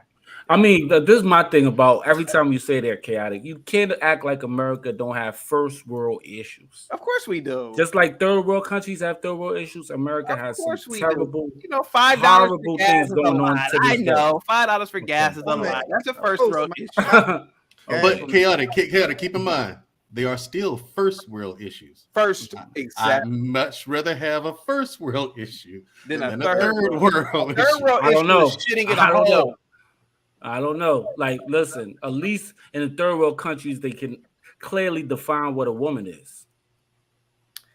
Oh, okay. So okay. You had to be right on that one. You're absolutely right. Okay. All right, you're right. Yeah, you're right. Yeah, but I'm scared about the kids. The kids would be like, 5-10 years from now, your son or daughter might bring somebody home who they think they are, and they're gonna be on it. You look on the birth certificate, it's gonna be who they identify as, and it's gonna, they're gonna be heartbroken. This is statistically what's gonna happen as time progresses. That's a first world issue where we're changing the definitions of what a man is, what a woman is.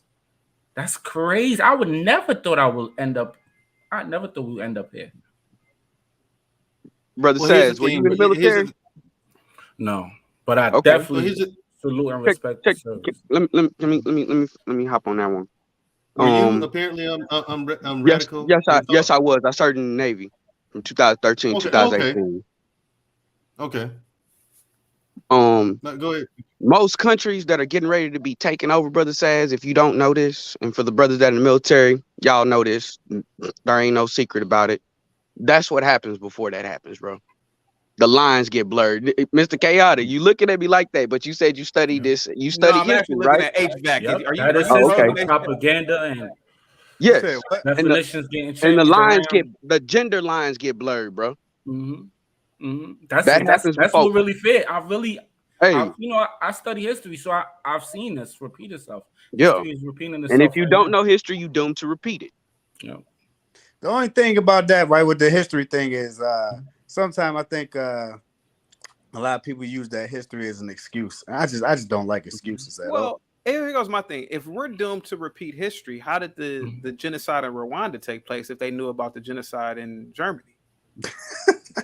The genocide took place because nobody did nothing about the genocide in the Congo. If we're gonna talk about Germany, talk about the Congo first. Well, so that's a good point. So, and there's been the Armenian genocide and other genocides. So it's like I've always heard that history will repeat itself, but I take a different stance. My stance is that you have to study what happened. I believe. And there's a lot of primitive behaviors that the Rwandans displayed in terms of looking at another ethnicity. They literally called the Tutsi cockroaches. Yeah. Like that's disturbing in itself. But you know what the liberals call the conservatives now? Exactly. Okay, remember there was an outside element that was actually instigating all of that process with the division, the Belgians, and all that other stuff. And that's the same thing that's going on. The Hutus and the Tutsis had beef before the white man came over there. But were they killing each other though? They probably were. We don't know. At a rate of 1 million in the 90-day period. No. Before that radio station. There's always disagreements when people are living near each other. We can agree to that, yes. But they weren't really outwardly, openly trying to kill each other in the way when the genocide kicked off in 1994. Like that was and I'm not trying to You know, I'm trying to be sensitive here, but that was a ridiculous kill rate. You know, about almost 1 million people within a 90-day period, right? It was. That was a ridiculous kill rate. Yeah, so it wasn't with guns either. Most of it wasn't with guns and bullets. That was with machetes and up close and personal. So I'm just saying they weren't doing that before, but you had somebody else come in and kind of add to it and create that situation and facilitated the process. So all I'm saying, I'm not saying they're not at fault for doing it and how it got there. I'm just saying that they had some help getting there. See, those are third world country issues. Yeah, you don't want those, Sam. Yeah. Well, if we want to talk about I don't want third world those, countries, right. a couple years ago, I think it was either Denmark or Norway. They called America a third world country and asked all their students to come back home. And why would they do that? They said we were a third world country and we got third world issues. We do. I believe that. Yeah, come on, we can't act like things aren't going on. Genocide is going on today. I don't care what nobody say. What kind of genocide is going on? Abortion. Okay. Abortion is a genocide that's going on today in America. I don't disagree with that, I guess. But how's it a genocide? That's not wiping out the entire population, though. I mean, we 33% of the abortions in America. That's by choice. Well, yeah, but that's by choice. That's not a genocide. And no one's doing that to. No one's doing that to us except us. Well, it's legal, so it is sanctioned. Yeah, so it's the death penalty. So my thing is, you got the death penalty. Why get rid of abortions? What's the difference? Mean, the difference is innocent versus guilty. But how do you know the kid won't go out and be an axe murderer? How you know that they will? That's hypothetical. That's hypothetical. I'm just saying this is kind of argument you're gonna run into. I've had this debate before. You're gonna run into this. I completely understand, but it doesn't change the fact that innocent people are being killed, which is sanctioned by the government. Innocent people have had the death penalty. Yeah. I mean, not after they've been proven guilty. Yes, proven right? innocent. But yes, at least they went through the process. No, they've been proven it. There's cases where guys in an appeal, one is appealed, proven innocent, still put him to the chair.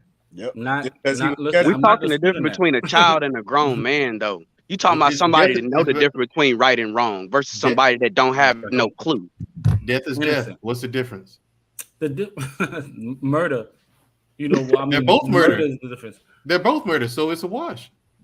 No, it's not. I mean, how you gonna compare somebody who innocently died? I mean, or innocently was murdered, right? There's still the government is still accountable for that, right? Or are they though? The criminal justice system, or the lawyer, the prosecutor was still, there was still a process, right? Gotcha. And the government allows abortions. There's still a process with that too. What's the difference? What's the process? Gotta go to the I ain't never had an abortion. I mean, I know you never had an abortion. I'm just saying, when did this baby ever have a chance to defend himself? Well, it depends on when you had the abortion, because it can be argued that at some point it's not a baby yet. You're off the rails. You're off the rails. Oh, here we go. You're out of this world. That's what I'm saying. I mean, life starts at conception. No, it does not. It doesn't? No. So when does life start? At a heartbeat. After he has a heartbeat. No. Even then, hold on. Life starts when the brain develops. Because there's no. That's about 5 weeks. No. Yeah. Life starts when the sperm hits the egg. No, it doesn't. Yes, it does. No. Yes, it does. No, it's just a bunch of cells. It starts the process of creating the baby. If it's it's just a bunch. At that point, it's just a bunch of cells. No. So what are we? A bunch of cells, right? Yep. No, but we have consciousness. That's the difference. No, that doesn't make you a human because you have consciousness. What if you? That's exactly what makes you a human being. The fact you have our level of consciousness. So unconscious people deserve to die. What do you mean? What do you mean? Your consciousness, the consciousness, the fact of knowing who you are and our level of understanding. Are people in comas not conscious? Exactly. They're asleep. No, people are they're unconscious. You see what I'm saying? But they're asleep. That's not the consciousness. I'm talking about consciousness. Consciousness. Let's go with that. Consciousness. Awareness. Human consciousness. Human awareness. Yes. It's just unconscious. It's just conscious and unconscious. You either we both have a consciousness. You either wake or you're asleep. See that's not what Mandrell's saying. That's what I'm talking about. All right, what you talking about, Mandrell? You Human talk about a person who can consciousness. think and have Awareness. Awareness that you are alive, that you are a human, you have a name. You know what I'm saying? The awareness. You might be in the coma and be dreaming about your life. You know what I'm saying? So do you not still do you feel pain? I haven't been in a coma. I couldn't tell you. I'm just these are questions to be asked on this topic. Can you feel pain? Whilst in a coma? No, I'm talking even whether you in a coma, whether you be in a baby we all feel sucked pain. out. We Do they feel pain? Can anybody solidly say they don't feel pain? No. After 2 weeks or after a week, you can't say that they don't feel pain. Babies don't feel pain in the womb. In the womb, you can't say babies don't feel pain. Babies can't say that because genetic trauma can happen too. You right. Well, the thing is, here's the thing. Here's the answer to that question: whether they feel pain or not. Has the central nervous system been developed yet? Because that's what pain systems are. Even if it, I don't know what. There's no nervous system. There's no alert. There's no alert of damage. So there's no pain. So you feel like when do you feel like abortion is right? You feel abortion? I mean, abortion. It's not something it's not something I would choose for myself. No, that's for me. That's just me. But I'm not in the room making the decision on this. All right. I wouldn't. Like I said, for me, I wouldn't choose to do it myself. By the way, I wanted to get this in earlier, but I agree with Chaotic. Send your kids to private school. Okay, if you don't have the money to afford private school, get a second job. You and your wife both. Yeah, you and your wife both get a second job. Send your kid to private school. You don't have to be around the shenaniganry. Yeah, public school is like going to hell every day. Right. I mean that wholeheartedly. I believe that people should be given vouchers. They do give vouchers sometimes for private schools. That's sometimes, but I think what Trump was trying to do. That's one of the main reasons why I wrote him. Was he was trying to bring school choice and make it, the whole country. Like instead of our tax dollars going to public schools, and the schools are horrible, like y'all stated. The schools been horrible since the cities, especially in our communities. Why should we keep on funding them? Hey, why don't the parents get the voucher and they can send their kids to any school they choose to, whether it's private or public? Hey, have you ever known somebody who had like a bunch of kids, right?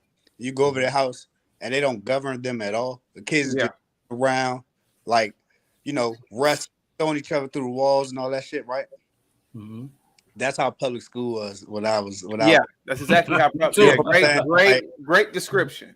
I remember when I was in like middle school, they had like a meeting. It was like there will be no more administrators breaking up fights.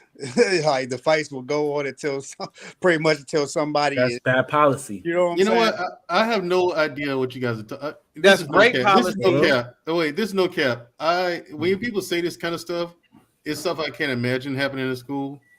I went to school with white kids. I got you. I went to school with white kids. But I lived in a black neighborhood, you know what I'm saying? But it's like, so if you guys talk about this, I'm like, yo, word? It was like that in school? Mandrell, you went to school with white kids? Yeah. Oh, it probably was heaven every day. Let's be honest. Let's cut the cap. Yeah. It was probably heaven every day. It might have been a fight or two a year. It was heaven every day. It wasn't a bad thing. I'll say that. That's horrible to say. That is horrible. Yeah, there's no cap. When I hear people talk about this is their experience in school, I'm like, I'm sitting here trying to imagine, like, word up, it was like that. Where? I'm talking about, man. You know what I'm saying? But then I have to remember, I lived around black people, went to school with white kids, so that's why I didn't see it in school. I mean, it's just those people who grew up, they were raised.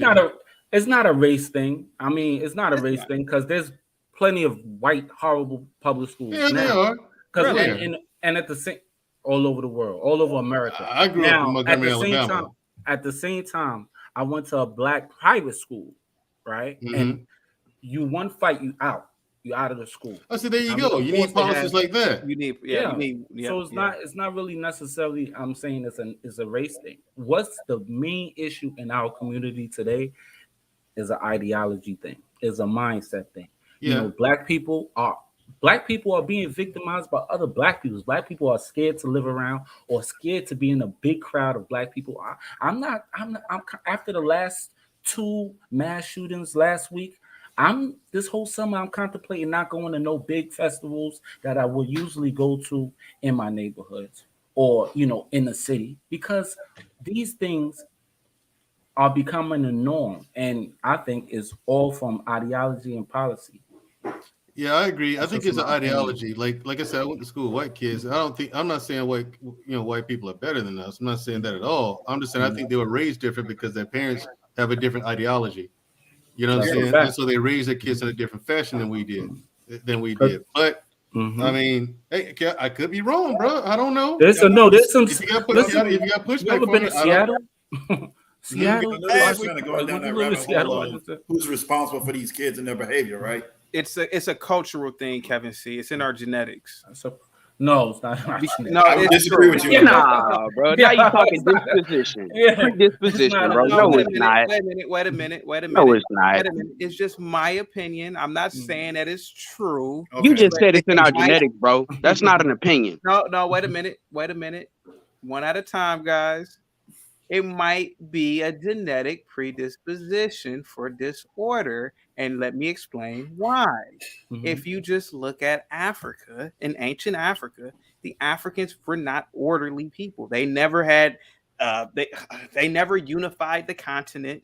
They never had a unified language. They were in all these little petty beefs with different tribal groups, etc. That's probably why gang culture and other negative things come easy to us. It's a possibility. I'm not saying that it's true. I'm just saying that, hey, maybe this is the reason why. So maybe when you take away certain systems of authority, chaos arises. Again, there's a guy named S.A. Red Pill who calls into my channel. He's from South Africa. He told me this, and his father said it. South Africa was better under apartheid because I believe that. maybe the Zulu were savages before the Dutch came over there. It's possible. That's all I'm saying. There's nothing wrong with admitting these things. Okay. Let me just say this. My opinion. Go ahead. I respect that opinion. But what about now America is globalist, right? Right now, America. I'll give you one instance of globalism.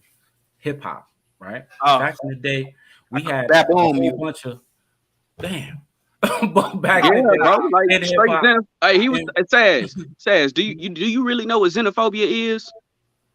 No, I keep on. Okay, can I bust this down for him real quick for the brothers that don't know and for anybody that's listening, bro? I already told him what it was, but go ahead, you can tell. Okay, well, I'm gonna explain this as because I don't think he got a great understanding because you still throwing it at him and he don't know.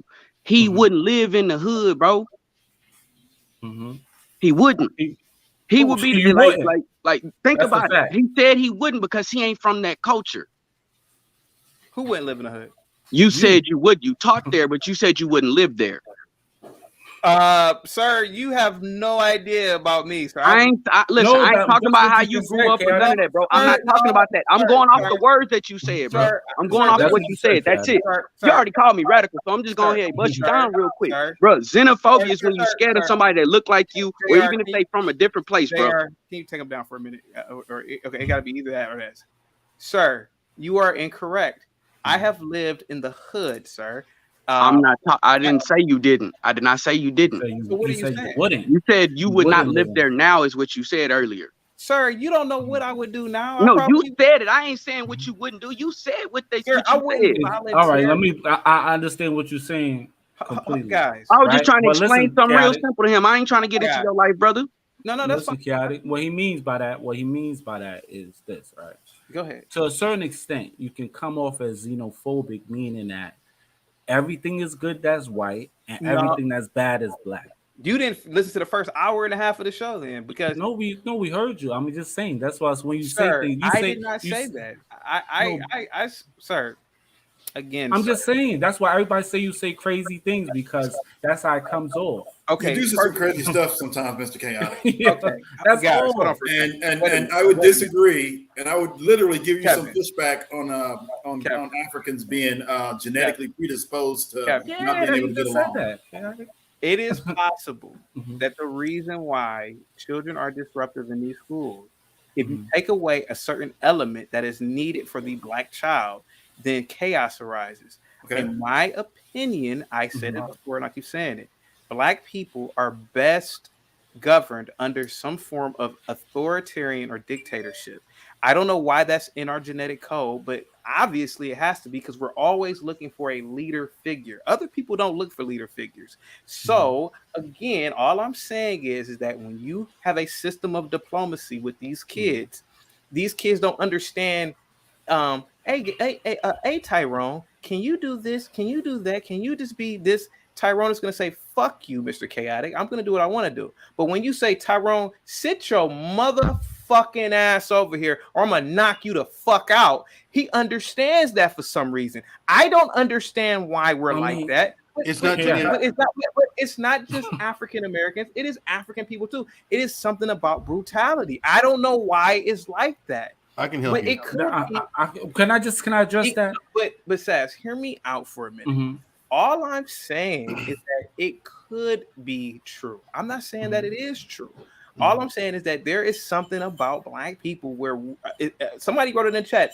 Abusive language is our love language. I tend to agree with that sometimes. I mean, I would disagree. Listen, I would disagree too, because in Africa, the parents don't talk to the kids like sir, that. You don't know the languages in Africa, sir. And I do.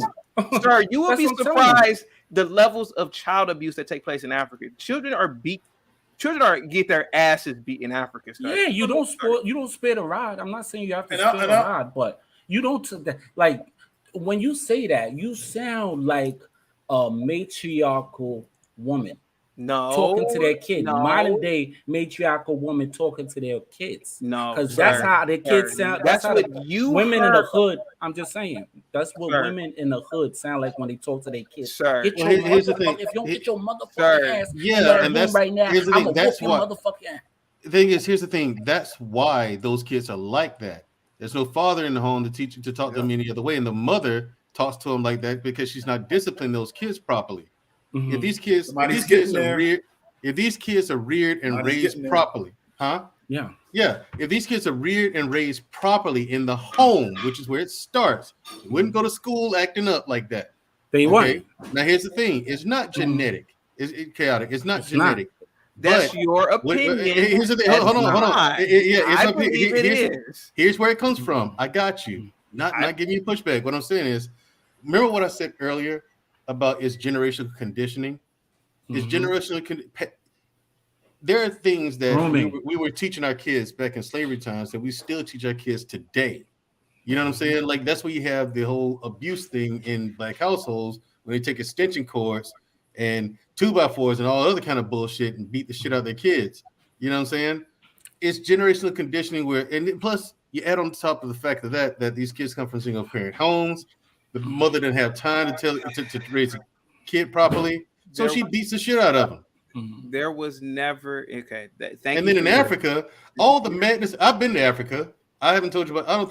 I think I meant to tell you about my experience there, but that shit was crazy. Africans are crazy. Okay, you can have Africa. Fuck the motherland. You can have that. You can have it. I don't want to go back. I understand what you're saying. Yeah, but the kids are a lot more pleasant. I think the kids are more pleasant, and they're more geared towards education than the kids we have here in America. They get more education. Geared towards like kids, and I think, in my personal opinion, that the kids in Africa. Sass. Okay. Then why do they keep coming over here for education? Okay, guys. This is what I'm saying. And this has everything to do with the topic. We're pretending here. You guys are pretending. You guys know damn well when you go to a movie theater and there's blacks there, or if you go to Chuck E. Cheese and there's blacks, this is how the conversation goes.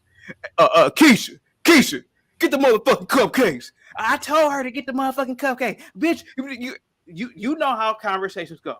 And when you hear whites, it's like, I can't wait for the trailer. That's gonna look pretty awesome. I'm gonna go get some popcorn before the trailer starts. You know damn well that's how conversations between blacks and whites are. Stop the cap. Hey, look, I had okay, can we agree?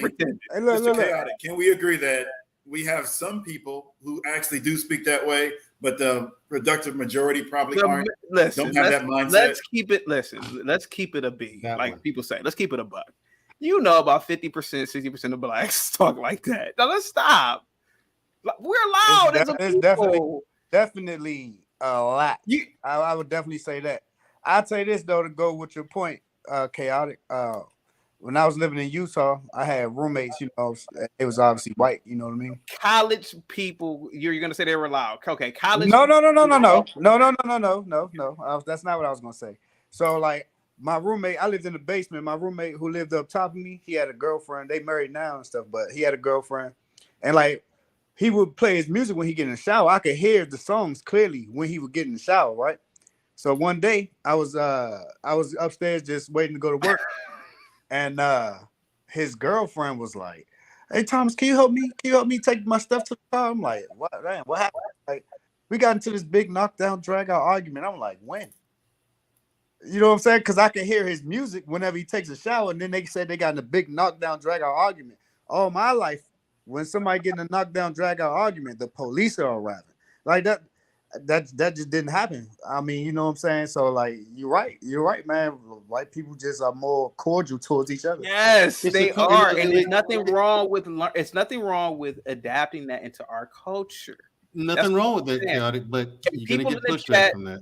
And people in the chat know I'm telling the truth. They've been to Chuck E. Cheese and they hear the black table. Keisha, get the motherfucking cupcakes. I told Tiffany to go get the cupcakes, and that bitch did come in, and that bitch was supposed to come and get it. Well, bitch, I told her, don't call my daughter no bitch. And that's how it is. But you hear whites, it's I hope I get back in time before the trailer starts. I have to use the bathroom really bad. Come on, let's stop the cap. Come on. Yeah, right. Stop it. You know it. You know it's true. We're not saying it doesn't happen. And you know what? I would also add that happens. White people are doing that too. No, they don't. Listen, chaotic. If y'all know Thomas Sowell, right? And his book, The Black Redneck, right? Can't say you're conservative and you don't know about Black Redneck. That culture didn't come from black people. This culture that we have today, it didn't come from black people. Yeah, it's not from Africa. Right. Hey, that's not from Africa. They have been loud since Africa. This ain't That culture is not from Africa. It's not. They don't talk like that in Africa. In my household, I grew up. There wasn't cursing. At big parties, there's no cursing. Nobody's smoking in the middle of the language. They speak to each other loud like that in Africa. It's in our DNA. Hey, hold on. Hold on. Hey, Slash. That's true, right? What you talking about with that book? But if you keep reading that book, if you read the book all the way through, it says how when after slavery, I'll read the chat. I'm sorry. It says pretty much like how after slavery, the white people started to do away with that type of mentality, and the black people started fully embraced it. Mm-hmm. So still, you know what I'm saying? Even still, you know, like that's the point. Well, I guess the point that you trying to get through to chaotic is that it's not DNA. It's not. One is not our DNA. It's not our history. One is not our history. Two is not our culture. It is. It is. I mean, it's our culture now. It is our culture now. But in the 60s, I mean, in the 20s, the 30s, black people wasn't like that. The northern blacks wasn't like that. How do you know that? It's documented. No, it's not. Sir, yes, it is. Know that. I just told you. Go read the book, Black Redneck. What book? Thomas Sowell. Sash, you were born in 1979, sir. I can't take it. How you telling me about the 20s? It's documented. Read a book. You know who Thomas Sowell is? I know who Thomas Sowell is. You sure? Yes, I know who Thomas Sowell is. I know who a lot of these preeminent African American scholars is.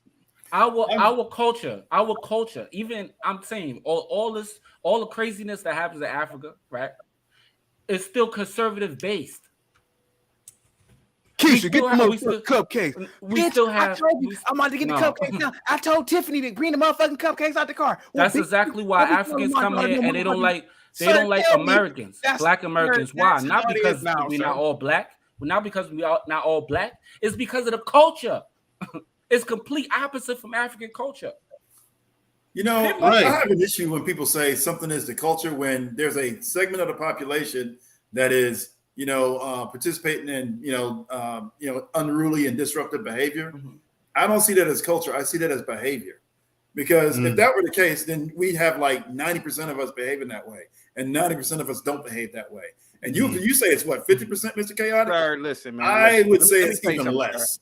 Let me tell you it's something. the major. I'm sorry. Hold on. Let me say this real quick. Man, I'm gonna push back on you. I'm gonna push back on this. Let me say this. Hey, 50% of all murders is committed by black people. So let me say this real quick, Kevin. I love my people, but tonight's live stream has been about just being real and just being honest. Okay. The fact is that we're not being honest now. You know, whether it's in college, in the military, wherever we are the loudest. And sometimes it's obnoxious. I don't understand why it's like we're pretending that we're not. Yeah. Listen, I go to Applebee's. I'm always assured that there's going to be 2 or 3 black families that are going to be loud and asking for to take the food back. Bitch, take the food back, mother. This wrong, bitch. Hey, bitch, come here. I know I'm going to get that. And what are you doing in an Applebee's? Sir, listen, we all go to the jungle every now and then. I like Applebee's, but nevertheless, we gotta stop capping. Not Ruth Chris. Shout out Kevin Samuels. I mean, you chose Applebee's, brother. I mean, you know, what you expect? Look, the icebreakers in colleges all across the country. The black fraternities are fighting each other. The sororities are fighting each other. Let's be honest. Listen, the alpha fees, the little white sororities, they're not fighting the other little white sorority girls. You ever seen a white girl fight another white girl? They do it in a different way. Hell no. They disagree, but they do it in a different way. Nah, that's the point, though. That's the point, man. The point ain't not to have disagreements. It's how you handle the disagreements. Okay, Roger. Yeah. Mr. Carroll, I'm not saying that doesn't happen. I'm not saying it's not. It doesn't occur. I'm just telling you that's not effectively across the majority of the culture. Because if it were, then all of us would behave that way. I don't do it. That's not necessarily. I'm not trying to personalize. Every pit bull doesn't bite. I mean, come on now, you know. Most pit bulls. So you see, ratchet American culture, ratchet Black American culture is a major export of America. Mm-hmm. They benefit it. Listen, nobody would expect the return on business. Nobody would invest in hip hop. Nobody would invest in all the ratchet ass shows if there was no return on investment. Yep. They're making a mockery and they're making millions of dollars by incentivizing bad Black behavior. Now, in America, it don't look like that. Oh, we in the bubble, but the rest of the world sees it and they see the culture. I mean, we know that it's not all the people in America who are ratchet, right? But guys, I gotta get if you turn on the TV, if you go step outside of the country, what do they watch? Love and Hip Hop, all the bullshit that we got to produce. The bullshit. They're watching Love and Hip Hop in France. Yeah. Nah, he said, what? They're making shows they're making their own versions of these shows we have in America. Yeah, all over the world. Go ahead, Kevin. Can I ask a question here? Why is it this is really gets to my craw here? Why is it when we talk about culture, Black American culture, we always go to the worst aspect of Black American culture? Because I'll tell you this, when I go to when I've gone to because tonight I've mentioned at least a dozen Black people who are very famous. I mentioned Neil deGrasse Tyson. I mentioned a host of other. I mentioned a host of other Black people, and again, nobody knows who I'm talking about half the damn time. So the other day I did a live stream. Nobody knew about the Black woman who's a mission specialist on the space station. Because let's be completely honest, Black. Are we talking Mae Jemison? No, not Macy. No, not Macy Jemison. She's on the space station currently. Macy Jemison is retired. But the thing is that let's be honest. Let's keep it a buck. We don't give a shit. Black people generally don't give a shit about that type of aspect of culture. Let's be honest. But there's nothing wrong being honest with that fact. We just don't care about that shit. There's no money there neither. Again, culture is politics, activism, literature. Science, again, I mentioned engineering, the technology, all of that stuff. I mentioned all of that. Yeah, and I mentioned everything. Right, and I mentioned those things, and generally Blacks don't care about that. So when you mention things on the other side, Black. I'm personally offended when somebody goes, the ratchet culture is the culture. No, it's not. It's absolutely not. It's behavior. Matter of fact, it is a small aspect of, if you want to technically refer to it as culture, I would say it's a small aspect and a small percent. It's like just some little thing off the corner. Let me ask you a question, Kevin. If what you're saying is true, why is rap the #1 selling music genre in the Black community? In the world, ain't it? Well, I'm talking about just in the Black community. Why is it that the #1? How come Blacks aren't listening to classical music in droves? Let me ask you this question: who is your favorite classical composer? I actually like. I want to say Tchaikovsky. He wrote the 1812 Overture, right? Yeah. Okay. He did. I like some stuff from Beethoven and all this other stuff. Now, that being said, I understand that other people are not as culturally. I like John Williams, man. I like more modern. Yeah. Okay. All right. Yeah, but I like the older stuff. I like the older stuff. I know. And that's only because I was into music and playing instruments and stuff like that. So I'm kind of partial to that.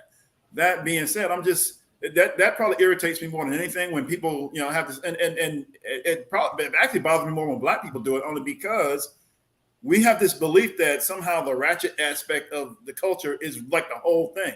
It's not. I just mentioned off 5 or 6 different areas, right? Everything from entertainment to dance and all this stuff. Now you asked why that is. Now we can also say that you got to look at the history of this country and what we were able to do and not do, what we were able to participate in and not able to participate in. Do you think that had Black people been able to fully participate in society all the way up from when it was established all the way up until now, that we wouldn't have the same businesses and organizations and wealth and all this other stuff that everybody else has? Black people, not all Blacks in the country were slaves. A lot of Blacks were free. Some Black people own slaves. We know during Reconstruction, Blacks became all types of politicians and business owners. One of the first millionaires in the country was Macy Jameson, who was a Black woman. We know Blacks have become senators, doctors, Supreme Court judges. This is what I keep saying. Blacks were not really suffering on the scale in which we are lied to in these history books and word of mouth through old people who don't know what they're talking about. So I got to ask this question. There were Black astronauts 60 years ago, 70 years ago. I think one of the first Black astronauts was a Cuban in the 1950s. So, I mean, again, this is why I keep saying America is the greatest country on the planet. Everything that I'm talking about now, Blacks were doing 80, 90 years ago. Yeah. I would not disagree with you on that. That's what I'm saying. So, again, we have a unique position in history in the sense that, yes, we love our country. We really want to be here. We don't think we need to be anyplace else. We grew up here. We were used to it. We got it, all that other stuff and everything else, to include the history and everything behind it. My only issue is that, are we all treated the same? Yes. And I'm not talking about equal. I'm not talking about the outcomes. I'm talking about just to have the access to opportunity. Yes, you have. White folks get. That's what I want to. You have it treated. That's all I want to. I'm not asking for anything else. Yes, you do. You do. There's always equal opportunity everywhere. My opinion is not as far as Black people go. I think if it was just strictly based upon race, yes, Black people can get everything they want in America, right? But like I said, it's deeper than race at this point. If you think a certain way, you can be canceled. You can lose everything, right? Just for asking the question of let's say I'm pro-life instead of pro-choice, right? And at your job, you're holding a big position in the government, or you're holding a bigger position in the corporate. You can be canceled because of that. That's what's going on right now. Your freedom of speech is being violated right now. You can get enough tickets for misgendering people that you can eventually land yourself in jail. That's the main thing what Jordan Peterson was talking about, is the freedom of speech being infringed upon. And if they make this into law where you have to say these things, and if you don't say these things, you can be ticketed and later on arrested because tickets stack up, and be jailed behind your freedom of speech being violated. That's a God-given right in America. This is not Canada, and this is America. I know what's going on in America. The misgendering and mispronoun usage, it has become a crime in Canada, but I highly doubt it'll ever get to that level in America, and particularly now with all of these pro-parenthood or pro-parent control laws being passed, particularly by Governor DeSantis in Florida. We are seeing a separation between having to respect the rainbow community and having not to. So I see where you're coming from, but I don't think it's going to get that bad. But you could be right. You could be right. It could get that bad, and I could be completely wrong. I think the people who think like us are the minority. Yeah, that's why when I say, I can understand, and I don't mean to be offensive when I say that the Black culture, right? Because the perception, right? The truth doesn't matter at this point. Is the perception, how people perceive, and they perceive, the rest of the world perceives Black people to be this, when we all know it's not true. Yeah, we all know that majority of Black people aren't ratchet, right? There's a great population of people who are very productive, and if you look in the history of the America, you'll know from the Frederick Douglass all the way to everybody today, Black people in this world. I can't. The majority of Black people today are proud to be ratchet. It's not even close. Like, it's not even close. I don't know why you even trying to argue this. Like, no, I'm not neighborhood. No, I don't believe the majority of people are Black. Neighborhood HVAC. Neighborhood HVAC. Can you do me a favor? If you walk into a barbecue with a whole bunch of Blacks, what does it sound like? It's probably gonna be some NWA playing. Well, like it's gonna be some gangster shit playing for sure. Yeah. and then it's gonna be heavy drinking, smoking weed. You know what I'm saying? And a lot of cursing. Kids gonna be running around. No one cares that the kids are running around. Fuck it, fuck this, blah blah blah. You know what I'm saying? I mean, I understand those things, but those just the other day, man, one of my nieces said to the other niece, "What's up?" And she responded, and she's 4 years old. "What's up, nigga?" Yo. So where's everybody going all of this? It's not to say I'm not trying to say I'm not trying to necessarily defend it. In a way, you are, because you're not just accepting the fact that no matter where you go, you can find ratchet Blackness. No matter where you go. Yeah. I'm talking about Utah, Arizona. Yeah. Wyoming. Yeah. I'm talking about places that Black people don't frequently live. There's still some ratchet. There's still some neighborhood shit going on. Why would there be Crips? Why would there be Crips and Bloods in Wyoming? I have to prepare for my live stream at 8:00. But any last words, Kevin? Go ahead, sir. Yeah, I would say, just as it relates to the topic, again, I love America. I think most of us do. It just has some problems that needs to be fixed and addressed. That's really all it is. Nobody wants to leave. There's going to be no max exodus. We just want to, fix the things that we know are wrong, and we expect our government to do what they're supposed to do. That's all it is. Kevin, did you play in the NFL? No. Okay. That was racist, bro. Well, he's a big dude. The dude is massive, man. I was just in the gym today.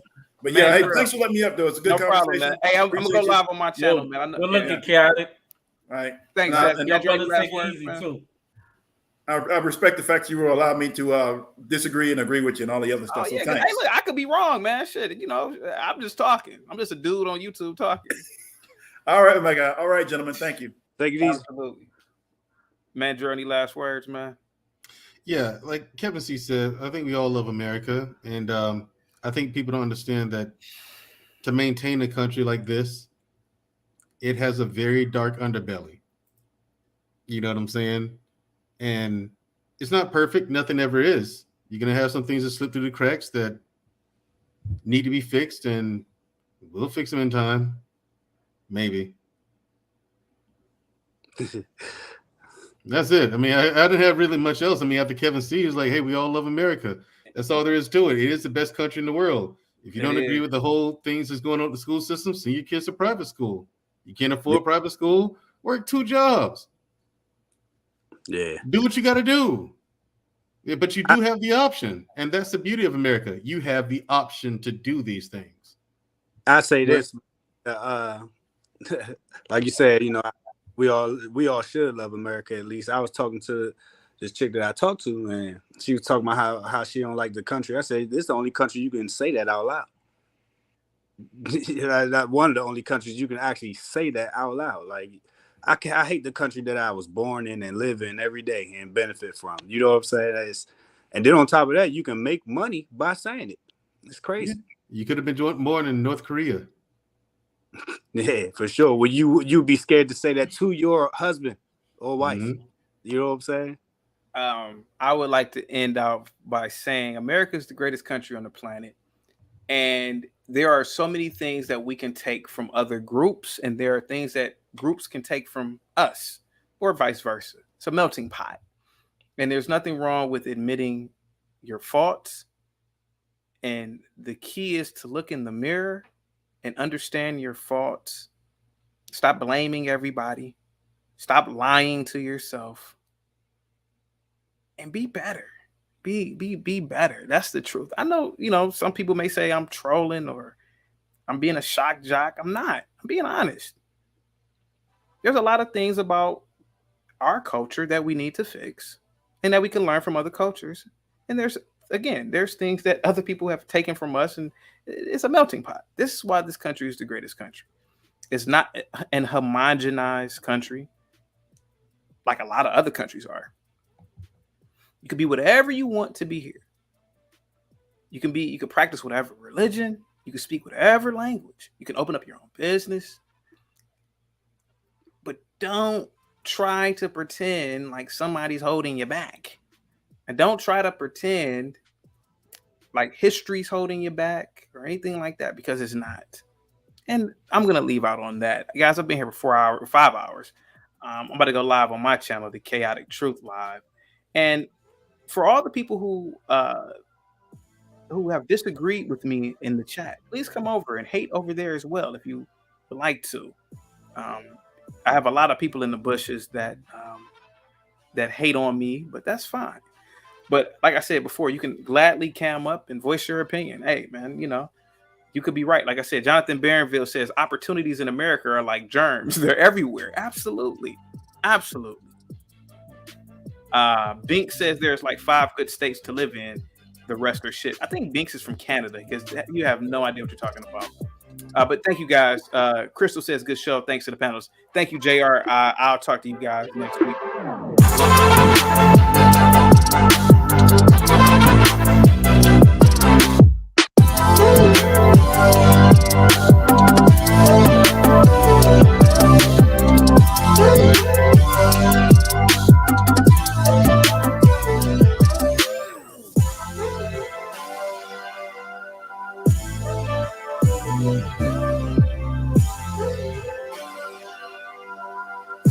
Y'all tap into King Talk tonight. King Talk, that link is pinned to the top of the chat.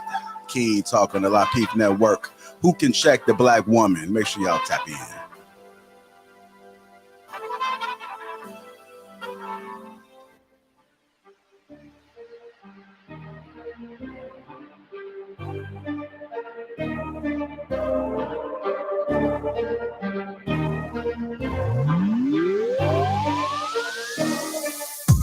We got King Talk tonight on the Lapeef Network.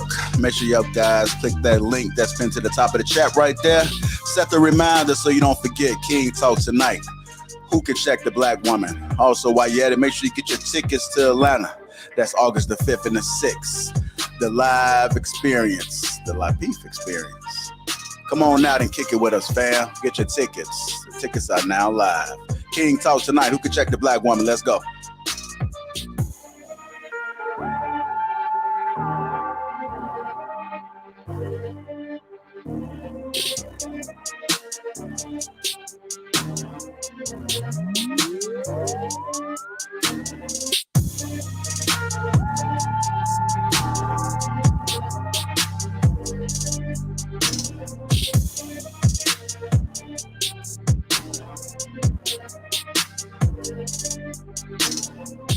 Shout out to JB. We got the Broken Dusty show tomorrow. Make sure you guys stay tuned for that.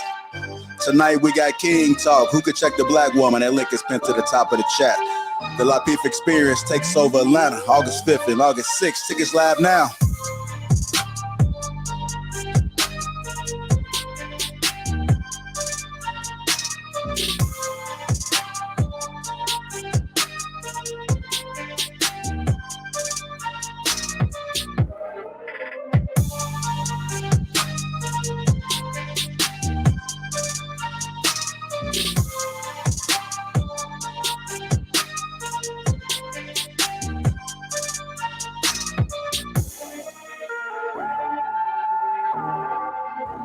Welcome to the Lapeef Network. Hopefully you guys enjoy the broadcast. We're taking over the King Talk tonight. Who could check the black woman? That link is pinned to the top of the chat. If you got your tickets to Atlanta, the Lapeef Experience takes over Atlanta, August the 5th and the 6th. That link is in the description. Come out and feel that Lapeef Experience.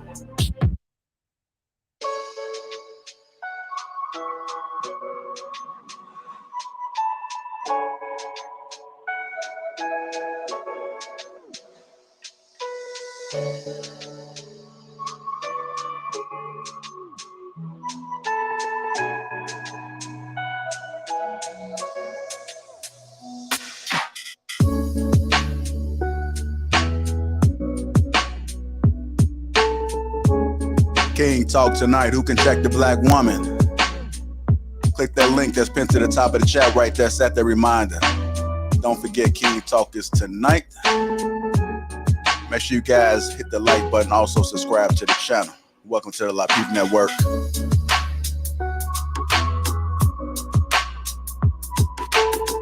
You got everything you need right here.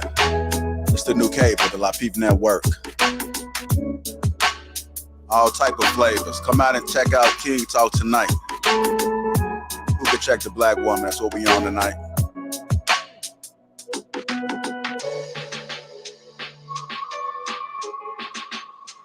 Shout out to the Green Gang. I see y'all.